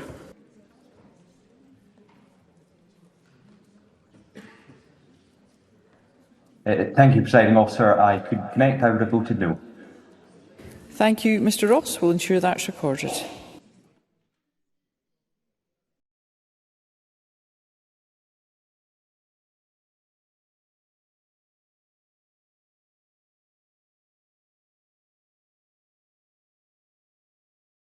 The result of the vote on amendment number 212 in the name of the Cabinet Secretary is yes 69, no 39. There were no abstentions. The amendment is therefore agreed.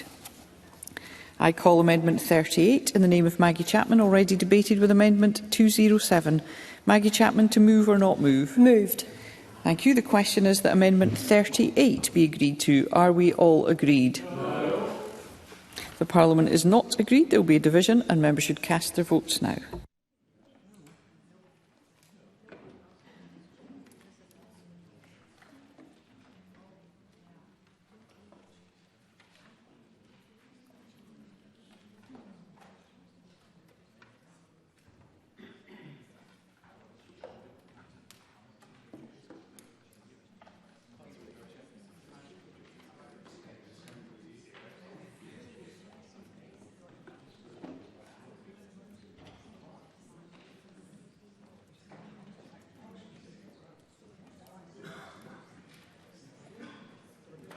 The vote is closed.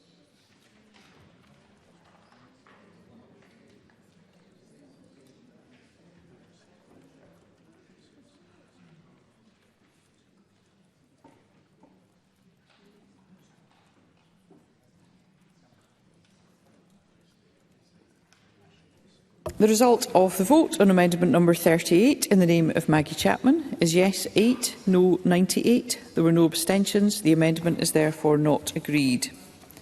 I call amendments 97, 98 and 99, all in the name of the Cabinet Secretary, and all previously debated, with amendment 207. I invite the Cabinet Secretary to move amendments 97 to 99 en bloc. Moved en bloc. Does any member object to a single question being put on amendments 97 to 99? There are objections to that. Therefore, we will put these questions individually. And the question is that amendment 97 be agreed to. Are we all agreed? Yes. The Parliament is not agreed. There will be a division and members should cast their votes now.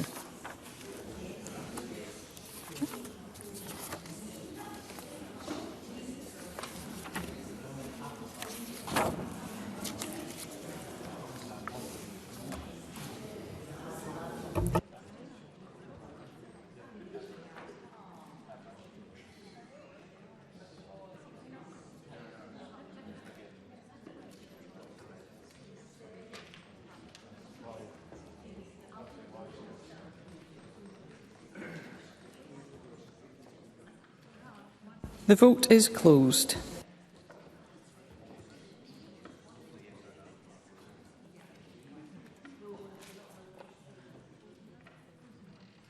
I call Angus Robertson for a point of order. Unfortunately, my device would not register my vote, which would have been for a yes. Thank you, Mr Robertson. We'll ensure that's recorded.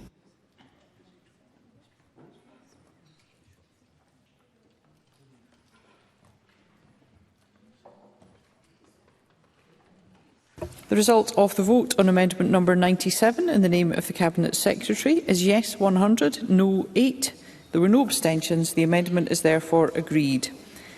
The next question is that amendment 98 be agreed to. Are we all agreed? No. The Parliament is not agreed. There will be a division and members should cast their votes now.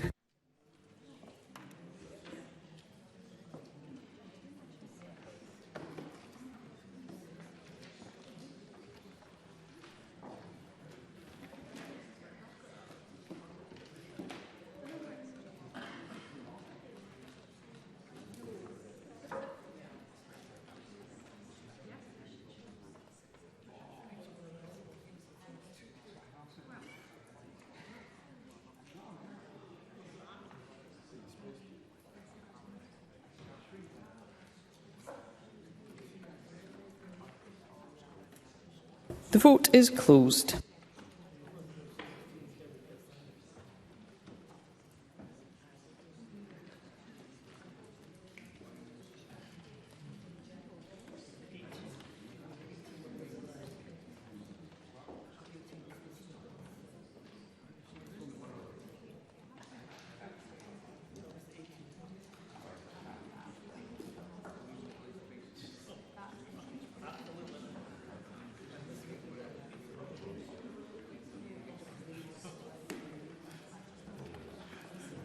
The result of the vote on amendment number 98 in the name of the Cabinet Secretary is yes 60, no 47. There were no abstentions. The amendment is therefore agreed. The question is that amendment 99 be agreed to. Are we all agreed? The Parliament is not agreed. There will be a division and members should cast their votes now.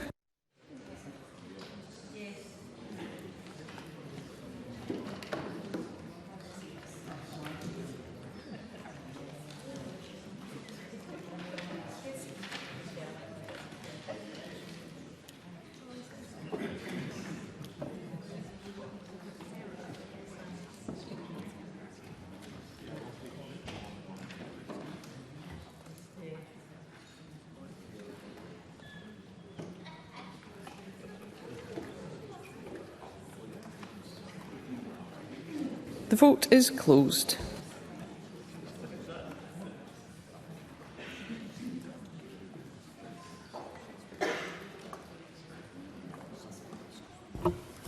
The result of the vote on amendment number 99 in the name of the Cabinet Secretary is yes 61, no 47. There were no abstentions. The amendment is therefore agreed. I call amendment 213 in the name of the Cabinet Secretary, already debated with amendment 207. Cabinet Secretary to move formally. Formally moved. Thank you. The question is that amendment 213 be agreed to. Are we all agreed? Yes. The Parliament is not agreed. There will be a division and members should cast their votes now.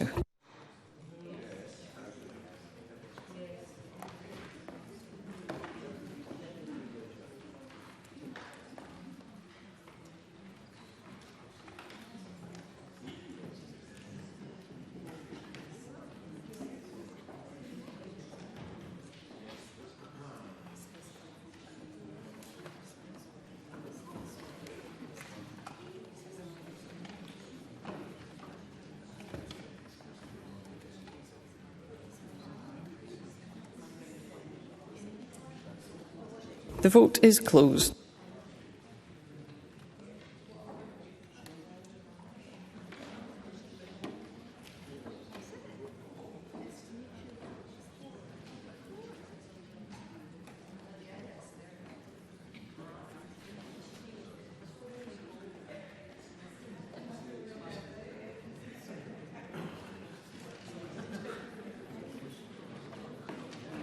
The result of the vote on amendment number 213 in the name of Cabinet Secretary is yes 68, no 39.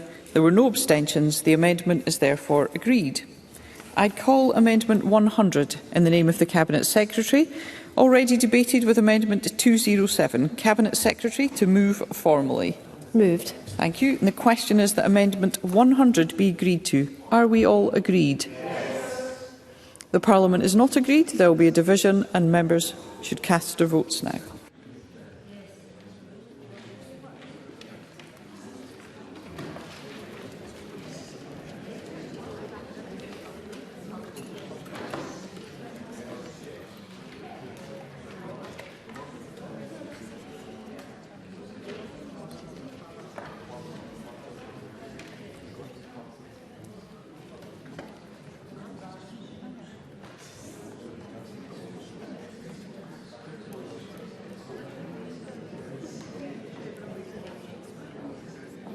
The vote is closed.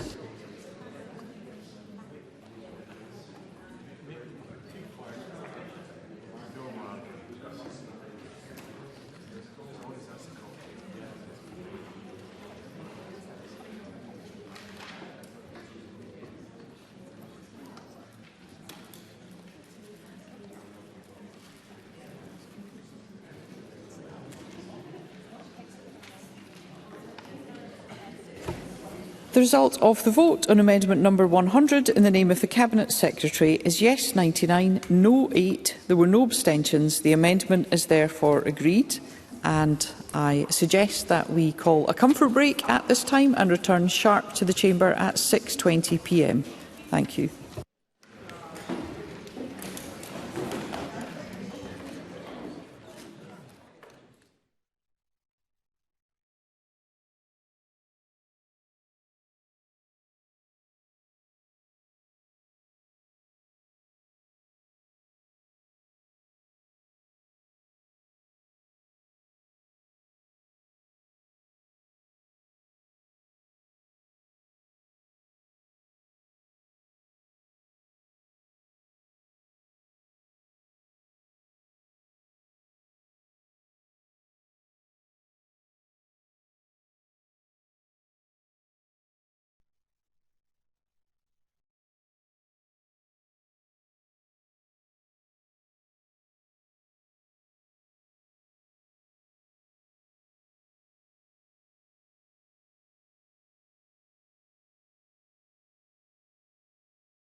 Thank you. So we will now move to Group 13 on social housing. I call Amendment 101 in the name of Paul Sweeney, grouped with Amendments 304, 305, 337 and 338. I call on Paul Sweeney to move Amendment 101 and to speak to all amendments in the group. Mr Sweeney. Thank you, Deputy Presiding Officer. May I initially declare an interest as a recently co-opted committee member of Reedvale Community-Based Housing Association in Glasgow. The purpose of Amendment 101 is to bring the legislation on housing into alignment with sections 109 to 113 of the Cooperative and Community Benefit Societies Act 2014. This would mean that registered social landlords can transfer engagements only if 2/3 of tenants vote in favour of a special resolution. To do so, currently a simple majority of tenants in favour is required to proceed through the process. Section 111 of the Cooperative and Community Benefit Societies Act of 2014, which governs shareholder voting and takeovers of societies and is legislation that applies across the UK, stipulates that a special resolution must be passed at a general meeting by at least 2/3 of the eligible members who vote. And I was motivated to lodge this amendment by what happened at Reedvale Housing Association last year. Had the measure in this amendment been in place then, the tenant ballot to transfer the association's stock would not have reached the threshold required for the proposal to proceed to the special general meeting of shareholders, at which the 2/3 majority requirement to transfer the engagements was not met. And that was only achieved after a last-ditch local campaign against a well-resourced propaganda effort by Places for People Scotland to try and seize control of the housing stock that was under community ownership. In December 2023, Reedvale Housing Association had proposed to transfer its housing stock of around 900 properties, valued at approximately £180 million at market value, to Places for People Scotland, but in a tenant ballot which was open for 32 days and in which 73% of tenants cast their vote, 62% voted in favour of the proposal. But had the 2/3 majority rule been in place, the proposal would have fallen at that point because it did not meet the threshold of 66.6%. As you may know, Reedvale Housing Association is one of Scotland's first community-based housing associations, and it was formed after the seminal Housing Act of 1974, which is now celebrating half a century of community-based housing. And indeed, the Forum in the West of Scotland of Community-Based Housing Associations did highlight that they had serious concerns about the pattern of transfers and engagements of those community-based housing associations over the last few years, and that in cases where they have taken place, they have largely had the support of over 90% of tenants, and that the only one that fell below 90% level, which was for the Pineview Housing Association and Kendoon Housing Association transfer, was unusual. So clearly there were instances where the housing association support from tenants has fallen below that threshold. There is concerns. So in instances where transfers of engagements are sought, they should really enjoy the support of the vast majority of tenants for the proposition to be reasonable. And with yes votes and transfer belts normally exceeding that 90% threshold, it was clear that there was a concern in Reedvale's case because almost 40% of voting tenants opposed the transfer, despite the enticing offer of a 5-year rent freeze to hand over the £180 million of housing stock that they collectively owned. That was hardly a resounding vote of confidence. So I think the requirement for a supermajority, which would require support from 2/3 of the tenant body, would make it clear that there is a settled majority view on what would be the best future for one of Scotland's community-based housing associations. After all, it is a one-way road from being a community-based association to joining one of the large national housing groups. And there's never been a case in Scotland where a large national housing group has spun out a small community-based housing association. So I think this amendment is important in order to protect the sector. And I think also it's important to note that once it had the required tenant approval to transfer, which was in place by a small majority, Reedvale Housing Association wanted to hold that special general meeting with its shareholders on the 16th of January last year in order to seek ratification, and it was then voted down. And the chair of the Glasgow and West of Scotland Forum of Housing Associations at that time said that, as an obvious supporter and promoter of community-based housing associations, they welcomed that decision by the shareholders and recognised the concerns expressed by members, including the impending loss of community assets and the inevitable disappearance of local decision-making. This is why I think that this amendment is reasonable and coherent. It proposes the prudent measure of bringing the voting threshold for tenants and shareholders of housing associations into alignment with a two-thirds threshold for both. That would serve to provide an extra layer of protection and confidence for community-controlled housing associations against what are often cynical and insidious attempts to railroad through irreversible takeovers of community-controlled assets and risk pitting tenants against the member shareholders, which has been a worrying trend in Scotland's housing sector in the past few years, of which Reedvale Housing Association is just the latest and most egregious example.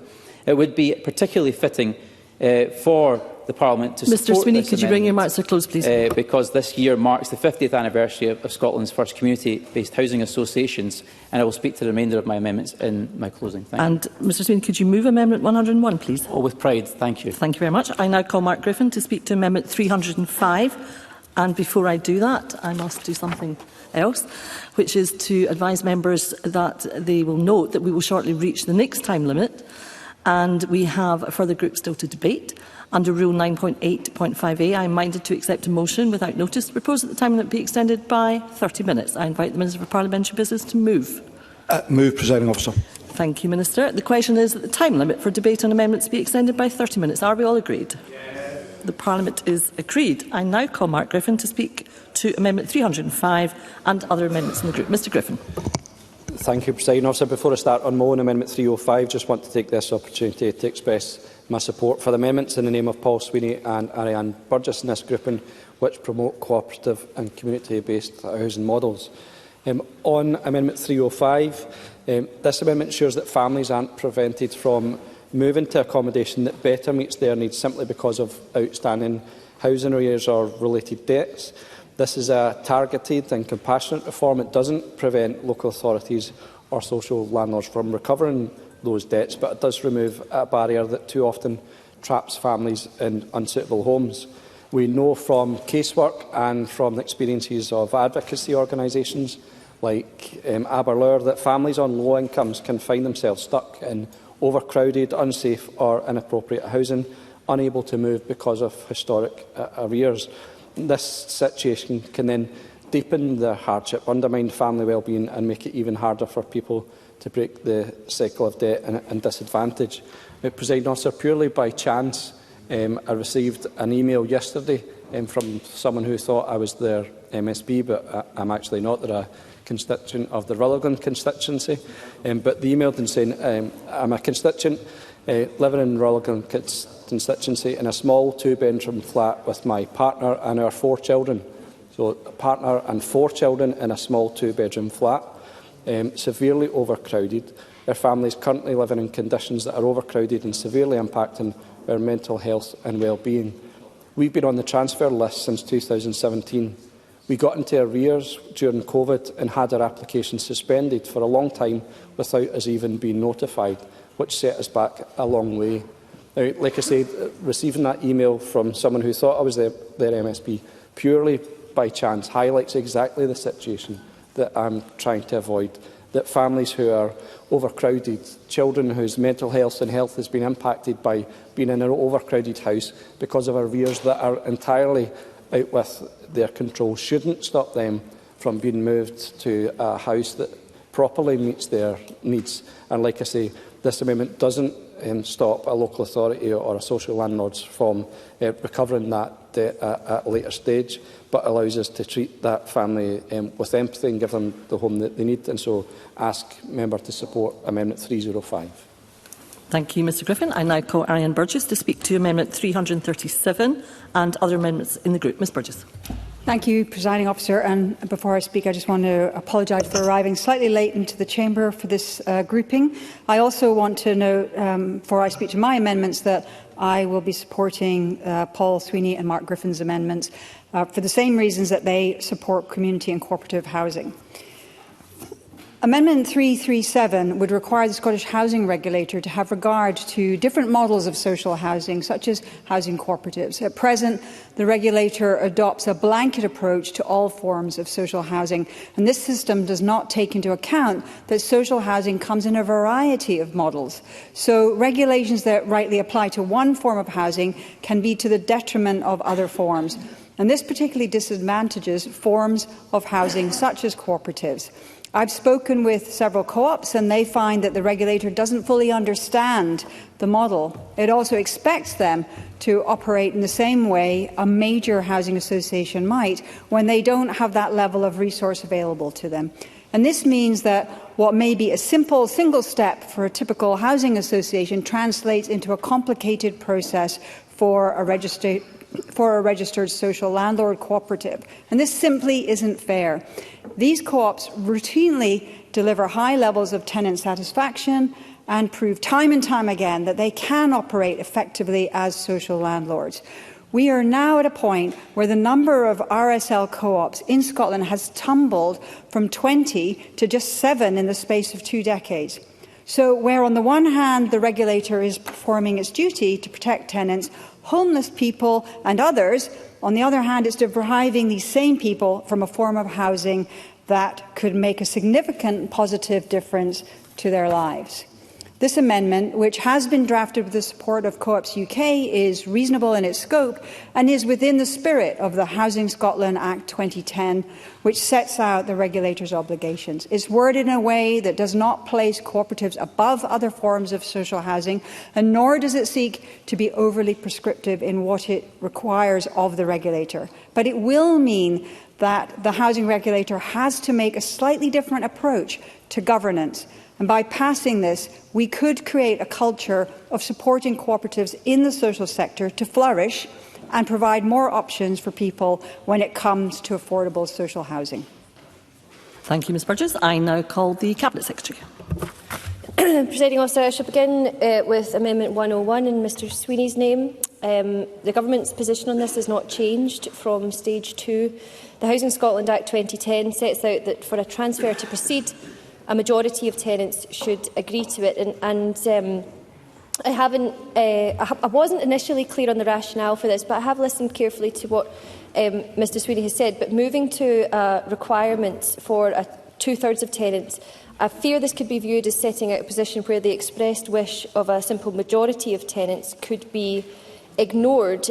Moreover, having looked into the matter, it appears that 21 transfers out of a proposed 22 since 2010 have all received approval by well over 2/3 of tenants, indicating, I think, that there isn't a great case for change to be made. And then coupled with the fact that there's been no consultation with the sector, either landlords or tenants, and a questionable bit of a paucity of evidence for the need for change, given that all those transfers since 2010 have received well over 2/3 majority, I won't be supporting this amendment. But I'll move to Mr Sweeney's Amendment 304, which is seeking to require the... Yes? Briefly, Mr Sweeney. Does the Cabinet Secretary not agree that having the 2/3 majority of shareholders in the 2014 Act is justified? And also, does the Cabinet Secretary not accept that the attempted asset stripping of £180 million of community housing is something that should be of concern to the Government? Cabinet Secretary. Well, of course that may or may not be a concern to the Government, and I'm happy to speak to Mr Sweeney about that some more. But the question that's in front of me just now is whether a change to primary legislation is required. And if I can look and see that 21 transfers out of 22 proposed since 2010 have all received approval by well over 2/3 of tenants, I don't think there is a case for change. I'll take one more intervention. And briefly, Mr Mason. Cabinet Secretary for giving way. I mean, would she agree with me that it was very unfortunate to use a term like asset stripping in that case? Places for People are a reputable association. They are seeking to help the people of Reedvale. The jury is still out as to whether Reedvale can survive on its own. Cabinet Secretary. Presiding Officer, it's clear that this is a matter which Glasgow representatives are very well acquainted with the detail of, and given that I'm not, I'm going to be careful not to use or endorse any of the terms, but if either member wants to speak to me about it more, I'll be very happy for them to do so. But on Amendment 304, this is seeking to add to the requirement for the Scottish Housing Regulator when it's performing its regulatory functions, requiring them to encourage a diversity of social housing models, including cooperatives. This sounds absolutely fine, but the regulator does not differentiate at all between different types of registered social landlords in their work, and this amendment would present a change to their functions. It would also present technical challenges, as housing cooperatives are not defined in the 2010 Act. So I am sympathetic to the intention, namely the promotion of cooperatives. I'm very supportive of cooperatives, but imposing this loosely defined additional duty under the Scottish Housing Regulator's general function, I think presents a challenge that we ought not to take on. Yes, I will do. Briefly, Mr Sweeney. Does the Cabinet Secretary not agree that in the context of having ostensible neutrality, inevitably the bigger housing associations will dominate the smaller ones, and that there should be positive protections in place? Cabinet Secretary. On the contrary, I think it's important that when the regulator is carrying out its regulatory functions, that it's allowed to do that without the drawing out of one type of registered social landlord or another. However, that's not to say that the promotion of cooperatives can't be done in an alternative way, and I'd be very happy to work with him on that. Moving to Mr Sweeney's Amendment 338, requiring a transfer of assets of an RSL to a community-based housing association operating in the area where there's been misconduct, mismanagement or landlord viability is in jeopardy, as his amendment would have it. My concern with this is that it would be overly restrictive. It wouldn't take into account the financial or organisational ability of the other community-based RSLs in the area, or indeed their views in terms of whether or not they wish to take on the assets of another RSL that is failing, and therefore, ultimately, it may not be in the best interests of tenants, existing tenants, for that to go ahead. In addition, legislation already requires that before directing a transfer of assets, the Scottish Housing Regulator may consult tenants affected by the transfer and any secured creditors. And furthermore, an RSL may already request that the regulator direct a transfer of its assets to another specific RSL. So the provisions exist, but they do so with the relevant safeguards that I think are required. Turning to Amendment 305, which I absolutely appreciate is intended to support tenants with rent arrears to obtain a mutual exchange, the provision would go much further than that, and it would prevent a landlord refusing consent for a mutual exchange on the basis of rent arrears where the criteria that Mr Griffin has set out in his amendment are satisfied, and there are a number of criteria. This would apply regardless of the total amount of rent arrears or whether the tenant was currently paying the rent arrears or keeping to a repayment plan. In fact, the only situations where the landlord could refuse consent would be where notice of proceedings had already been served on the tenant on conduct grounds, or an eviction order, I will do in a wee sec, an eviction order had been granted against the tenant for the current tenancy. I'll take the intervention. Briefly, Mr Griffin. Yeah, I appreciate the Cabinet Secretary's position, but surely the Government must accept that the children in an overcrowded property who didn't contribute to the arrears, the quantum of those arrears, whether there's a repayment schedule, it isn't the fault of those children, and they should be given the opportunity to move to a house that meets their needs, regardless of the debt that's been incurred by those that weren't them. Cabinet Secretary. Of course, I absolutely appreciate that. And in respect of the case that Mr Griffin raised with the Chamber, I'm sure that Claire Hockey, as the constituency representative for Rutherglen, will be very glad to take that up, and she will be able to point to the family to the fact that social landlords already have discretion to agree a mutual exchange between their properties where there are rent arrears, and in fact that this bill already contains measures for social landlords to take action to support tenants with rent arrears arising in particular in the bill from domestic abuse. Finally, Presiding Officer, Ariane Burgess' Amendment 337 would add a requirement on the Scottish Housing Regulator when preparing, revising or withdrawing guidance to have regard for a range of different housing models, including cooperative models. And again, much with Mr Sweeney, I absolutely appreciate the intent behind this amendment, but it doesn't operate as intended, I'm afraid, in the context of the regulator's guidance as to how it will assess each social landlord's progress towards meeting the relevant standards. This is about, again, the fact that in carrying out its regulatory function, the housing regulator does not have a role in promoting one type of housing over another. But as I noted to Mr Sweeney, I am very supportive of cooperatives. I had an excellent meeting with Granton. I saw the wonderful work that they were doing, and I would be pleased to continue working with Ms Burgess and Mr Sweeney on how we, as a Parliament and as how the Scottish Government might support them. Thank you, Cabinet Secretary. And I call on Paul Sweeney to wind up and to press or withdraw Amendment 101. Mr Sweeney. Well, it's again disappointing that the Government is not minded to support these amendments, and it's also disappointing that I've had no engagement whatsoever with the Government to try and reach a point of consensus on this, particularly when Scotland is celebrating half a century of community-based housing associations, that the sector is being snubbed by the Government in this way. I think it's important to recognise that the settled... Yes, happy to give way. Cabinet Secretary, briefly. Presiding Officer, with the greatest respect to Mr Sweeney, I just want to make sure that it's on the record to say that I have been engaging extensively with members over the summer, and I've had a number of engagements with the Scottish Labour Party. Generally, some members have been more able to meet than others. Mr Sweeney.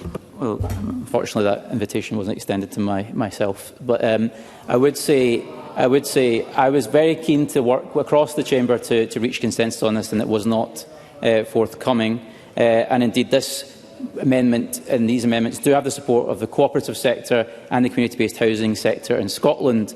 And I think it is important to recognise their valid and genuine concerns, which have not been heard clearly by the Government today or in the course of this legislation. We need proactive support to protect community-based housing associations that are clearly vulnerable to takeovers by large national housing groups. We clearly need proactive supports to sustain housing cooperatives in Scotland, which are actively being chastised by the regulator by saying that having restrictions on committee membership restricted to just tenants isn't good enough. So when it's recognised actually broadly when transfers do take place as well, that they enjoy the supermajority support, when they don't enjoy supermajority support, that should be a red flag. That should be a matter of concern, and that bringing the threshold up to two-thirds clearly is a prudent and benign measure to ensure that we don't have another Reid Vale Housing Association situation where the community has to essentially fight a rearguard action to save its community-owned housing association stock. And similarly, when faced with a transfer of engagements, priority, I think, should be given to ensuring that community-based housing stock goes to another community-based housing association in the first instance. If that doesn't prove to be viable or appropriate, then it could be opened up to a wider opportunity for national housing groups. But I think that's a bit of a sliding scale. It's not creating some sort of lockout for national housing groups if it's appropriate. So I think these are all very reasonable measures, and it would have been of great benefit to the sector, and I would have enjoyed greater opportunity to engage in this. But it seems like this sort of changeover of ministers has militated against that, and it's just very unfortunate that we can't do something with it in this legislation. Mr Sweeney, could you confirm whether you're pressing or withdrawing Amendment 101? I would like to press Thank you. Amendment 101. The question is that Amendment 101 be agreed to. Are we all agreed? No. The Parliament is not agreed. There will be a division, and members should cast their vote now.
The vote is now closed.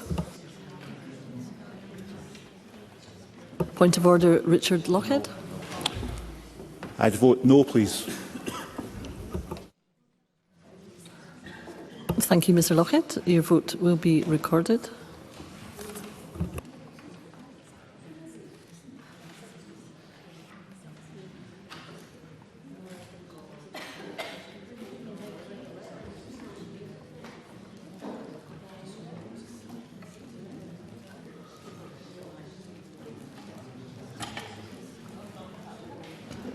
Thank you. The result of the vote on amendment number 101 in the name of Paul Sweeney is yes 24, no 80. There were no abstentions. The amendment is therefore not agreed. I call amendment 13 in the name of Maggie Chapman, already debated with amendment 9. Maggie Chapman, to move or not move? Moved. Moved. The question is that amendment 13 be agreed to. Are we all agreed? The Parliament is not agreed. There will be a division and members should cast their vote now.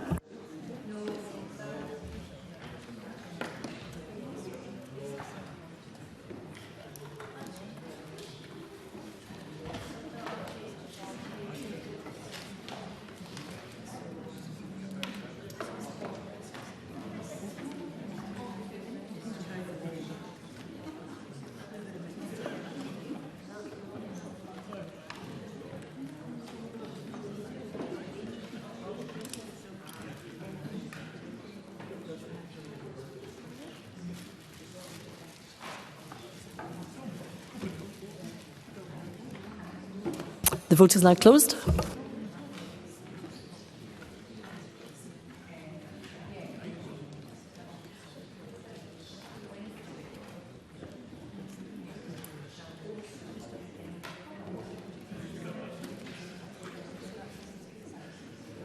Thank you. The result of the vote on amendment number 13 in the name of Maggie Chapman is yes 25, no 80. There were no abstentions. The amendment is therefore not agreed. I call amendment 14 in the name of Maggie Chapman, already debated with amendment 9. Maggie Chapman, to move or not move? Not moved. Not moved. I now call amendment 102 in the name of the Cabinet Secretary, already debated with amendment 9. Cabinet Secretary, to move formally? Moved. Thank you. The question is that amendment 102 be agreed to. Are we all agreed? No. Parliament is not agreed. There will be a division and members should cast their vote now.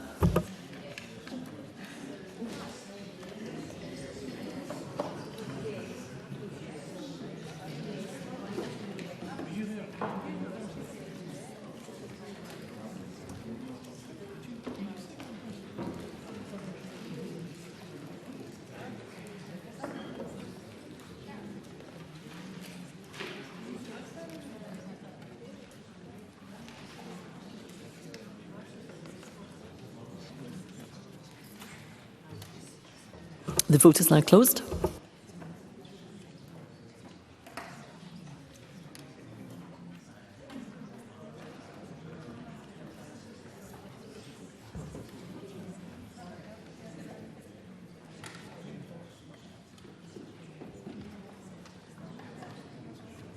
Thank you. The result of the vote on amendment number 102 in the name of the Cabinet Secretary is yes 59, no 47. There were no abstentions. The amendment is therefore agreed. I call amendment 103 in the name of the Cabinet Secretary, already debated with amendment number 9. Cabinet Secretary, to move formally? Moved. Thank you.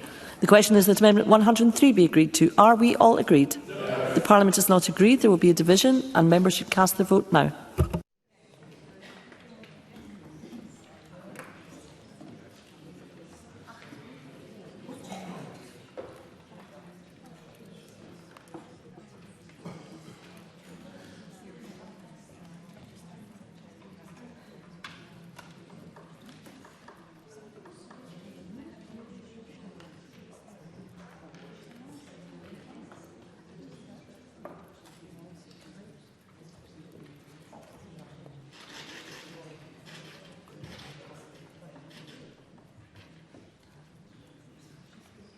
The vote is now closed.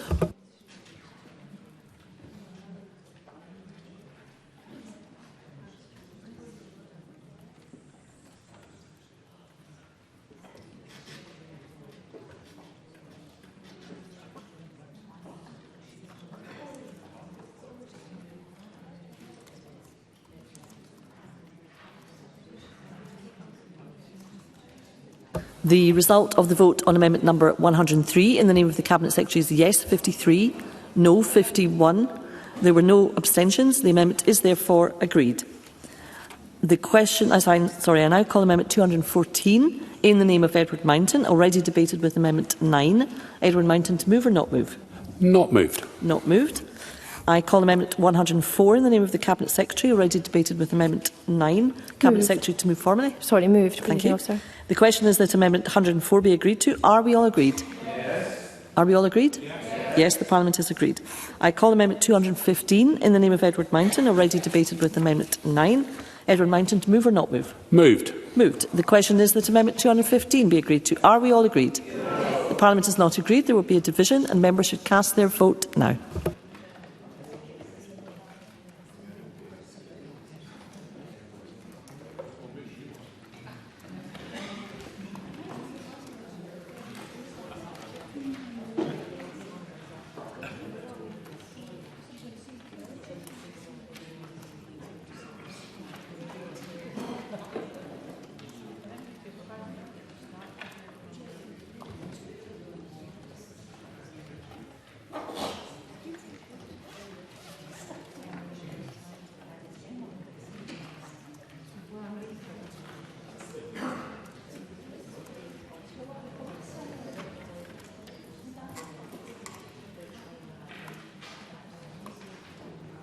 The vote is now closed.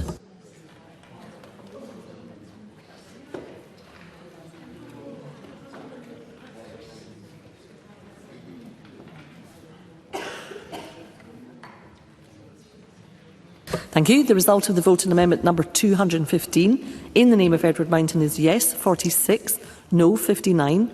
There were no abstentions. The amendment is therefore not agreed. I now call amendment 216 in the name of Edward Mountain, already debated with amendment 9. Edward Mountain, to move or not move?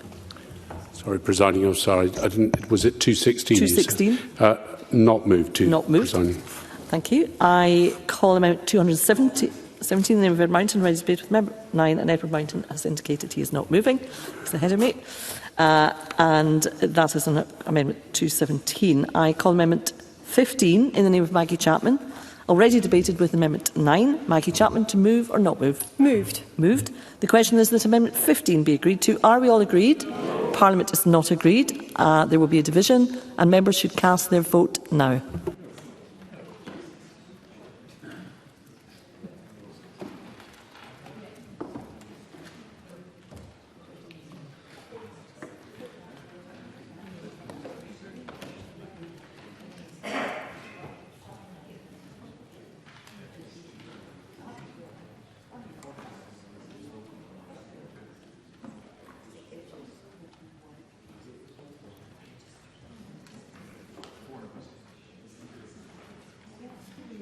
The vote is now closed.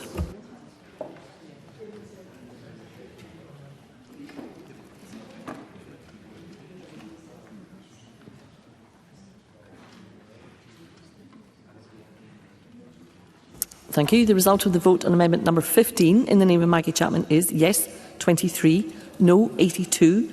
There were no abstentions. The amendment is therefore not agreed. I call amendment 218 in the name of Edward Mountain, already debated with amendment 9. Edward Mountain, to move or not move? Moved. Moved. The question is that amendment 218 be agreed to. Are we all agreed? Yes. The Parliament has not agreed. There will be a division and members should cast their vote now.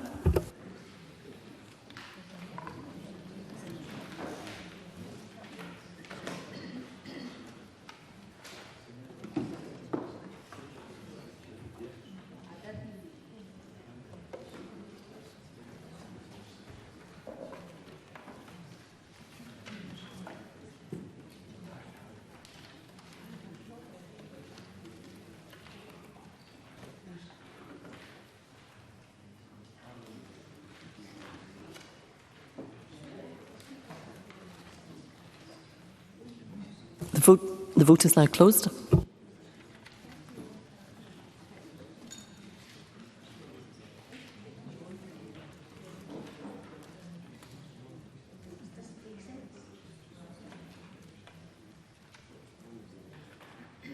Thank you. The result of the vote on amendment number 218 in the name of Edward Mountain is yes 39, no 66. There were no abstentions. The amendment is therefore not agreed. I call amendment 219 in the name of Edward Mountain, already debated with amendment 9. Edward Mountain, to move or not move? Moved. Moved. The question is that amendment 219 be agreed to. Are we all agreed? The Parliament is not agreed. There will be a division and members should cast their vote now.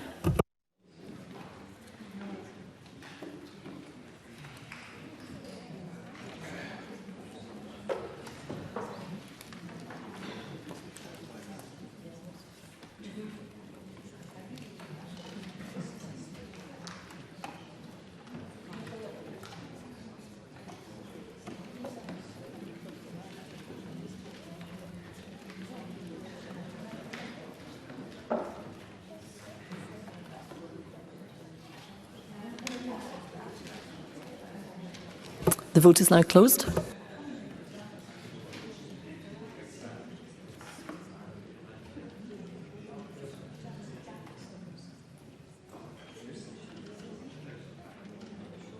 Thank you. The result of the vote on amendment number 219 in the name of Edward Mountain is yes 24, no 82. There were no abstentions. The amendment is therefore not agreed. We now turn to Group 14 on tenancy deposits, premiums and guarantors. I call Amendment 45 in the name of Maggie Chapman, grouped with amendments as shown in the groupings. And I call on Maggie Chapman to move Amendment 45 and to speak to all amendments in the group. Ms Chapman. Thank you, Presiding Officer, and I move Amendment 45 in my name. This amendment requires Scottish ministers to reduce the maximum deposit allowed. As deposits are usually linked to rents, as rents have increased, so have deposits. The average rent for a two-bedroom flat in Lothian is £1,358 per month. And as landlords can ask for up to 2 months' deposit, a maximum deposit would be around £2,700. Scottish renters, which the Cabinet Secretary has repeatedly said enjoy more protections than in England, can already be charged much higher deposits than their English counterparts, who can be charged no more than 5 weeks in most cases. That change to 5 weeks was introduced by the Conservative Government's Tenants' Fees Act 2019 and voted through by Labour, Lib Dem and Conservative MPs. I hope again, maybe in vain, but I hope to see some consistency that their MSP counterparts won't deny their constituents that same right. Generation Rent has conducted surveys with tenants and found that high deposits can cause serious issues with being able to afford to move, even when moving is essential. One tenant described needing to move for their partner's mental health, but not being able to. They said, "We really needed to move, but we couldn't because the deposit was the big sticking point. You can fiddle about with some of the other costs, but having to have that deposit up front, as well as the next month in advance, it was just too much." Presiding Officer, tenants face significant financial pressures at the beginning of a tenancy, with rent deposits and other moving costs contributing to high upfront costs. In our survey, tenants were asked how they met these costs at the beginning of their current tenancy. Nearly a third, 32% of respondents, had to dip into their savings to cover their expenses, while a quarter had to borrow money from friends or family. For 14% of tenants, credit became a lifeline to affording the deposit, whether through credit cards, overdrafts or loans. High deposits also place pressure on discretionary housing payments. I'm proud that Greens have successfully campaigned for more DHP funding, but higher deposits are taking up funding that can easily be redirected to other pressing needs if the maximum deposit is reduced. I'll now speak briefly to some of the other amendments in this group. Megan Gallagher's Amendment 290 would require deposits to be paid directly to a deposit protection scheme. This would set up a direct line of communication between tenant and scheme and make it easier for deposits to be returned. Ross Greer will speak to his amendments, so I won't speak to them now. So to close, Presiding Officer, we have another opportunity here to improve people's access to housing and to improve Scottish tenants' rights to match those elsewhere in the UK. I hope members across the chamber can support that and vote for my amendment. Thank you. Thank you, Ms Chapman. I now call on Megan Gallagher to speak to Amendment 290 and other amendments in the group. Ms Gallagher. Thank you very much, Presiding Officer.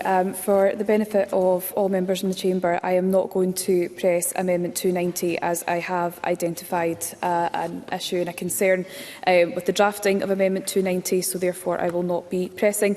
In terms of Amendment 45 that Maggie Chapman has submitted, if I can speak on this incredibly briefly, as I do believe that lowering the deposit cap is unnecessary and it could leave landlords less protected against arrears, damage to property, and it could also undermine the sector. So for that reason, the Scottish Conservatives will not be...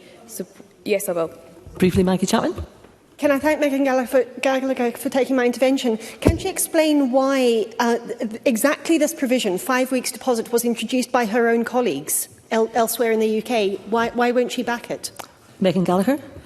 Well, look, we're discussing this amendment. We're not discussing decisions that have been taken elsewhere. And I think when we're actually looking at balance, parity of the sector, we've got to be reasonable in terms of the amendments that we're bringing forward. I don't think we can undermine the confidence in the sector any more than it's already been undermined because of decisions that have been taken through the housing bill up to this point. And I do believe that amendments such as this will lead to more landlords leaving the sector. And what we do need actually is a stable, a predictable deposit scheme. That is good for maintaining landlord confidence, and we will be reflecting that in our votes this evening in terms of what we will be voting for. Thank you, Ms Gallagher. I would take this opportunity of advising members that as we are nearing the agreed time limit under Rule 9.8.4a, open brackets, small c, close brackets, I consider it necessary to allow the debate on this group to continue beyond the limit in order to avoid the debate being unreasonably curtailed. And with that, I call Ross Greer to speak to Amendment 291 and other amendments in the group. Mr Greer. Thank you, Presiding Officer. I'll try to reasonably curtail myself in the interest of time. Amendments 291 and 292 are alternative options to achieve the same aim, a guarantor scheme for people who are estranged from their families. 379 is a consequential amendment to either or both of those.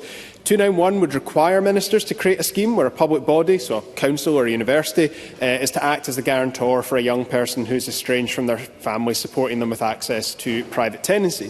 292 is an attempt at compromise. It was drafted to reflect points raised by the government at stage 2, particularly around the need for consultation and their hesitance around specific bodies acting as guarantors. So 291 says ministers must create a guarantor scheme for estranged young people. 292 replaces must with may, giving ministers the power to do so but not compelling them to use it. The Government has recognised the significant barriers that estranged young people face in accessing housing, so it's disappointing they aren't backing these options. Instead, the Cabinet Secretary announced yesterday that we're getting another mapping exercise, and I've got to say I felt utterly deflated hearing that. How many times does the Government need to ask the same question, gather the same evidence and form the same working groups? The Government commissioned research on this. It was published 3 years ago into the barriers affecting estranged young people in further and higher education. That said, the implementation of a national guarantor scheme was recommended to assist estranged students access accommodation more easily. End quote. We know that for many young people and students, it can be difficult to get landlords and letting agents to take them on, and they often require guarantors as a form of security. It's obvious that most people in that situation turn to older family members to step in as those guarantors. Those who don't have family that they can turn to due to estrangement are at a significant disadvantage, making it even harder to access housing and compounding the huge challenges that they already face. We know the landscape's uneven right now. Some universities, like Glasgow, have generous and comprehensive support packages, including guarantorship schemes. In Glasgow's case, that's due to the campaigning work from their former student and now the councillor for the area, Blair Anderson. But other institutions have no arrangements in place at all. The Government's already looked at this in this session and been told to act. This was a Butte House Agreement commitment, and being completely honest, the reasons that were given to me by some within the Government for not taking it forward over the last few years were tenuous, verging on nonsensical. The financial costs are completely negligible for a start. It's a sad reality that for some young people, moving away from home for the first time for university or another reason is the first opportunity to escape an abusive family or home situation.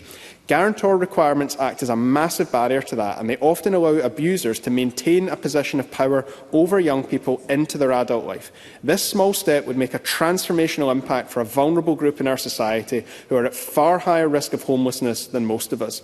If members agree on the principle of that, but still have specific concerns, which we don't have time to discuss today, which mean they can't support 291, I urge them to support 292 to give ministers the clear power to set up such a scheme in the future once the Government's concerns have been addressed. Thank you. Thank you, Mr Greer. I call on Edward Mountain to speak to Amendment 223 and other amendments in the group. Mr Mountain. Thank you very much, Presiding Officer. The point of these amendments are to try and make sure that unclaimed deposits are used properly and not allowed to sit and fritter away. Just a little bit of information. I think the Parliament would be surprised, Presiding Officer, that in November 24 there were 23,123 unclaimed deposits sitting with Safe Deposit Scotland, which totalled £6,310,000 £10,182, for which they are getting the interest, which probably assumes that they're getting about £300,000 a year. Now, this is the sort of money that's sitting there, and the government, by their amendments, want to take it and use it to inform private tenancies or tenants in private tenancies about the obligations and about the bill. I don't want to do that. I think that money should go into social housing and to be used to increase and improve the standard of social housing and allow the people who are renting in that sector to benefit from this £6 million pot. My amendments 225, 224 and 223 and 227 are all technical amendments to allow that to happen. And I do believe that that should get the support of the Parliament. I'll be surprised if it doesn't, Presiding Officer. Talking to Amendment 45, I listened to Maggie Chapman's point. Sadly, she bases all her decisions on rents in urban areas. Rents in rural areas are much lower and could be as low as £700 a month. So 2 months' rent, £1,400. In my mind and my experience, that would allow for just one room in one house to be repainted and recarpeted if there are any damage at the end. That seems entirely reasonable. If the amendment had been shifted around to suggest that higher rents was a percentage rather than catching all the lower rents, it would have made sense. I'm interested, Presiding Officer, in Ross Greer's amendments. I thought that was interesting, and I hadn't really looked at it from that point of view. And I'd be interested to see what the Cabinet Secretary says in response to it. And I think when we come to Mark Griffin's amendments, I strongly agree with you, Mr Griffin. There are other things sometimes that are included within the rent, which we know about. For example, private water supplies and private sewage may be included in the rent figure, but it's not the rent for the house. It's the money probably that's equivalent to what Scottish Water would be charging, which we're told is so reasonable for disposal of waste. So, Presiding Officer, I'd be interested to hear what the Cabinet Secretary says, and I'm sure the Parliament will support my amendments to make sure the money goes into social housing where it should be spent. Thank you. Thank you, Mr Mountain. I now call on Mark Griffin to speak to Amendment 391 and other amendments in the group. Mr Griffin. Thank you, Presiding Officer. These amendments 391 392 are about delivering clarity, fairness and transparency for tenants across Scotland's rental sector. At present, there is a lack of consistency in how rent and service charges are defined and reported, and that can leave tenants confused about what they're actually paying for, and it makes it difficult to compare properties or challenge unfair charges.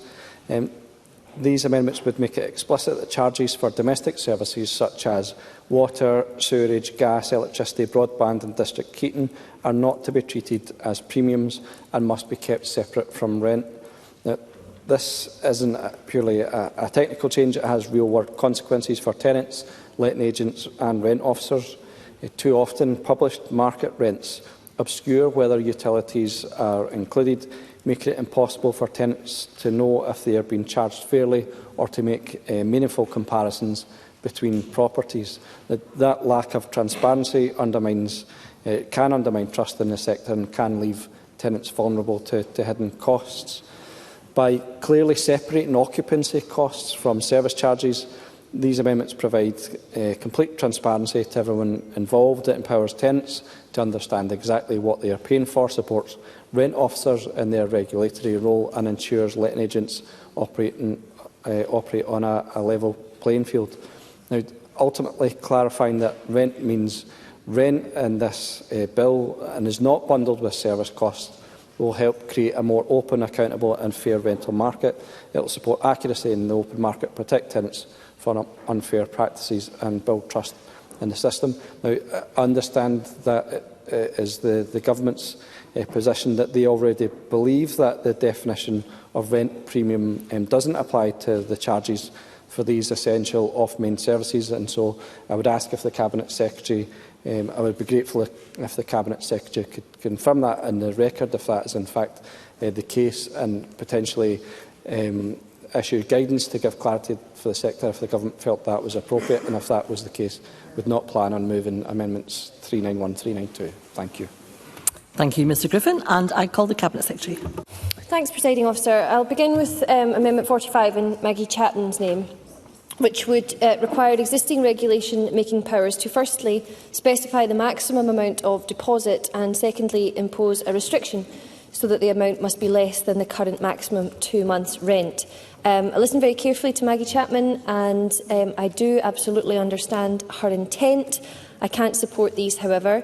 These amendments would restrict the ability of ministers to bring forward draft regulations for approval by Parliament that allow for appropriate tenancy deposits following consultation with landlords and tenants. We've committed to consult on conditions for approval as part of implementing the new right of tenants to seek consent to keep a pet, including the potential for a supplementary pet deposit. So it wouldn't be right to restrict future changes. If this is the right course of action, then it will be borne out in the discussions we'll be having with tenants and landlords. And I have to say, it is also worth noting that sometimes in restricting rents that can be made available, we can have unintended consequences whereby landlords look for other means in order to secure or have security over their contract with the prospective tenant. I won't speak to 290. Megan Gallagher has confirmed she's not pressing, so I'll turn to Ross Greer's amendments 291, 292 and 397, seeking to establish a rent guarantor scheme for estranged young people through regulations.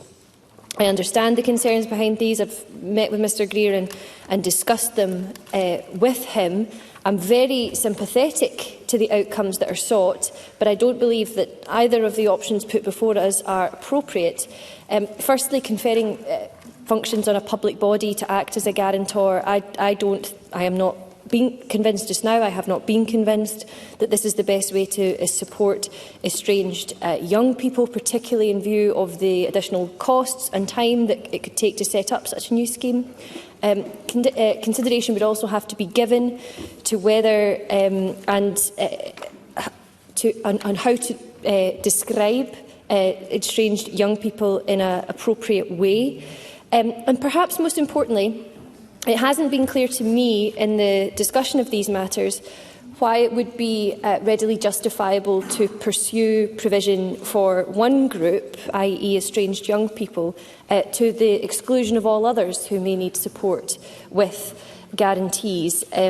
So, as he said, I know he has his doubts about it, but it's important that we do this work. A mapping exercise is currently underway to identify gaps and barriers in guarantor provision, and doing so across the board. Early findings do show an inconsistent support and a lack of clear pathways, so once this work is complete, my intention is that it will form a more consistent and accessible approach, potentially through national guidance or a framework. And I commit today to progressing this work to improve access to rented accommodation for estranged young people, as well as others who may require support. And I'll take an intervention. Ross Greer, briefly.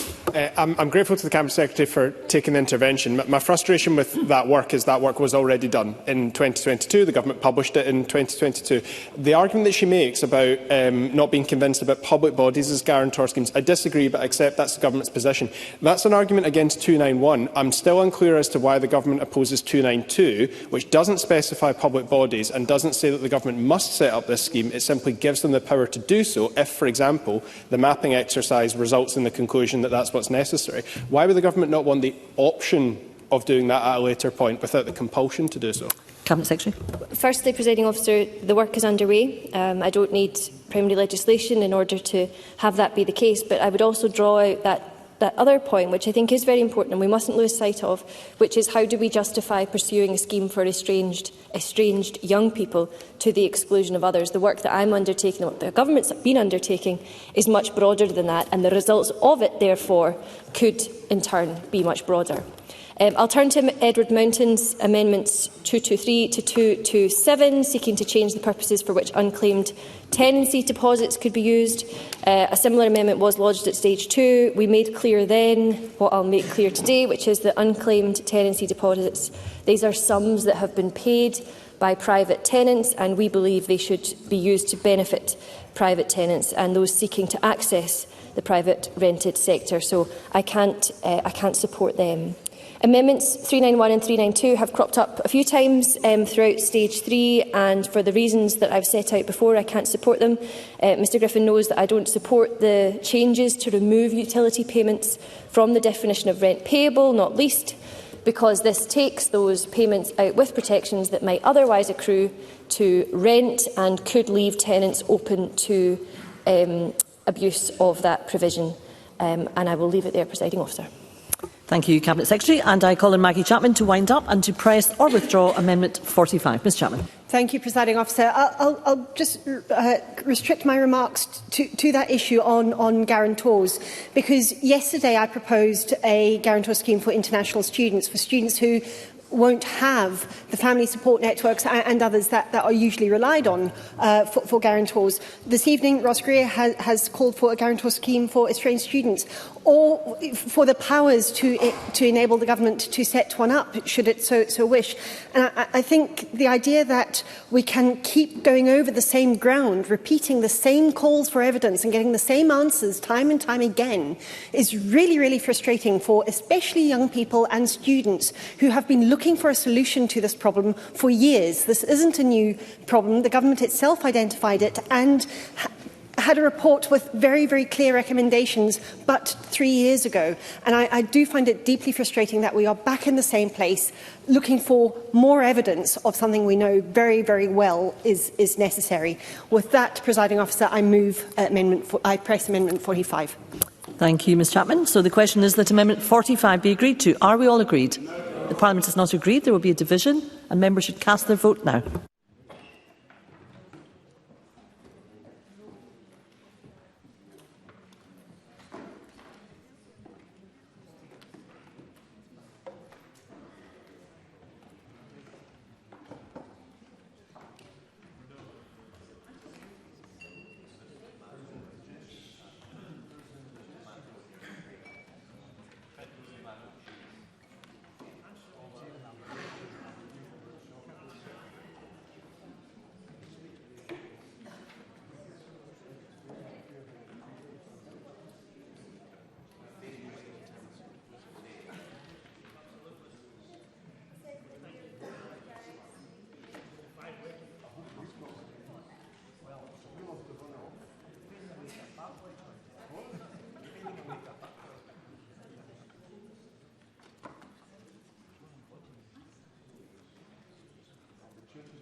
The vote is now closed.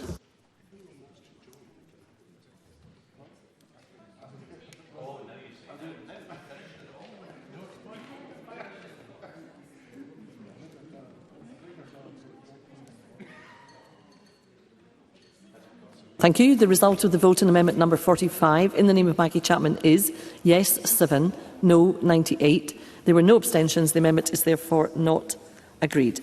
I call Amendment 220 in the name of Maggie Chapman, already debated with Amendment 123. Maggie Chapman, to move or not move? Moved. Moved. The question is that Amendment 220 be agreed to. Are we all agreed? No. The Parliament is not agreed. There will be a division and members should cast their vote now.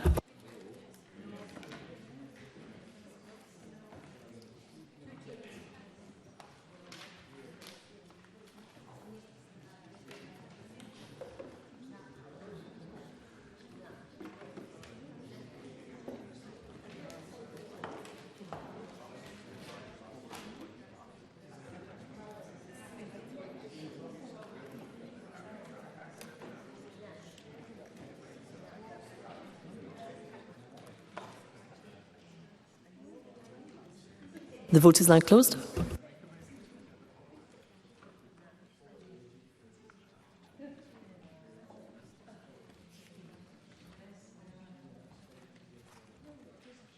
Thank you. The result of the vote on amendment number 220 in the name of Maggie Chapman is yes 44, no 61. There were no abstentions. The amendment is therefore not agreed. I call Amendment 221 in the name of Edward Mountain, already debated with Amendment 123. Edward Mountain, to move or not move? Move. Moved. The question is that Amendment 221 be agreed to. Are we all agreed? No. The Parliament is not agreed. There will be a division and members should cast their vote now.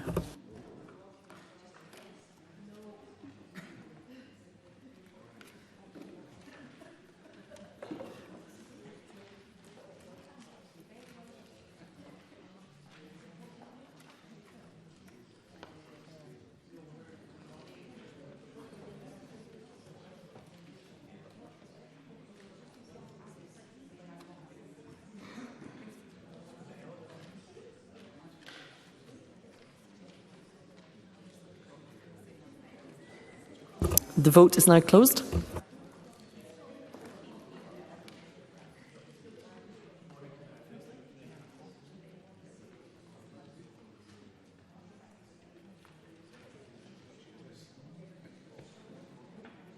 Thank you. The result of the vote on amendment number 221 in the name of Edward Mountain is yes 40, no 66. There were no abstentions. The amendment is therefore not agreed. I call amendment 290 in the name of Megan Gallagher, already debated with amendment 45. Megan Gallagher, to move or not move?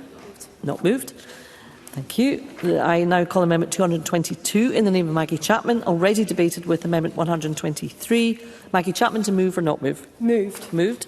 The question is that amendment 222 be agreed to. Are we all agreed? The Parliament is not agreed. There will be a division and members should cast their vote now.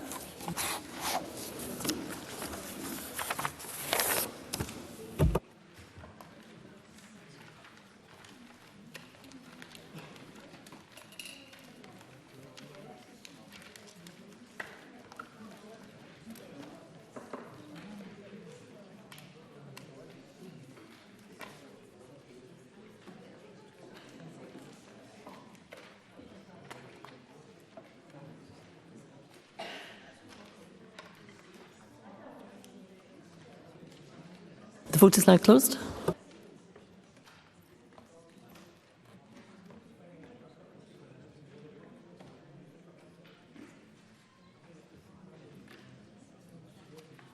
Thank you. The result of the vote on amendment number 222 in the name of Maggie Chapman is yes 7, no 99. There were no abstentions. The amendment is therefore not agreed. I call amendment 291 in the name of Ross Greer, already debated with amendment 45. Ross Greer, to move or not move? Not move. Not moved. I call amendment 292 in the name of Ross Greer, already debated with amendment 45. Ross Greer, to move or not move? Move. Moved.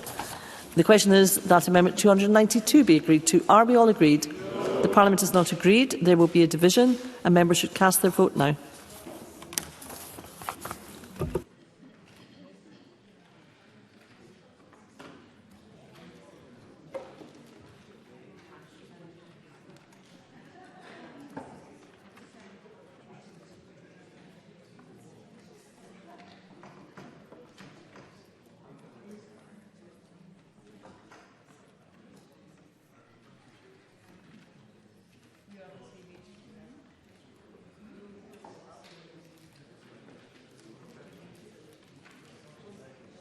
The vote is now closed.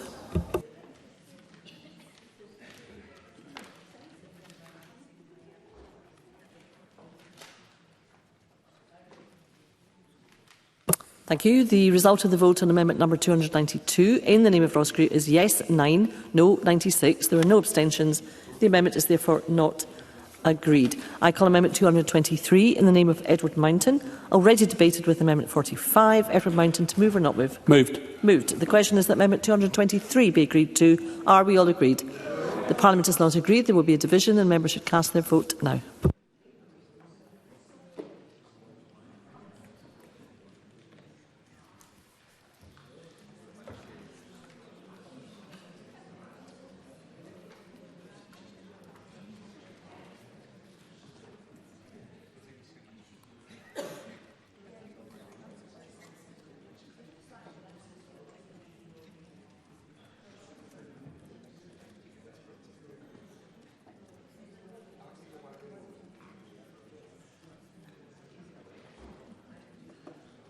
The vote is now closed.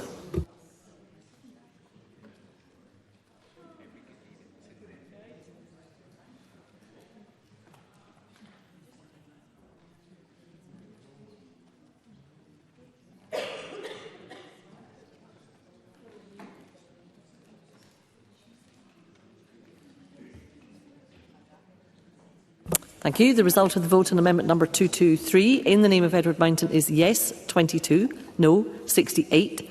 There were 16 abstentions. The amendment is therefore not agreed. I call amendment 224 in the name of Edward Mountain, already debated with amendment 45. Edward Mountain, to move or not move? I've got to move it, Presiding Officer. Okay, thank you. The question is that amendment 224 be agreed to. Are we all agreed? Are we all agreed? The Parliament is not agreed. There will be a division and members should cast their vote now.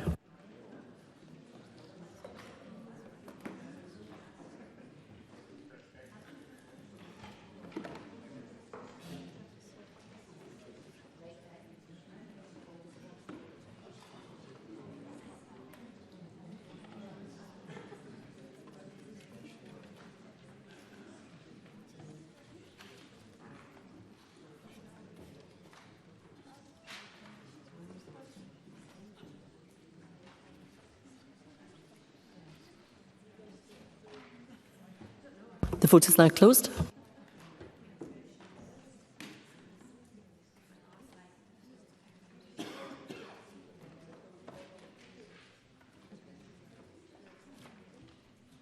Thank you. The result of the vote on amendment number 224 in the name of Edward Mountain is yes 23, no 67. There were 16 abstentions. The amendment is therefore not agreed. I call amendment 225 in the name of Edward Mountain, already debated with amendment 45. Edward Mountain, to move or not move? Not moved. Not moved. I now call amendment 226 in the name of Edward Mountain, already debated with amendment 45. Edward Mountain, to move or not move? Moved. Moved. The question is that amendment 226 be agreed to. Are we all agreed? Yes. The Parliament is not agreed. There will be a division and members should cast their vote now.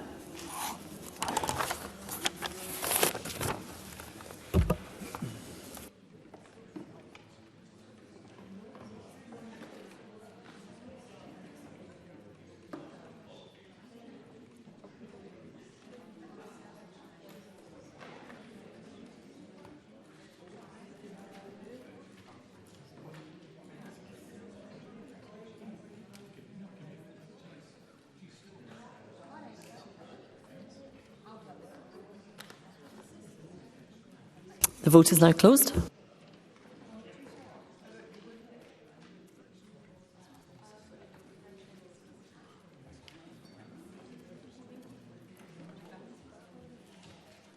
Thank you. The result of the vote on amendment number 226 in the name of Edward Mountain is yes 47, no 59. There were no abstentions. The amendment is therefore not agreed. I call amendment 227 in the name of Edward Mountain, already debated with amendment 45. Edward Mountain, to move or not move? Not moved. Not moved. I now call amendment 228 in the name of Graeme Simpson, already debated with amendment 3. Graeme Simpson is joining us online. I would ask him to move or not move. Not moved. Not moved. Thank you, Mr Simpson. So we now move to Group 15 on landlord registration. I call amendment 229 in the name of Maggie Chapman in a group on its own, and I call on Maggie Chapman to move and to speak to amendment 229. Thank you. Thank you, Presiding Officer. And I move amendment 229. Yes, 229 in my name. Several times during the passage of this bill, I have talked about the need to ensure there is proper incentive for rent controls to be respected by landlords. Without this, they will be weakened, just like rent pressure zones were.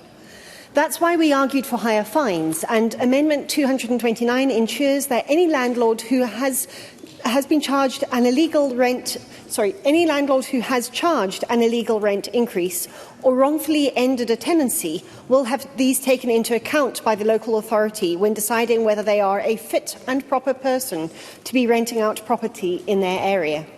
Importantly, this amendment does not require local authorities automatically to strike off landlords for the reasons outlined in the amendment. It only requires that they consider these when assessing whether they are fit and proper. If there are mitigating circumstances why the rent was inappropriately increased, then those can be explained by the landlord and considered. So there are safeguards in place in this amendment. But 229 puts some important teeth into the bill. It makes clear that rent controls should be respected and ensures that there are appropriate penalties if they are not. I ask the Chamber to support Amendment 229. Thank you. Thank you. And I call the Cabinet Secretary. Presiding Officer, Maggie Chapman's Amendment 229, whilst clearly well-intentioned, is unnecessary. Section 85 of the Anti-Social Behaviour Scotland Act of 2004 already requires a local authority to have regard to any material that it considers as relevant to the question of whether a person is fit and proper, including any such material mentioned in the additional examples inserted by the amendment. So, picking out particular contraventions of landlord and tenants law risks weakening the generality of the existing provision without adding additional protections. And the Cabinet Secretary for Social Justice did note that point when it was raised at stage 2. In addition to this material already being considered as part of the fit and proper person test for landlord registration, my Amendment 74, which we debated in an earlier group, allows for additional powers to be conferred on the Tribunal to order a landlord to pay a financial penalty or compensation should they fail to comply with the restrictions in a rent control area. Thank you. Call on Maggie Chapman to wind up. Press or withdraw Amendment 229. Ms Chapman. Thank you, Presiding Officer. I'll press Amendment 229. Thank you. The question is that Amendment 229 be agreed to. Are we all agreed? Parliament is not agreed. There will be a division and members should cast their votes now.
And the vote is now closed.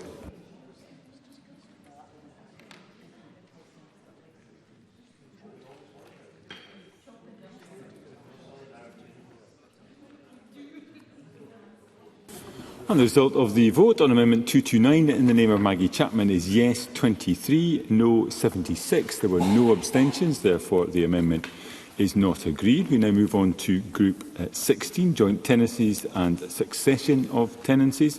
I call Amendment 293 in the name of Katie Clark, grouped with Amendments 232, 233, 234, 235 and 302.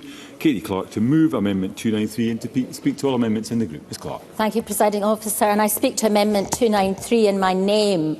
This bill allows tenants in a joint tenancy to give notice without the consent of the remaining tenants, which is an important improvement to stop tenants being trapped in a tenancy. My amendment 293 gives greater protection for the remaining tenant, as well as the ability to transfer the joint tenancy to someone else. This would hopefully allow more flexibility for people in shared tenancies and the potential for easier transitions between tenancies, and the amendment is supported by campaigns such as Living Rent.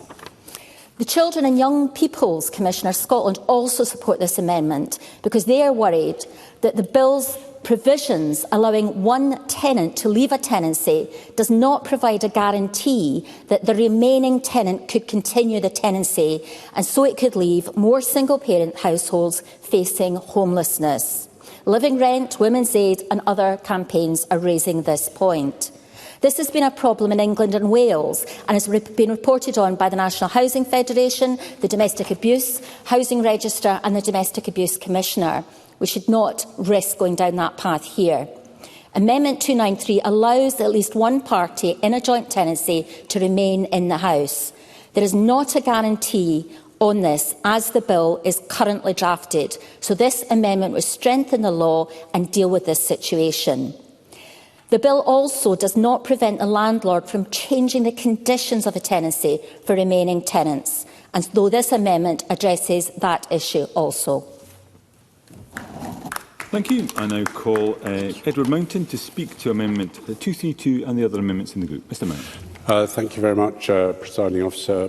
Really, Amendments 233, 234, 235 is really to say that I am proposing that a non-related carer is unable to inherit the tenancy. I think that related carers should have that right. I absolutely agree with that. But I'm not sure that I believe a non-related carer should. 232 is a technical amendment, and I'd be interested to hear what the Cabinet Secretary says in relation to these. I found Katie Clark's Amendment 293, Presiding Officer, an interesting one, and I'll be again interested to see what the Cabinet Secretary makes to this, because I think it's an interesting and good problem for us to be airing. Amendment 302 is I'm not sure. Again, I think 6 months is quite a long time. I think 3 months is where we're at the moment. So I'd be interested to hear your rationale for that, Mr Griffin. I'll leave it at that, Presiding Officer. Thank you, Mr Mountain. Call Mark Griffin to speak to Amendment 302 and the other amendments in the group. Mr Griffin. Thank you, Presiding Officer. Just very briefly, Amendment 302 is a technical change, a wording on an amendment that passed at stage 2 on succession. I believe it's a government-supported amendment which amends the period that a qualifying person can remain in a let property following the death of a tenant from 3 to 6 months, and aligns with other provisions at this particular section of the bill. Thank you. Thank you. And I call the Cabinet Secretary.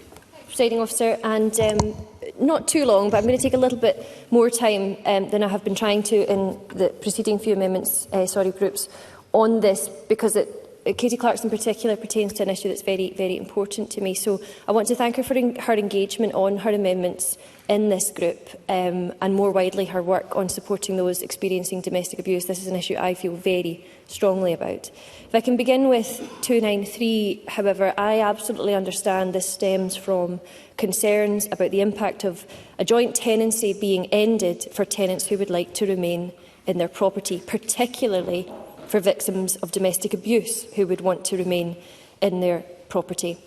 I have considered the need for further change in this area carefully in the run-up to stage 3, and I've looked very closely at Katie Clark's amendments. Unfortunately, looking closely, it is clear that this amendment could mean that a departing joint tenant in the private rented sector could assign their interest in the joint tenancy to the remaining joint tenants, and crucially, without the consent of the landlord. And in those circumstances, the tenancy would need to remain on the same terms. Now, this outcome, i.e. being able to end the tenancy, is already possible under existing provisions in the bill, but crucially with landlord's consent. And if I can just expand that a little bit, this bill introduces a new provision where a victim of domestic abuse, or indeed anybody, could end their joint tenancy without the consent of, in this case, their abuser, as would currently be required. But crucially, this provision already in the bill requires the landlord's consent, which retains legal competence. And in such cases, the departing tenant's interest would be transferred to the incoming tenant, preserving the tenancy. This amendment would remove, as I've said, the landlord's discretion from this process completely, and would force them to accept the assignation of the departing tenant's interest to the remaining tenants. Now, in a domestic abuse scenario, we might say, well, that's justifiable, but unfortunately the legal underpinning prevents me from taking that view. Proposals such as those which are in front of us could amount, or actually seriously risk being, a disproportionate control of the use of the landlord's property for the purposes of Article 1, Protocol 1 of the ECHR. So I can't support the amendment because it is legally flawed, but I do want to take a moment to make clear my determination of supporting the housing needs of women and children facing domestic abuse. And I think it's worth taking time just to point out that some of the other measures we're taking forward to give members comfort, because I know they, like me, will be looking at this amendment wanting to support it, but I have to ask them not to. But on the 2nd of September, the government rolled out across the country the National Fund to Leave. Beyond that, in this bill, in the social rented sector, we will broaden the definition of domestic abuse in housing legislation to align with the 2021 Act. A new legal duty will be placed on all local authority landlords and registered social landlords to prepare and publish a domestic abuse policy.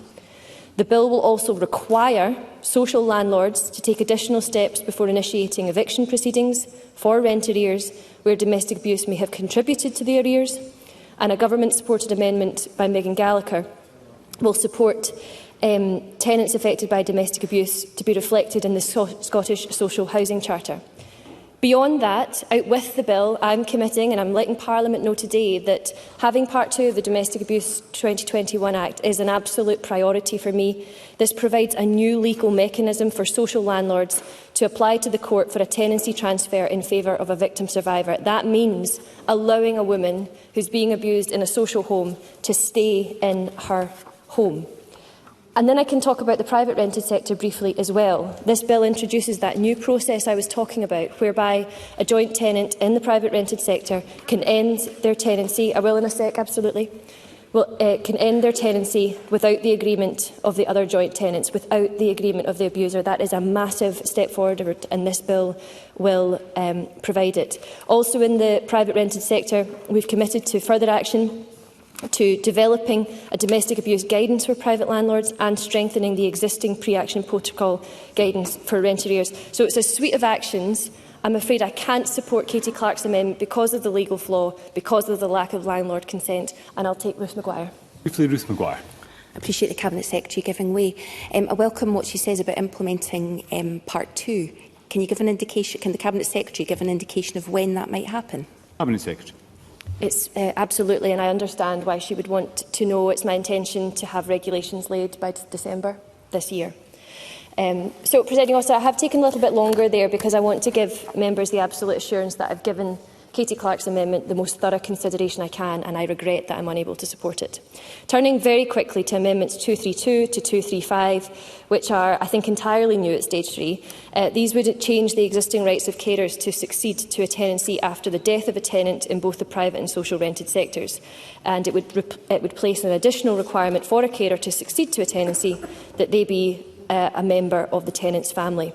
I think restricting succession in this way would mean that someone who had given up their principal home to care for someone, had informed the landlord of this and met the qualifying period, would be unable to remain in the tenancy, and that could result in them being made homeless. And I think that's very unfair, so I won't be supporting that. Finally, in relation to Mark Griffin, in 302, I absolutely welcome the constructive discussions with members on this following Stage 2, and have taken consideration of their views and those of Marie Curie and of social housing stakeholders. This amendment will extend the period from 3 to 6 months that a person may remain in a let property in a case where the person is qualified to succeed but has declined it. And I support this amendment, which I think will provide that individual additional time to find alternative accommodation.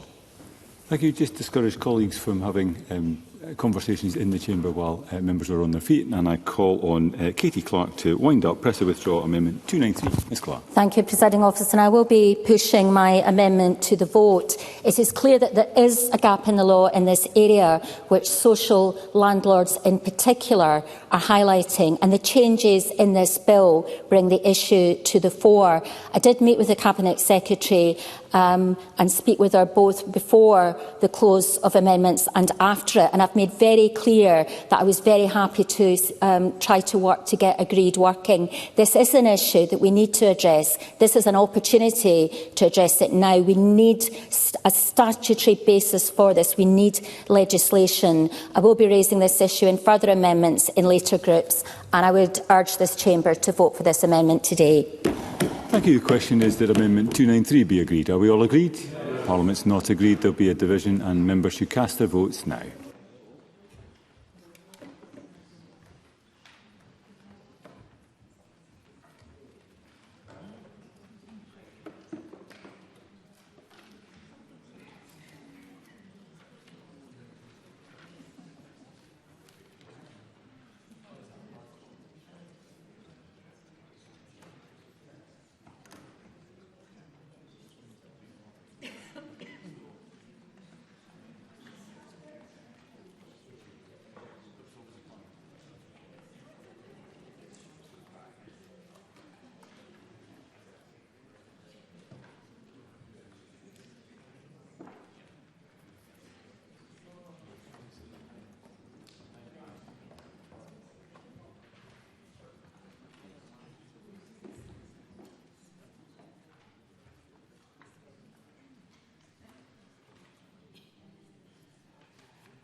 And the vote is now closed. Point of order, Edward Mountain. Thank you, Presiding Officer. My app wouldn't connect. I would have voted no. Thank you, Mr Mountain. I'll make sure that is recorded.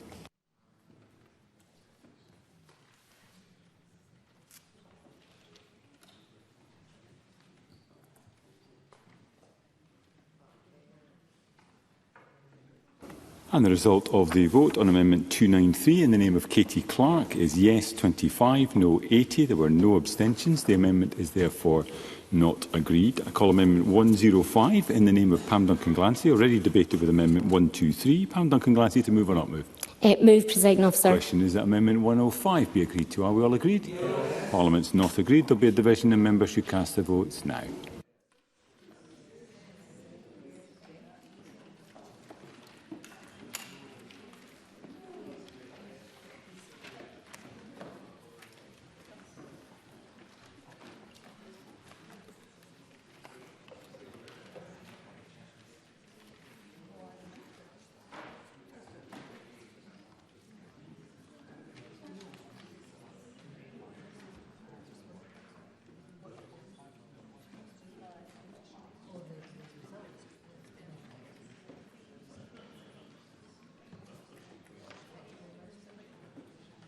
And the vote is now closed.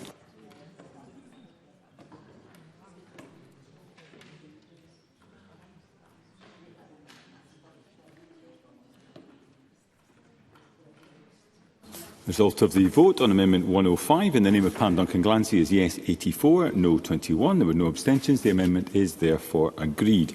Call Amendment 294 in the name of Mark Griffin, already debated with Amendment 3. Mark Griffin, to move or not move? Moved.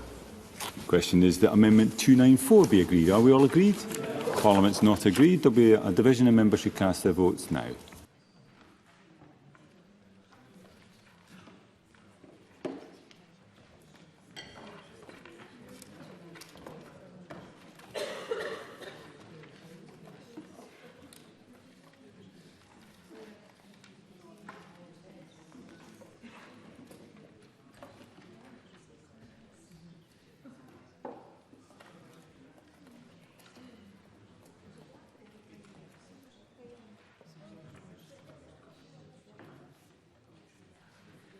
And the vote is now closed.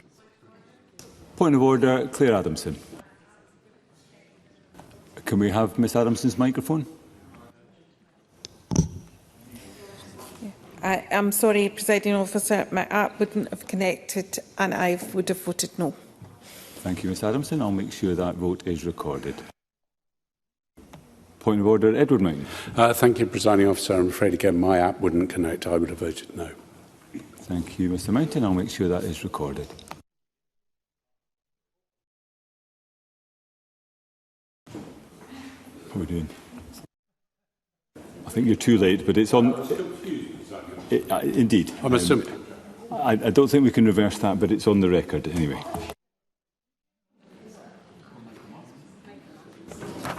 Start with the vote on Amendment 294 in the name of Mark Griffin is yes 44, no 60. There were no abstentions. The amendment is therefore not agreed. I call Amendment 295 in the name of Mark Griffin, already debated with Amendment 3. Mark Griffin, to move or not move? Moved. The question is that Amendment 295 be agreed to. Are we all agreed? Yes. Are we all agreed? Yes. That is agreed. I call Amendment 296 in the name of Mark Griffin, already debated with Amendment 3. Mark Griffin, to move or not move? Not moved. That is not moved. I call Amendment 297 in the name of Mark Griffin, already debated with Amendment 3. Mark Griffin, to move or not move? Not moved. That is not moved. Call Amendment 231 in the name of Graham Simpson, already debated with Amendment 3. Graham Simpson, to move or not move?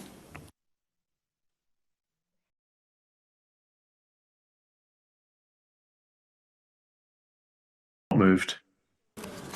That is not moved. I call Amendment 230 in the name of Graham Simpson, already debated with Amendment 3. Graham Simpson, to move or not move? That's not moved. Thank you. I now call Amendment 298 in the name of Mark Griffin, already debated with Amendment 3. Mark Griffin, to move or not move? Not moved.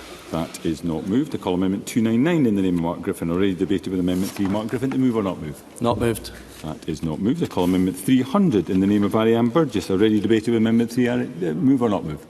That is moved. Question is that Amendment 300 be agreed to. Are we all agreed? Parliament's not agreed. There will be a division and members should cast their votes now.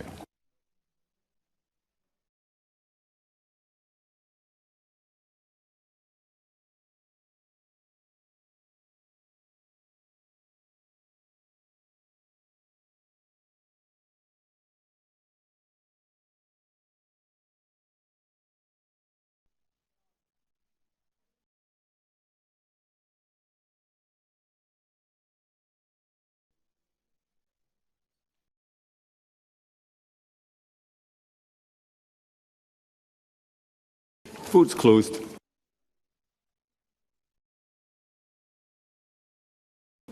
Point of order, Pam Duncan-Glancy. Thank you, Presiding Officer. I'm sorry my vote didn't register. I would have voted yes. Thank you, Ms Duncan-Glancy. We'll make sure that is recorded.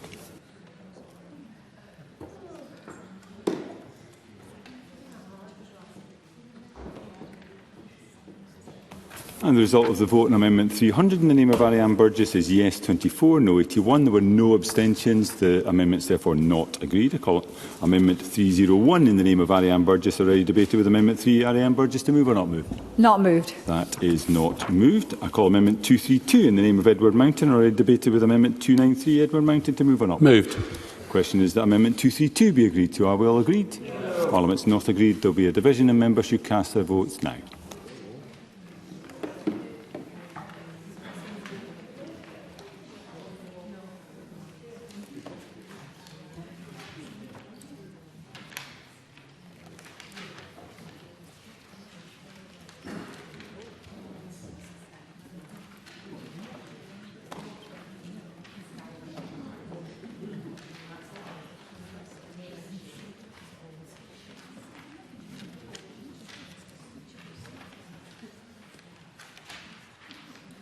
Votes closed.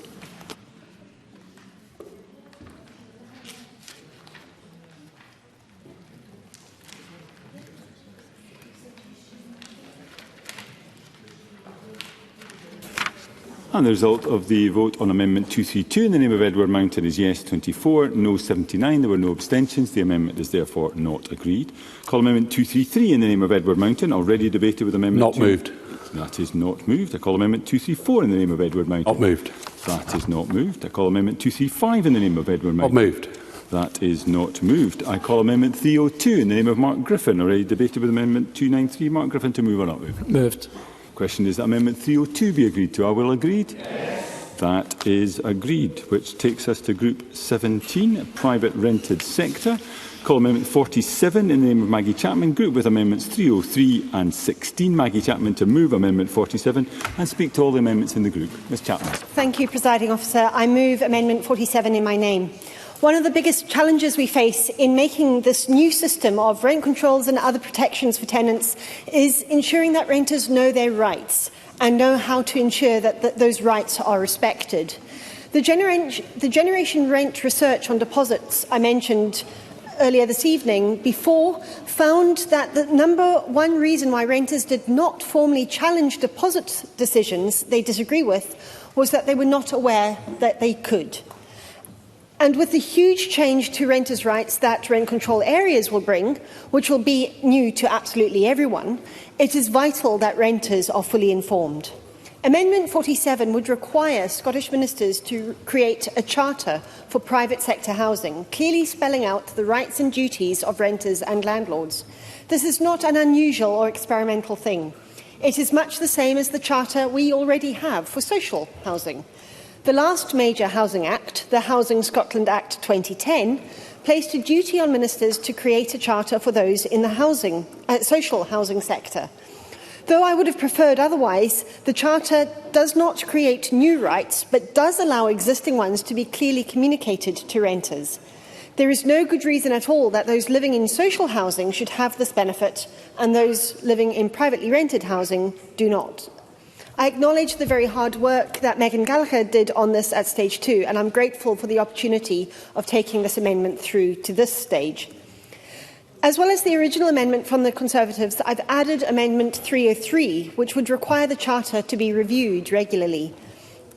Amendment 16 ensures that the Charter would need to be provided to tenants and to ensure that rights in relation to rent control are explained to tenants.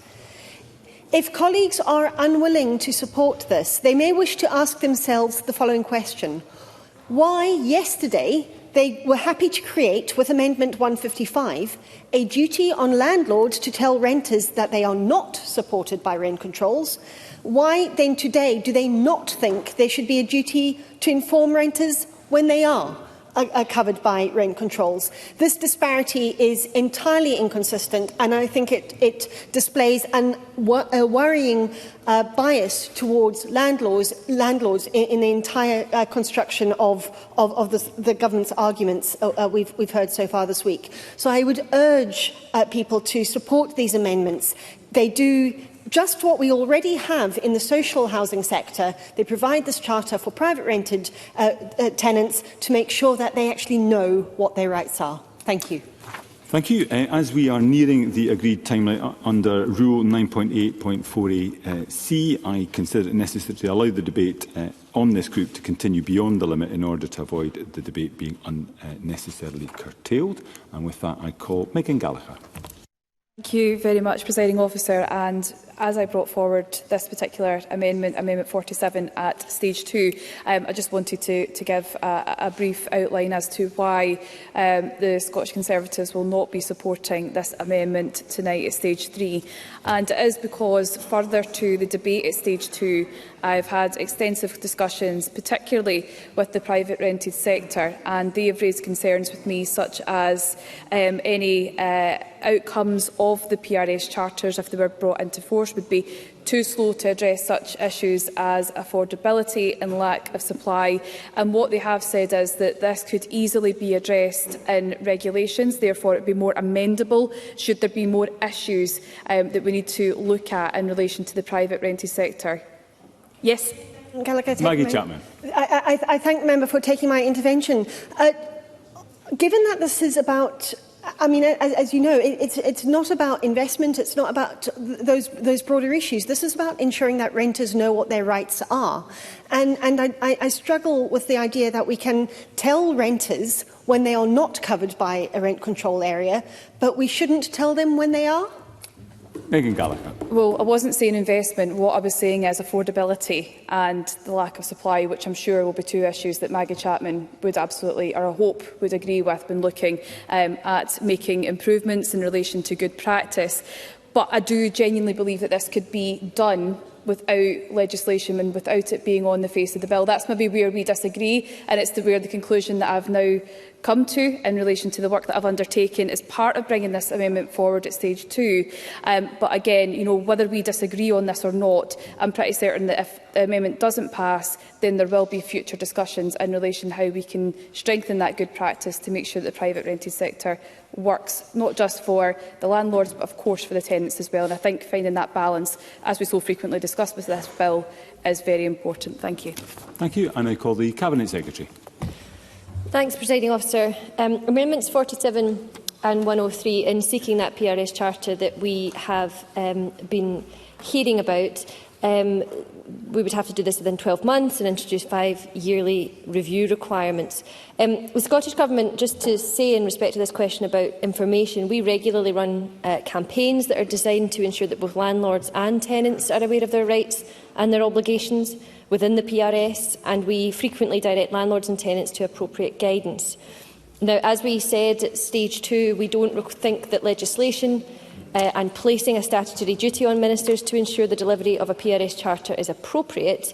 Instead, consideration of the need for one and that need to communicate rights and responsibilities can come in a private rented sector strategy. Now, work is underway within the Government's Housing to 2040 board and our expert panel who make up the board on exactly that, on a PRS strategy, and the consideration of the need for a charter is part of that. I believe that work is best undertaken in that board space, and so for these reasons I can't support those amendments. Amendment 16 seeks to introduce a similar amendment as at Stage 2, requiring a landlord to provide additional information to the prospective tenant. I agree. It is vital that tenants are aware of their rights, empowered to use them, and of course this includes having access to relevant information that may affect their tenancy. However, some of what this amendment would require would mean that landlords were providing information that actually is much more readily available from other sources, and looking at the breadth of issues that they might be required to provide, there's a risk that some of this could amount to legal advice, which would be clearly a conflict of interest and inappropriate. So there are existing statutory requirements that require specified information to be provided by the landlord free of charge to the tenants at the point their tenancy commences. This is important, but that amendment, I'm afraid, goes too far.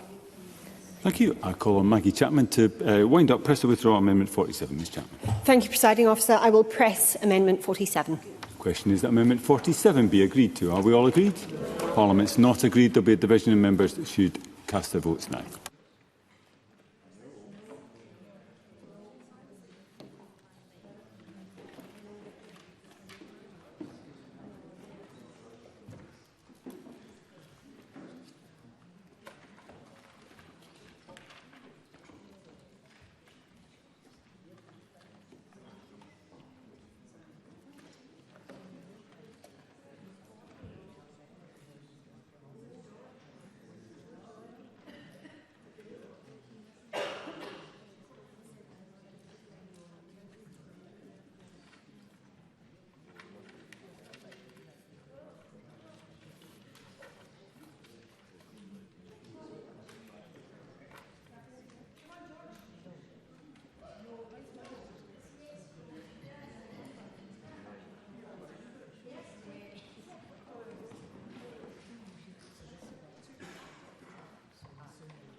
And the vote is now closed.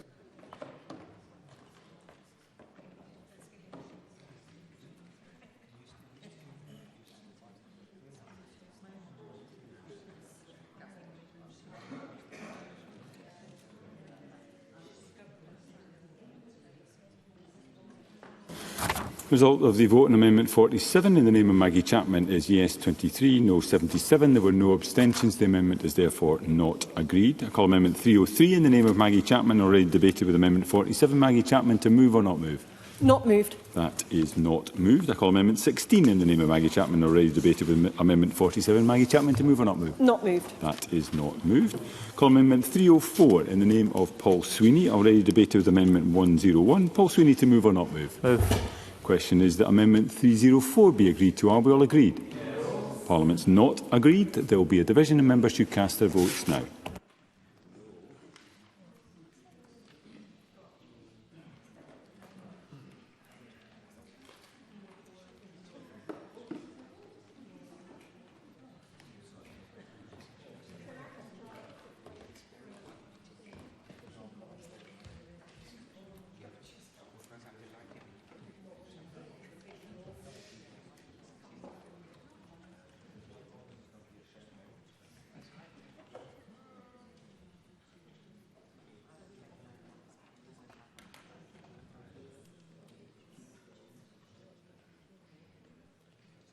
And the vote's now closed.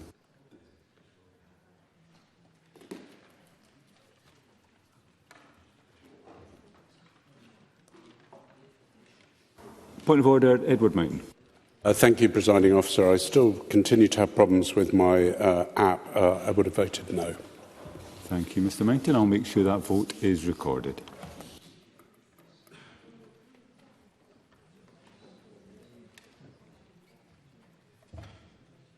The result of the vote on Amendment 304 in the name of Paul Sweeney is yes 23, no 79. There were no abstentions. The amendment is therefore not agreed.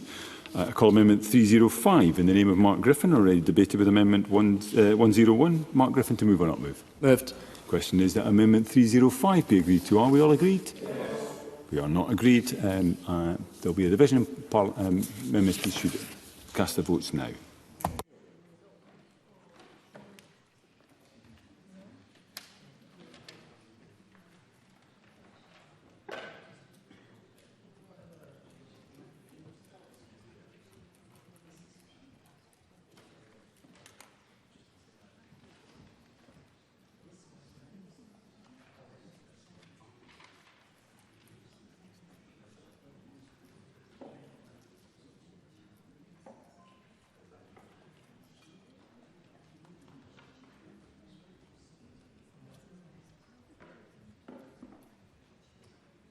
And the vote is now closed.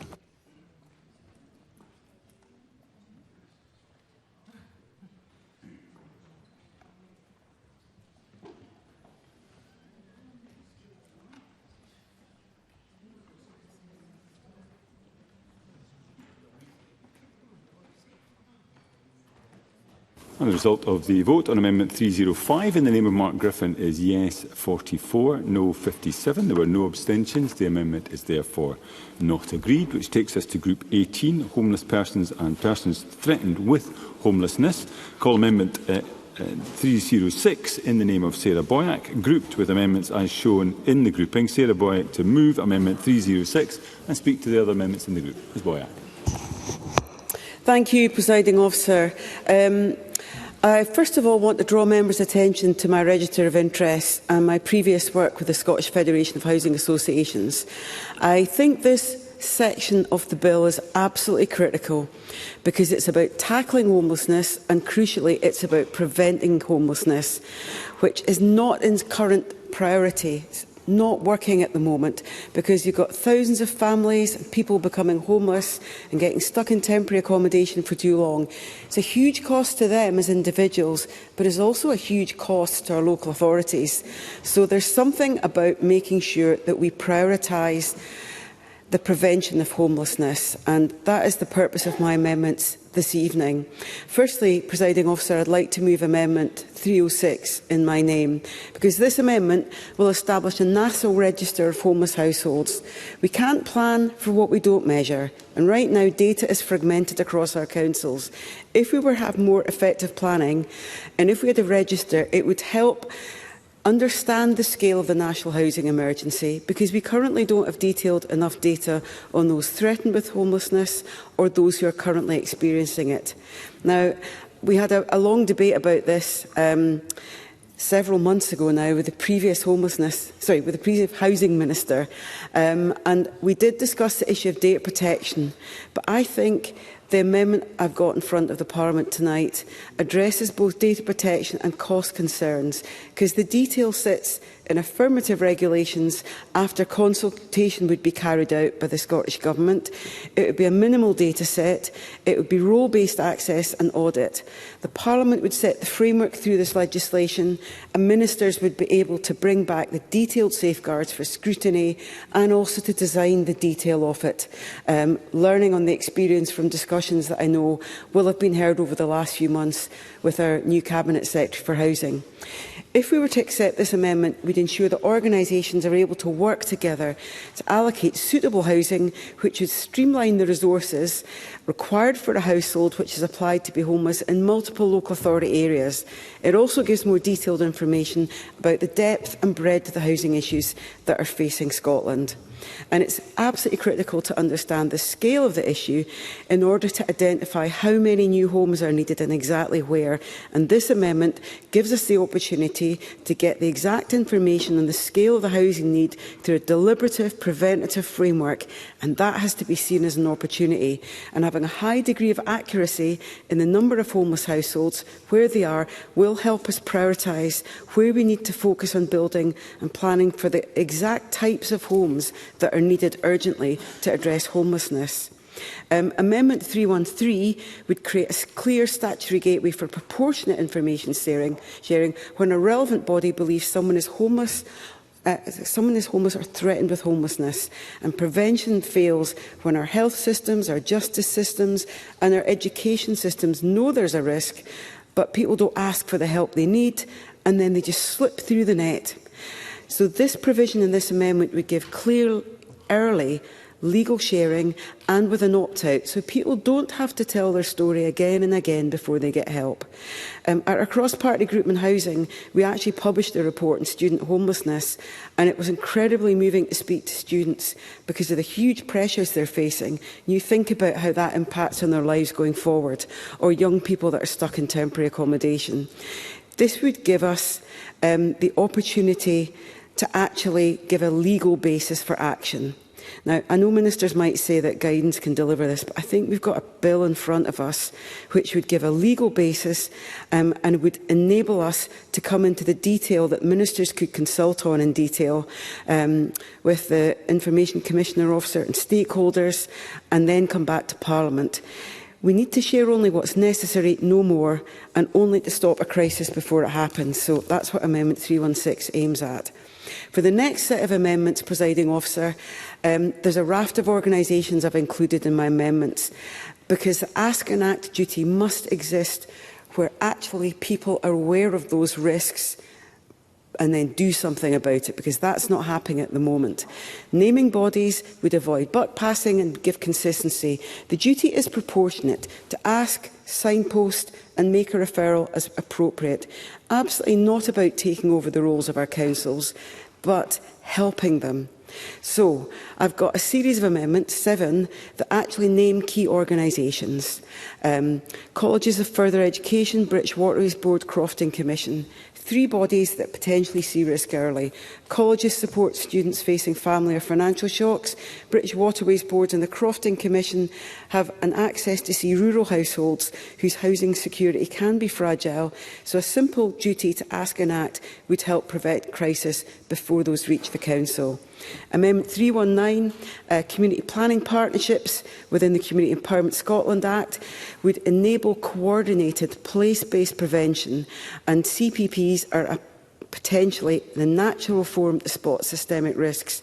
For example, local employment changes, transport disruption, service design would close the loop, so we have practical referrals, not plans. And I know Elena Whittam's also got an amendment aiming to add community planning partnerships. So hopefully there's a degree of support across the chamber for this key issue. As briefly as possible, Ms Boyd. My last 4 amendments: Highlands and Islands Enterprise, National Park Authorities, Regional Transport Partnerships, a range of different organisations that are public sector organisations, particularly want to highlight Social Security Scotland. These are important because these could prevent people becoming homeless, save the public sector a huge amount of money at local authority level, but actually keep people well and safe and stop them becoming homeless. Thank you, Presiding Officer. Thank you, Ms Boyd. I now call Jeremy Balfour to speak to Amendment 106 and other amendments in the group. Mr Balfour. Thank you, Presiding Officer. And can I agree with the opening remark that Sarah Boyack has just made? But I do believe that this section of the bill is vitally important for the whole of Scotland, but in many ways particularly for those of us that represent Edinburgh and Lothian, which is facing a major issue around homelessness and the lack of housing. Can I also thank the many third sector charities that have engaged with both myself and with the committee generally in regard to bringing things forward. Can I not add too much to Amendment 109 in regard to Social Security Scotland? I agree with the comments that Sarah Boyack made earlier. I do think perhaps that she has gone slightly too far in some of the organisations, but undoubtedly Social Security Scotland is one that should be there. If I can go to Amendment 119, and the reason I bring this forward again is that in many ways we are being asked in regard to this bill to take a leap in the dark. We're being asked that things will be followed on in regard to regulations once these pilot programmes have been worked their way through. Now, these programmes haven't started yet. We have very little detail in regard to actually how they will work in practice and what information they will give.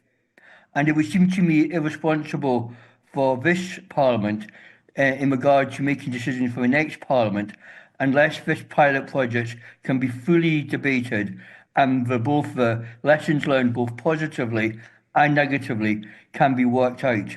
And that's why I think it is important that the next Scottish Government, whatever colour they are made up of, bring forward a report that the whole Parliament, and in particular committees, can scrutinise in detail. In regard to Amendment 107, this again is a similar amendment to that of Sarah Boyack in regard to data sharing. I know all of us MSPs can get frustrated by the number of forms we have to get our constituents to fill in before we can get information from a local authority or from a health board. And across the piece, we are seeing often the excuse made by NHS or by local councils or by other public bodies, we can't tell you this because of data protection. This will not work unless organisations are willing to share appropriate information with each other. If we're going to encourage people to come forward and share information again and again, they do not want to do that. If they do it once, they don't want to have to do it again. And my fear that unless we can get this worked out properly, then we will find that the data sharing is an excuse used by those that are not wanting to take part in this scheme. 1008 is a probing amendment. I don't intend to move that, but I am concerned that this bill has lots of carrots but not many sticks in it. The presumption of the Cabinet Secretary and of the government is that everybody will play nicely and do what they're meant to do. My experience, and perhaps I'm just old and cynical, is that that is not the reality. And I do worry that there's not enough sticks to encourage those who aren't playing as the Cabinet Secretary would want them to. And then finally, Presiding Officer, in regard to Amendment 106, in regard to the suitability of accommodation. Again, I brought this at stage 2, and I also had a helpful discussion with the Cabinet Secretary on this over the summer. I think, and I don't want to prejudge what she's going to say, but I think she will say that this is another thing that is already in legislation and is not required. Can I point out to her gently that I have numerous occasions been contacted, particularly by disabled constituents, but also by those who have maybe many people in their family, and they have been offered accommodation which clearly is not suitable. Local authorities are not doing this in a way that is fair to families. Too often disabled people are put in accommodation that is clearly not suitable for that. And I think to have this amendment in would strengthen the law as we have at the moment and make sure that local authorities put families and individuals in accommodation that meets their needs rather than just dumping them wherever they can find them. With that, I will conclude. Thank you, Presiding Officer. Thank you, Mr Balfour. I now call Pam Duncan-Glancy to speak to Amendment 307 and other amendments in the group. Ms Duncan-Glancy. Thank you, Deputy Presiding Officer. And I brought these amendments at stage 2 with the support of many care leavers and also support from the Children's Commissioner, because specifically this issue is something that is of great concern to a number of people who are in the care system and leaving the care system, who feel they get failed at the point at which they're leaving it and they don't get the support they need to access housing. Amendment 307 would put a duty on local authorities in cases where the homeless applicant is a care leaver to offer them a referral to organisations that provide through care and aftercare support services. It would apply to care leavers, and it's defined there as those who are under the age of 26 and still entitled to through care and aftercare services from the local social work department. When I brought forward the amendment in stage 2, I noted that despite the fact that care leavers are entitled to those services, what we see in practice is that where someone who has care experience is made homeless or is threatened with homelessness, there's a disconnect between housing providers and other areas of state support. The Children and Young People's Commissioner Scotland noted that some care leavers are unaware that support exists and that there are examples of them not receiving that entitlement when a situation of potential homelessness arises. Claire Burns from Celsius told the Education, Children and Young People Committee last week that we had to look at aftercare, and I quote, because there was too much feedback about it not working. Fraser McKinlay of the Promise told committee that only 48% of people access aftercare and support they need. So for these reasons, having opportunities to refer on to other organisations is not just helpful, but could address some gaps in the statutory services and provide the additional support needed. The Cabinet Secretary at stage 2 said that the homelessness system in Scotland is based on whether someone is homeless or threatened with homelessness, not on their circumstances. She also noted that legislation recognises the specific needs of particular groups through regulations and guidance. However, from the evidence set out, it is clear that care-experienced young people are still falling through the gaps, and I think this amendment could help to address that. Amendment 308, in my name, Presiding Officer, seeks to place a duty on Scottish ministers to prepare guidance for local authorities on through care and aftercare support that could be offered to care-experienced young people. It specifies that in preparing the guidance, ministers and the Government should consult local authorities and organisations that provide support to care-experienced young people, as well as others whom the ministers think appropriate, and those views must, of course, be represented. Amendment 308 follows Amendment 307 by seeking to ensure consistency across the support that is provided. Such inconsistency is well recognised by stakeholders, and both of these amendments are supported by Kerr Scotland and the Children and Young People's Commissioner Scotland, whom I'd like to thank for engaging with me on these issues. Thank you, Presiding Officer. Thank you, Ms Duncan Glancy. I now call on Eleanor Whittam to speak to Amendment 314 and other amendments in the group. Ms Whittam. Thank you, Deputy Presiding Officer. My amendments 314 and 315 seek to place responsibilities on community planning partnerships to have regard to the need to prevent homelessness and to any relevant guidance issued by Scottish ministers. This was a recommendation from the Prevention Review Group, of which I was a member, as there was a realisation of the important strategic role CPPs play in their locality across all sectors. This is intended to support the Bill's intention that prevention of homelessness becomes a shared public responsibility, and does this by requiring the key local strategic planning body to consider this as part of their functions. This would be on top of the requirements of relevant bodies, many of whom may be community planning partners, to ask individual service users about their housing situation and act in line with their own functions. Through its consultation, the Homelessness Prevention Review Group identified the strategic importance of CPPs in homelessness prevention, including in consultations with COSLA, Alacho and Solace. It builds on responsibilities under the Fair Scotland Public Sector Equality Duty to reduce inequalities of outcome as a result of socio-economic disadvantage, and helps to join up homelessness prevention with related strategic local priorities such as tackling child poverty, community justice, improving mental health, employment opportunities and addressing violence against women and girls. Sarah Boyack's Amendment 319 seeks to achieve a similar purpose by including community planning partnerships as a relevant body. The difference with my amendment and Sarah Boyack's amendment is that these do not subject CPPs to the operational duties in sections 36A to C, which are not relevant to their strategic planning functions. Now, I understand that CPPs are not considered to be legal entities, but they are indeed the linchpin of local strategy setting. And I would hope that the Cabinet Secretary could perhaps say something about how they can be involved in any guidance that's issued to make sure that they have due regard to their role in prevention. Thank you, Ms Whittam. And I call Megan Gallagher to speak to Amendment 316 and other amendments in the group. Ms Gallagher. Thank you, Presiding Officer. I brought Amendments 316 and 317 to the Stage 2 committee debate and have continued to liaise with the Chartered Institute for Housing to bring this amendment back at Stage 3.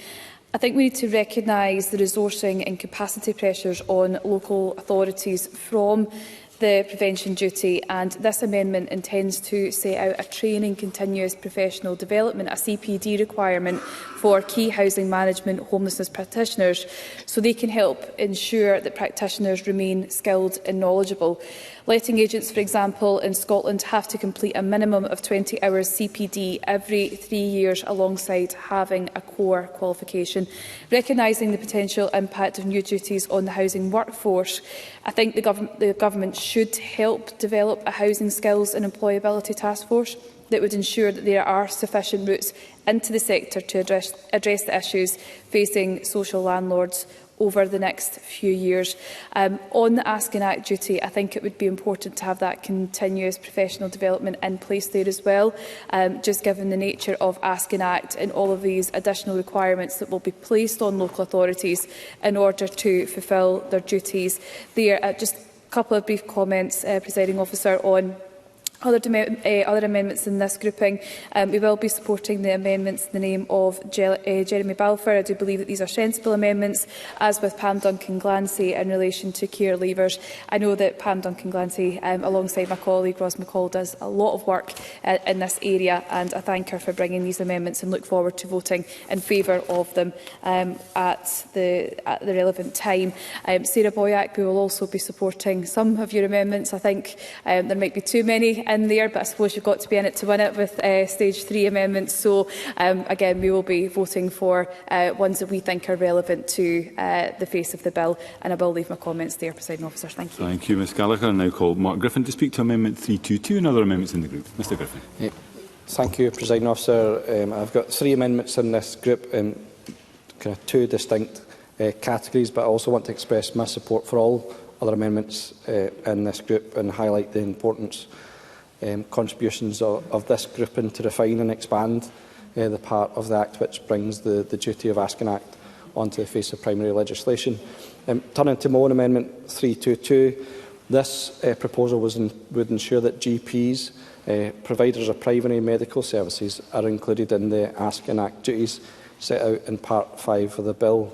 Now, many organisations have highlighted that GPs are a crucial point of contact for people at risk of homelessness, and I think their omission from the list of relevant bodies is a real gap that needs to be addressed. We know the evidence is overwhelming that there are strong links between health and housing, and that people's use of health services often peaks just before they make that first homeless application.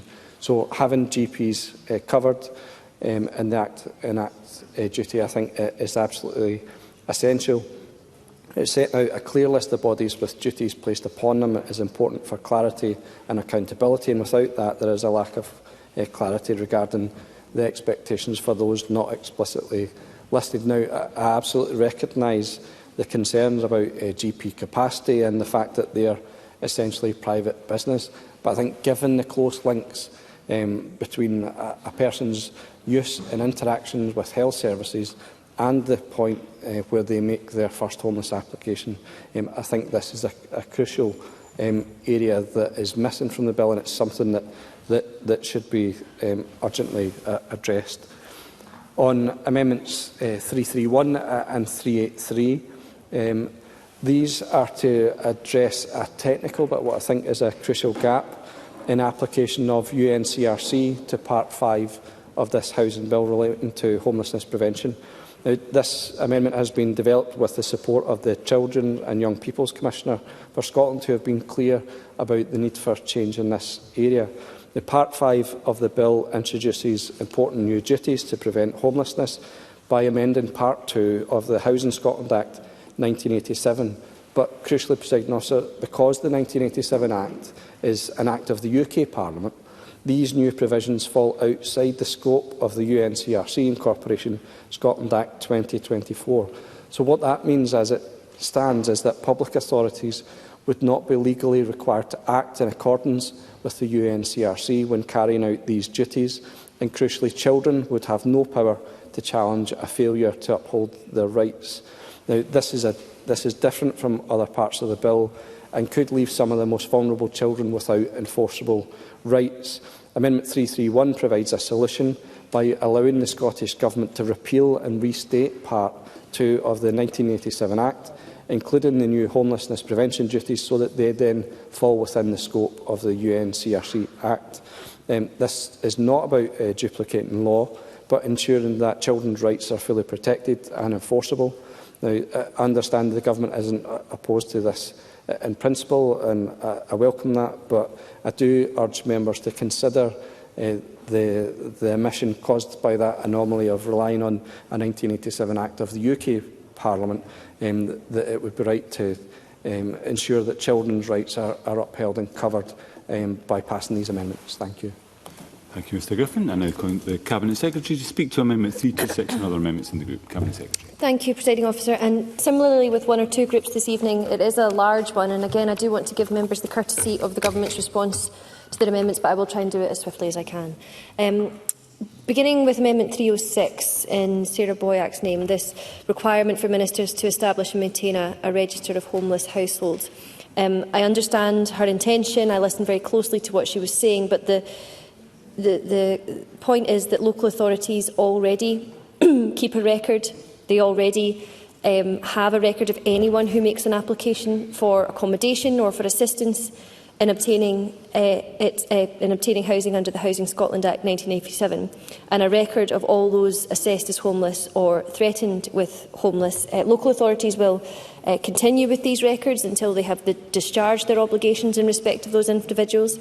We also already have annual homelessness statistics, the most recent of which were just published last week. So this is duplication, and it's not necessary, and I can't support it. Amendment 1... I will briefly, yes. Sarah Boyack. I appreciate the Cabinet Secretary taking intervention. The issue is about the joined-up information sharing between local authorities. That's the key issue I'm trying to get at here, because there are records in every local authority, but we're not seeing them joined up so people can be registered in several local authorities, and that surely doesn't make sense. Secretary. Well, there are existing means of accessing that information. I'm not sure if she's suggesting that it would be a public register, because I think we would both agree that that would be an inappropriate use of data. But it is the fact that they already exist and that we already have national statistics, which means I'll resist this amendment today. Amendment 106 that Jeremy Balfour lodged and spoke to. Again, this is about securing permanent accommodation and having regard to the particular needs of the person arising from their protected characteristics. And Mr Balfour is quite right in preempting what I'm going to say, which is that this is already provided for in law. And the fact is that if it's not working, in his view, then we need to work to make sure that the law as it stands is being implemented, not to layer more legislation atop it and confuse the landscape. Amendments 307 and 308 in Ms Duncan Glancy's name in respect of care leavers. Much of this is already catered for in the bill, and I've looked very closely to make sure that's the case, because with ministers' power to prescribe the types of advice and assistance that must be provided to those who are threatened with homelessness, we have the opportunity to set that out in a way that's very specific to young people leaving care. This will be informed by our consultation following the Care Inspectorate's thematic review and the potential package of support for young people leaving care that the Scottish Government is working on with partners. And I'd just like to assure Ms Duncan Glancy in respect of care leavers, Mr Balfour in respect of people requiring their protected characteristics to be heard and understood. I want to assure them that I will be making sure that those powers under the bill to understand and then make provision for support are used to support these individual groups. Yes, I will do. Duncan Glancy. I thank the Cabinet Secretary for taking the intervention of the point, and I actually don't doubt her intentions, but can she set out to Parliament what will be different about the guidance under this bill for care experienced young people, as opposed to the guidance under all the other legislation that is there to support care experienced young people, but yet there is still a gap in this particular type of support? Cabinet Secretary. Well, I suppose if I understand her question correctly, the difference with here is it will pertain to their housing needs, and it will be informed by that work that the Government's doing and following the Care Inspectorate's thematic review, which is expert work that I will be seeking to make sure is replicated under this piece of work. Amendments 107 and 108 in the name of Jeremy Balfour. These relate to the new Ask and Act duties of relevant bodies. 107 would confer a new power for a relevant body to share information with any other relevant body for the purpose of preventing or relieving homelessness. This allows relevant bodies to share information for the purposes of the exercise of their new functions. But these functions include acting to remove or minimise the threat of homelessness. The purpose of relieving homelessness is solely the function of a local authority. So information sharing powers in the bill are important. The ones that are there are already sufficient to enable bodies to perform their duties under Ask and Act. What Amendment 107 seeks goes beyond what we would be asking bodies to take on under Ask and Act. Amendment 108 would confer a regulation-making power on Scottish ministers to specify the procedure by which a person who has been supported under the new section may raise a concern. But again, I just need to point out the bill already amends section 35A of the 1987 Act to make it clear that a person may request a review of any decision by a local authority, and this was something that Mr Balfour and I were able to discuss in advance of stage 3. 313 in Ms Boyack's name provides information sharing power to be set out in regulations, but as I mentioned, the bill inserts a new section 36CA into the 1987 Act, allowing relevant bodies to share information. I agree it's very important, it's provided for. Amendments 314 and 315 from Elena Whittam in respect of community planning partnerships. This section places a duty they are relevant to section 36D of the bill, which places the duty on relevant bodies in the exercise of their functions to have regard to the need to prevent homelessness. I want to thank Elena Whittam for taking the time to highlight the importance of CPPs, and likewise to Sarah Boyack, who did likewise. The key point here is that community planning partnerships, they absolutely play an important role in coordinating services to reduce inequalities, including in preventing homelessness, but community planning partnerships do not deliver services themselves. They coordinate them. Now, we have the powers to update the list of relevant bodies by regulation at an appropriate time, importantly following consultation with bodies in question, and for that reason I'd ask that these ones not be pressed today, but I'll continue to work with members on CPP's roles. Amendments 316 place a duty on ministers to set out principles that would apply to the Askin Act duties, but there are already clear objectives in the bill in respect of Askin Act, and at stage 2 a new section 36C was amended, giving ministers the power to specify additional actions under regulations. I note that some of the principles listed in the amendment include duties that are already placed on relevant bodies, such as the need for them to work together. If required, a statement of principles could be set out in guidance, and I think that principles are clearly more suited to guidance than is proposed. Amendment 317 in respect of continuing professional development. Again, I think that it is a positive thing to require continuing professional development to ensure bodies with Askin Act duties are continuing to be informed in an appropriate way. But local authorities are already required by law to provide good quality housing and homelessness advice free of charge to people in their area, and we will be able to provide for the relevant kind of continuing professional development for other bodies in regulation. Amendment 317, Megan Gallagher's amendment, would also require ministers to make regulations subject to affirmative procedure, and therefore I'm afraid there are technical difficulties with that amendment as well. Trying to move as fast as I can through these, Presiding Officer. In principle, we're just going to move to the section now where a number of bodies have been proposed to be added to Askin Act. And I just want to say from the offset that in principle the Scottish Government is willing to consider adding any appropriate body to the list of relevant bodies where there's evidence that this will help to achieve what we all want to achieve, which is preventing homelessness. But crucially, where this is identified, it should only be done following consultation and discussions with that body.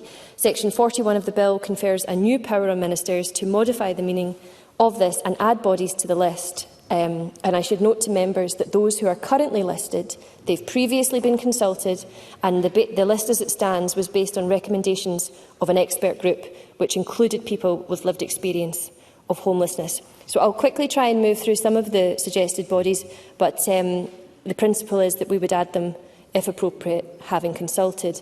Amendment 322 speaks to GP practices. I know these are of particular interest. We have included health boards and special health boards in the list already, because I think community link workers in particular could have a really important role to play.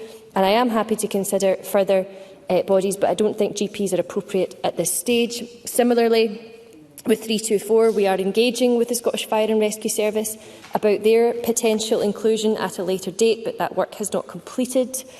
On Amendment 325, the bill already includes the Scottish Ministers on the list of relevant bodies insofar as we have functions in relation to social security, and that also attends to Amendment 109. Moving to 110 and 236 in Maggie Chapman's name, these relate to a different topic, to intentional homelessness. 110 would require ministers to carry out a public consultation within a year of royal assent on removing the ability to treat intentional homelessness differently, followed by a report and other provision. However, the amendment provides no timescale for the report and allows ministers to repeal and replace existing primary legislation by regulations with no specified parliamentary procedure. This would be constitutionally inappropriate and I can't support it. Amendment 236 would require a report within 2 years. This, of course, risks preempting the outcome of the consultation that is planned later this year. A more appropriate approach is that which I have sought to set out in Amendment 326 in my name. It provides a delegated power to modify, repeal or replace the legislative framework on intentional homelessness with a requirement to consult on the use of affirmative procedure. So this will allow for proper engagement and detailed policy and legal analysis while ensuring full parliamentary scrutiny. I think it's important that we don't preempt the findings of that important work on intentionality, and therefore I'd ask that the other amendments are not supported. Amendment 18 and similarly 332 from Maggie Chapman are seeking to legislate for homelessness prevention strategies in respect of the LGBT+ community and the Gypsy Traveller community respectively. Again, I absolutely acknowledge that some groups, including those listed, will have specific challenges that put them at risk of homelessness. However, the homelessness prevention measures in this bill, like in Scotland generally, apply to all of those threatened with homelessness and do not discriminate on particular groups. Nearly there, Presiding Officer. Amendments 330 and 382 from Edward Mountain seek to clarify homelessness rights for those in accommodation tied to their employment. Local authorities are already required by law to assess someone's needs based on their circumstances and their current accommodation, regardless of their employment status. So I will oppose this amendment as unnecessary. Amendments 331 and 383 in Mark Griffin's name, referring, as he's taken us through, to the UNCRC. I hope Mr Griffin is aware of my commitment to meeting the needs of children experiencing homelessness, but this amendment isn't the right way to do it, I'm afraid. The power that proposed to be conferred by 331 is far too broad. It would allow Scottish ministers to repeal and reenact Part 2, the whole of Part 2 of the 1987 Act for any purpose, which is not appropriate in secondary legislation, and I can't support it. If I have time, Presiding Officer, yes. Martin Whitfield. I'm very grateful to the Cabinet Secretary taking the intervention, but isn't it right that this is the very method that the Scottish Government have indicated on a number of occasions that they are going to use to ensure that the UNCRC is available for young people? And at this offering on a bill that predated the start of the UNCRC, they haven't taken the opportunity to actually bring it into account, which is what they assured this chamber that they would do.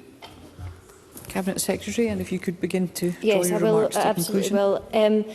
I can't comment on other bills, although I'm sure my ministerial colleagues who deal with the UNCRC in particular would know the details of that. What I know in this provision is that I'm not prepared for massive swathes of homelessness law to be able to be enacted and repealed by secondary legislation. I think that's inappropriate. Presiding Officer, if you need me to wind up, I probably will have to miss some of the other amendments, but if you need me to, I can. I would be grateful, certainly, Cabinet Secretary, if you could begin to draw your remarks to a conclusion.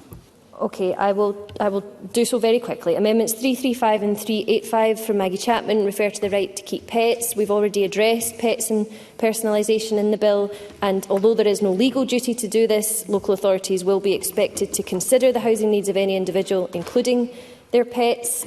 Similarly, 333 and 384. In respect of Housing First, I hope Maggie Chapman knows Housing First is a approach which has the greatest respect and support from me. I've just committed an extra £4 million to expand it this year. I can't support 384, but I will support 334, which calls for an annual report to be published on Housing First. And I'll leave it there, Presiding Officer. Thank you, Cabinet Secretary. I call Maggie Chapman to speak to Amendment 110 and other amendments in the group. Thank you, Presiding Officer. I've got several different amendments in this group, and as I've been brief in previous groups and accepted interventions, I ask for a little bit of patience here. Amendments 110 and 236 concern the power to assess someone as intentionally homeless. Although some actions might seem intentional, they often stem from trauma, violence and disadvantage. And if looked at from this point of view, they are absolutely not about choosing to become homeless. Rather, such action should be taken to escape abuse, to get away from dangerous or compromising situations, or to keep people safe. Crisis Skylight in the Lothians has not worked with anyone assessed as intentionally homeless who has not also had underlying support needs. Too many homelessness support services use up resources challenging intentionality decisions. Crisis has made it clear that the intentionality test cannot be reformed to make it fairer.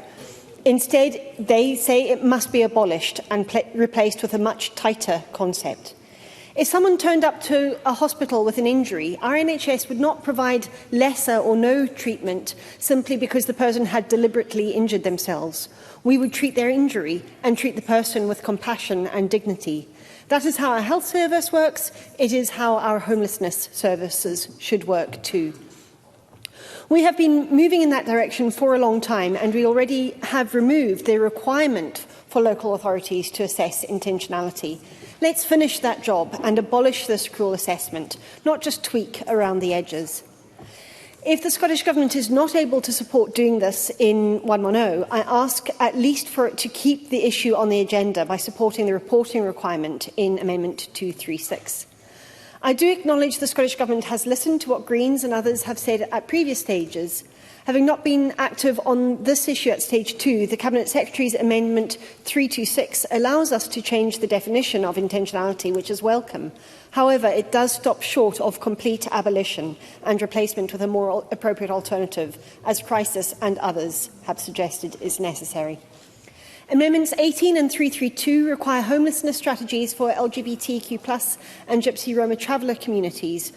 These communities have particular challenges stemming from stigma and discrimination, and that stigma and discrimination is on the rise. I'm very grateful to LGBT Youth Scotland for their help in preparing this amendment, and for Alexander Stewart's work on the amendment for Gypsy Roma traveller communities. If we are serious about our homelessness prevention work reaching those most in need, we need targeted and specific support for communities who bear the brunt of stigma and discrimination. Amendment 335 empowers the Scottish Government to extend the right to keep a pet to those living in homeless accommodation. The bill already does that for social and private sector housing tenants. I would hope that everyone in the Chamber would want to extend this benefit to those without a secure home. Amendments 333 and 334 aim to support the rollout of Housing First. Housing First is a silver bullet in many ways for tackling homelessness for those with multiple and complex needs. But it is rolling out too slowly. The Housing First experts I've been in discussion with in writing these amendments are concerned that the energy and speed behind Housing First has ebbed somewhat. 333's right to Housing First would act as a major incentive to up the tempo in rolling out Housing First support, and 334's reporting mechanism would provide a clear steer for doing so. I understand from an email from a Scottish Government representative that the Scottish Government will support 334, and I'm grateful for that. But I do think we need a more complete picture for Housing First, and I would urge the Government and others to support 333 as well. And then I'll leave my comments there. Thank you. Thank you, Ms Chapman. I call Edward Mountain to speak to Amendment 330 and other amendments in the group. Thank you very much, Presiding Officer, and I rise to speak to Amendment 330. I fundamentally disagree with the Cabinet Secretary, and I find it quite frustrating when my amendment is written off as unnecessary.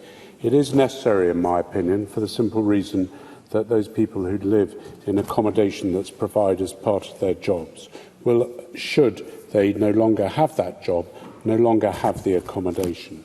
So the point is that there's a balance here, as there is with all things in life, is that the person coming in to take on their job will probably need that house, and to stop that person moving in means that it's unlikely the business will be able to function as is. Now, I take the point that the Cabinet Secretary makes that local authorities have a duty to assess the condition of each person who applies for housing, but that is to assess. This amendment is a different amendment. It says that a person will be classed as homeless and that they will be rehoused within 3 months of their employment ending. I think that's a fair balance, and I think it's right. Amendment 382 is consequential to Amendment 330, and I'd just say at this stage I do think it's necessary, otherwise I wouldn't have brought it. I've looked at the other amendments in the group. I will be able to support Jeremy Balfour's, and there's much of Sarah Boyack's amendments that I like. I think she maybe pushes a bit far on occasion and stretches the envelope, but I know that she feels she's doing the best and therefore that they're necessary as well. But I'll be voting for them where I think they're appropriate. Thank you, Presiding Officer. Thank you, Mr Mountain. And I call on Sarah Boyack to wind up and press or withdraw Amendment 306. Thank you, Presiding Officer. I actually think this has been a very useful and a constructive debate about the variety of amendments, because what we are all trying to do here is to actually strengthen this housing bill and to actually strengthen the work that's done right across the public sector and by a range of organisations to prevent homelessness, because the issue isn't going away. I will push my amendment, Presiding Officer. I think this is a now issue, and there's a lot being done by local authorities and charities, but we need to actually do more. So strengthening the framework is absolutely critical in terms of ask and ask duties, and making sure that we link prevention right across the country so that people actually see that difference being made. And I think if we are to see this bill being successful, the amendments that others have proposed, Jeremy Balfour's comments about the housing emergency were absolutely bang on. The need for permanent accommodation for people who are homeless, protected characteristics, the issues that were mentioned by Elena Whittam about child poverty, the employment issues that were raised by Elena Whittam and also Edward Mountain, and then that issue that Megan Gallagher raised about shared responsibilities. I think there's such a lot in here where we actually want the Cabinet Secretary to say, we've not done this, tick the box, the bill gets passed. It is about what happens next. So I suspect some of us would be very up for future conversations, because this is about supercharging action against homelessness. And I think some of the comments made by Pam Duncan-Glancy about care leavers absolutely critical. Mark Griffin's comments about GPs and children's rights, they are central to this in terms of protecting current people but also future generations for our society in Scotland, and also disadvantaged groups that Maggie Chapman mentioned. So I think there's an awful lot in here. I hope the Cabinet Secretary will be prepared to discuss these issues with us. I hope when I come to push my amendments I go with the right ones. Difficult to read the room exactly which ones people will support. But I think I go back to that point, Cabinet Secretary. There are some things that you've talked about that the government will do more of. It would be very good for us to be able to influence future consultation, the guidance, because making sure guidance is actually implemented is absolutely critical if we're going to prevent homelessness, because it couldn't be a more urgent issue. Thank you, Presiding Officer. Thank you, Ms Boyack. And the question is that Amendment 306 be agreed to. Are we all agreed? The Parliament is not agreed. There will be a division and members should cast their votes now.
The vote is closed.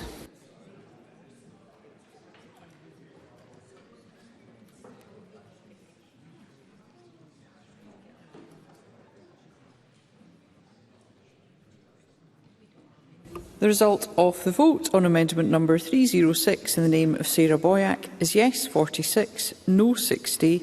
There were no abstentions. The amendment is therefore not agreed. I call amendment 106 in the name of Jeremy Balfour, already debated with amendment 306. Jeremy Balfour, to move or not move? Move. Thank you. The question is that amendment 106 be agreed to. Are we all agreed? Can I just confirm we're all agreed? No. The Parliament is not agreed. There will be a division and members should cast their votes now.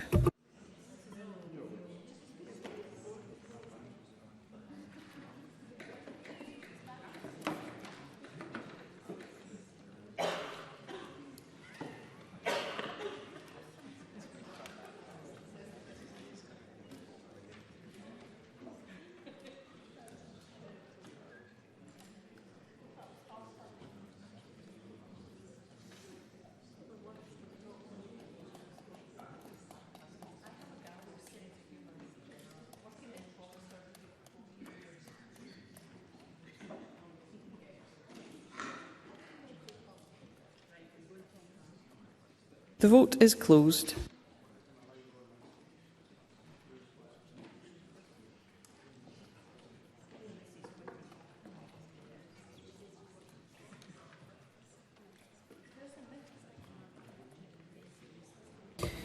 The result of the vote on amendment number 106 in the name of Jeremy Balfour is yes 47, no 59. There were no abstentions. The amendment is therefore not agreed. I call amendment 307 in the name of Pam Duncan-Glancy, already debated with amendment 306. Pam Duncan-Glancy, to move or not move? Move, Presiding Officer. Thank you. The question is that amendment 307 be agreed to. Are we all agreed? The Parliament is not agreed. There will be a division and members should cast their votes now.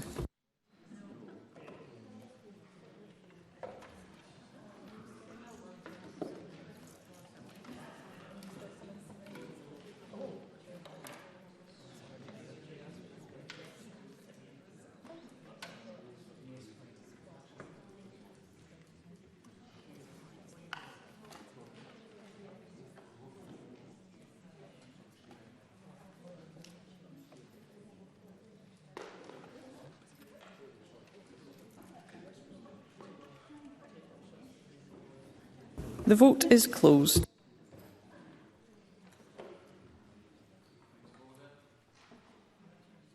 Point of order, Martin Whitfield. I'm unsure if my vote's actually been registered. I would have voted yes.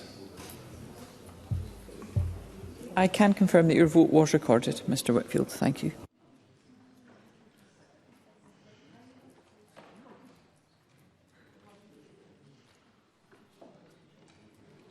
The result of the vote on amendment number 307 in the name of Pam Duncan-Glancy is yes 47, no 60. There were no abstentions. The amendment is therefore not agreed. And I call amendment 308 in the name of Pam Duncan-Glancy, already debated with amendment 306. Pam Duncan-Glancy, to move or not move? Move, please, Presiding Officer. Thank you. The question is that amendment 308 be agreed to. Are we all agreed? The Parliament is not agreed. There will be a division and members should cast their votes now.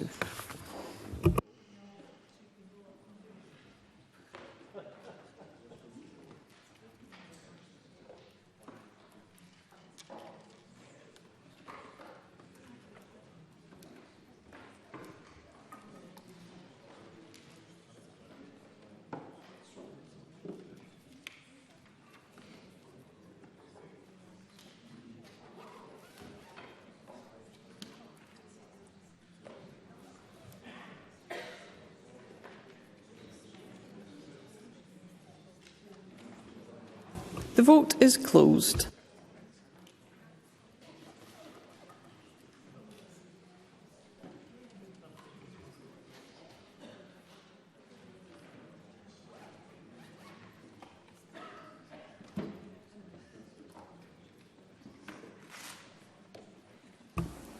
The result of the vote on amendment number 308 in the name of Pam Duncan-Glancy is yes 47, no 59.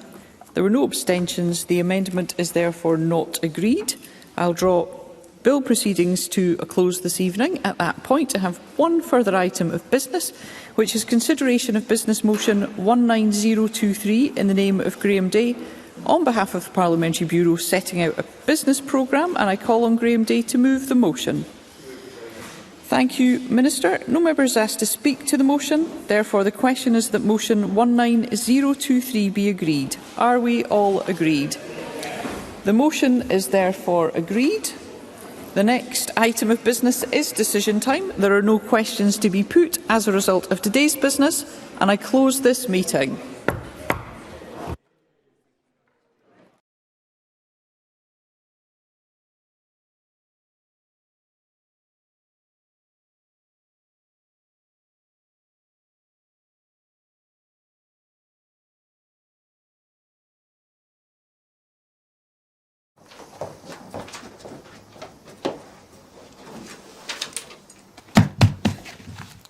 Hello and welcome to Broadcasting Scotland. My name is Lewis McGlynn. Hello and welcome to Broadcasting Scotland. My name is Saoirse Healy.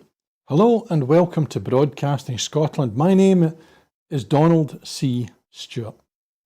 Broadcasting Scotland is Scotland's independent broadcaster, providing factual news, reporting on the issues important to the people of Scotland. We are committed to public service broadcasting, and with your support, we will produce even more programmes. Provide opportunities for young people interested in media production and broadcasting, and challenge preconceptions of what Scottish media looks like, amplifying Scotland's voice and reflecting its communities. We can already deliver high-quality live news, and we will create the highest quality programmes for you to enjoy. But we can only do that with your support. So please subscribe to and share our channel or donate to Broadcasting Scotland via the link in the description. Thank you. Thank you. Thank you.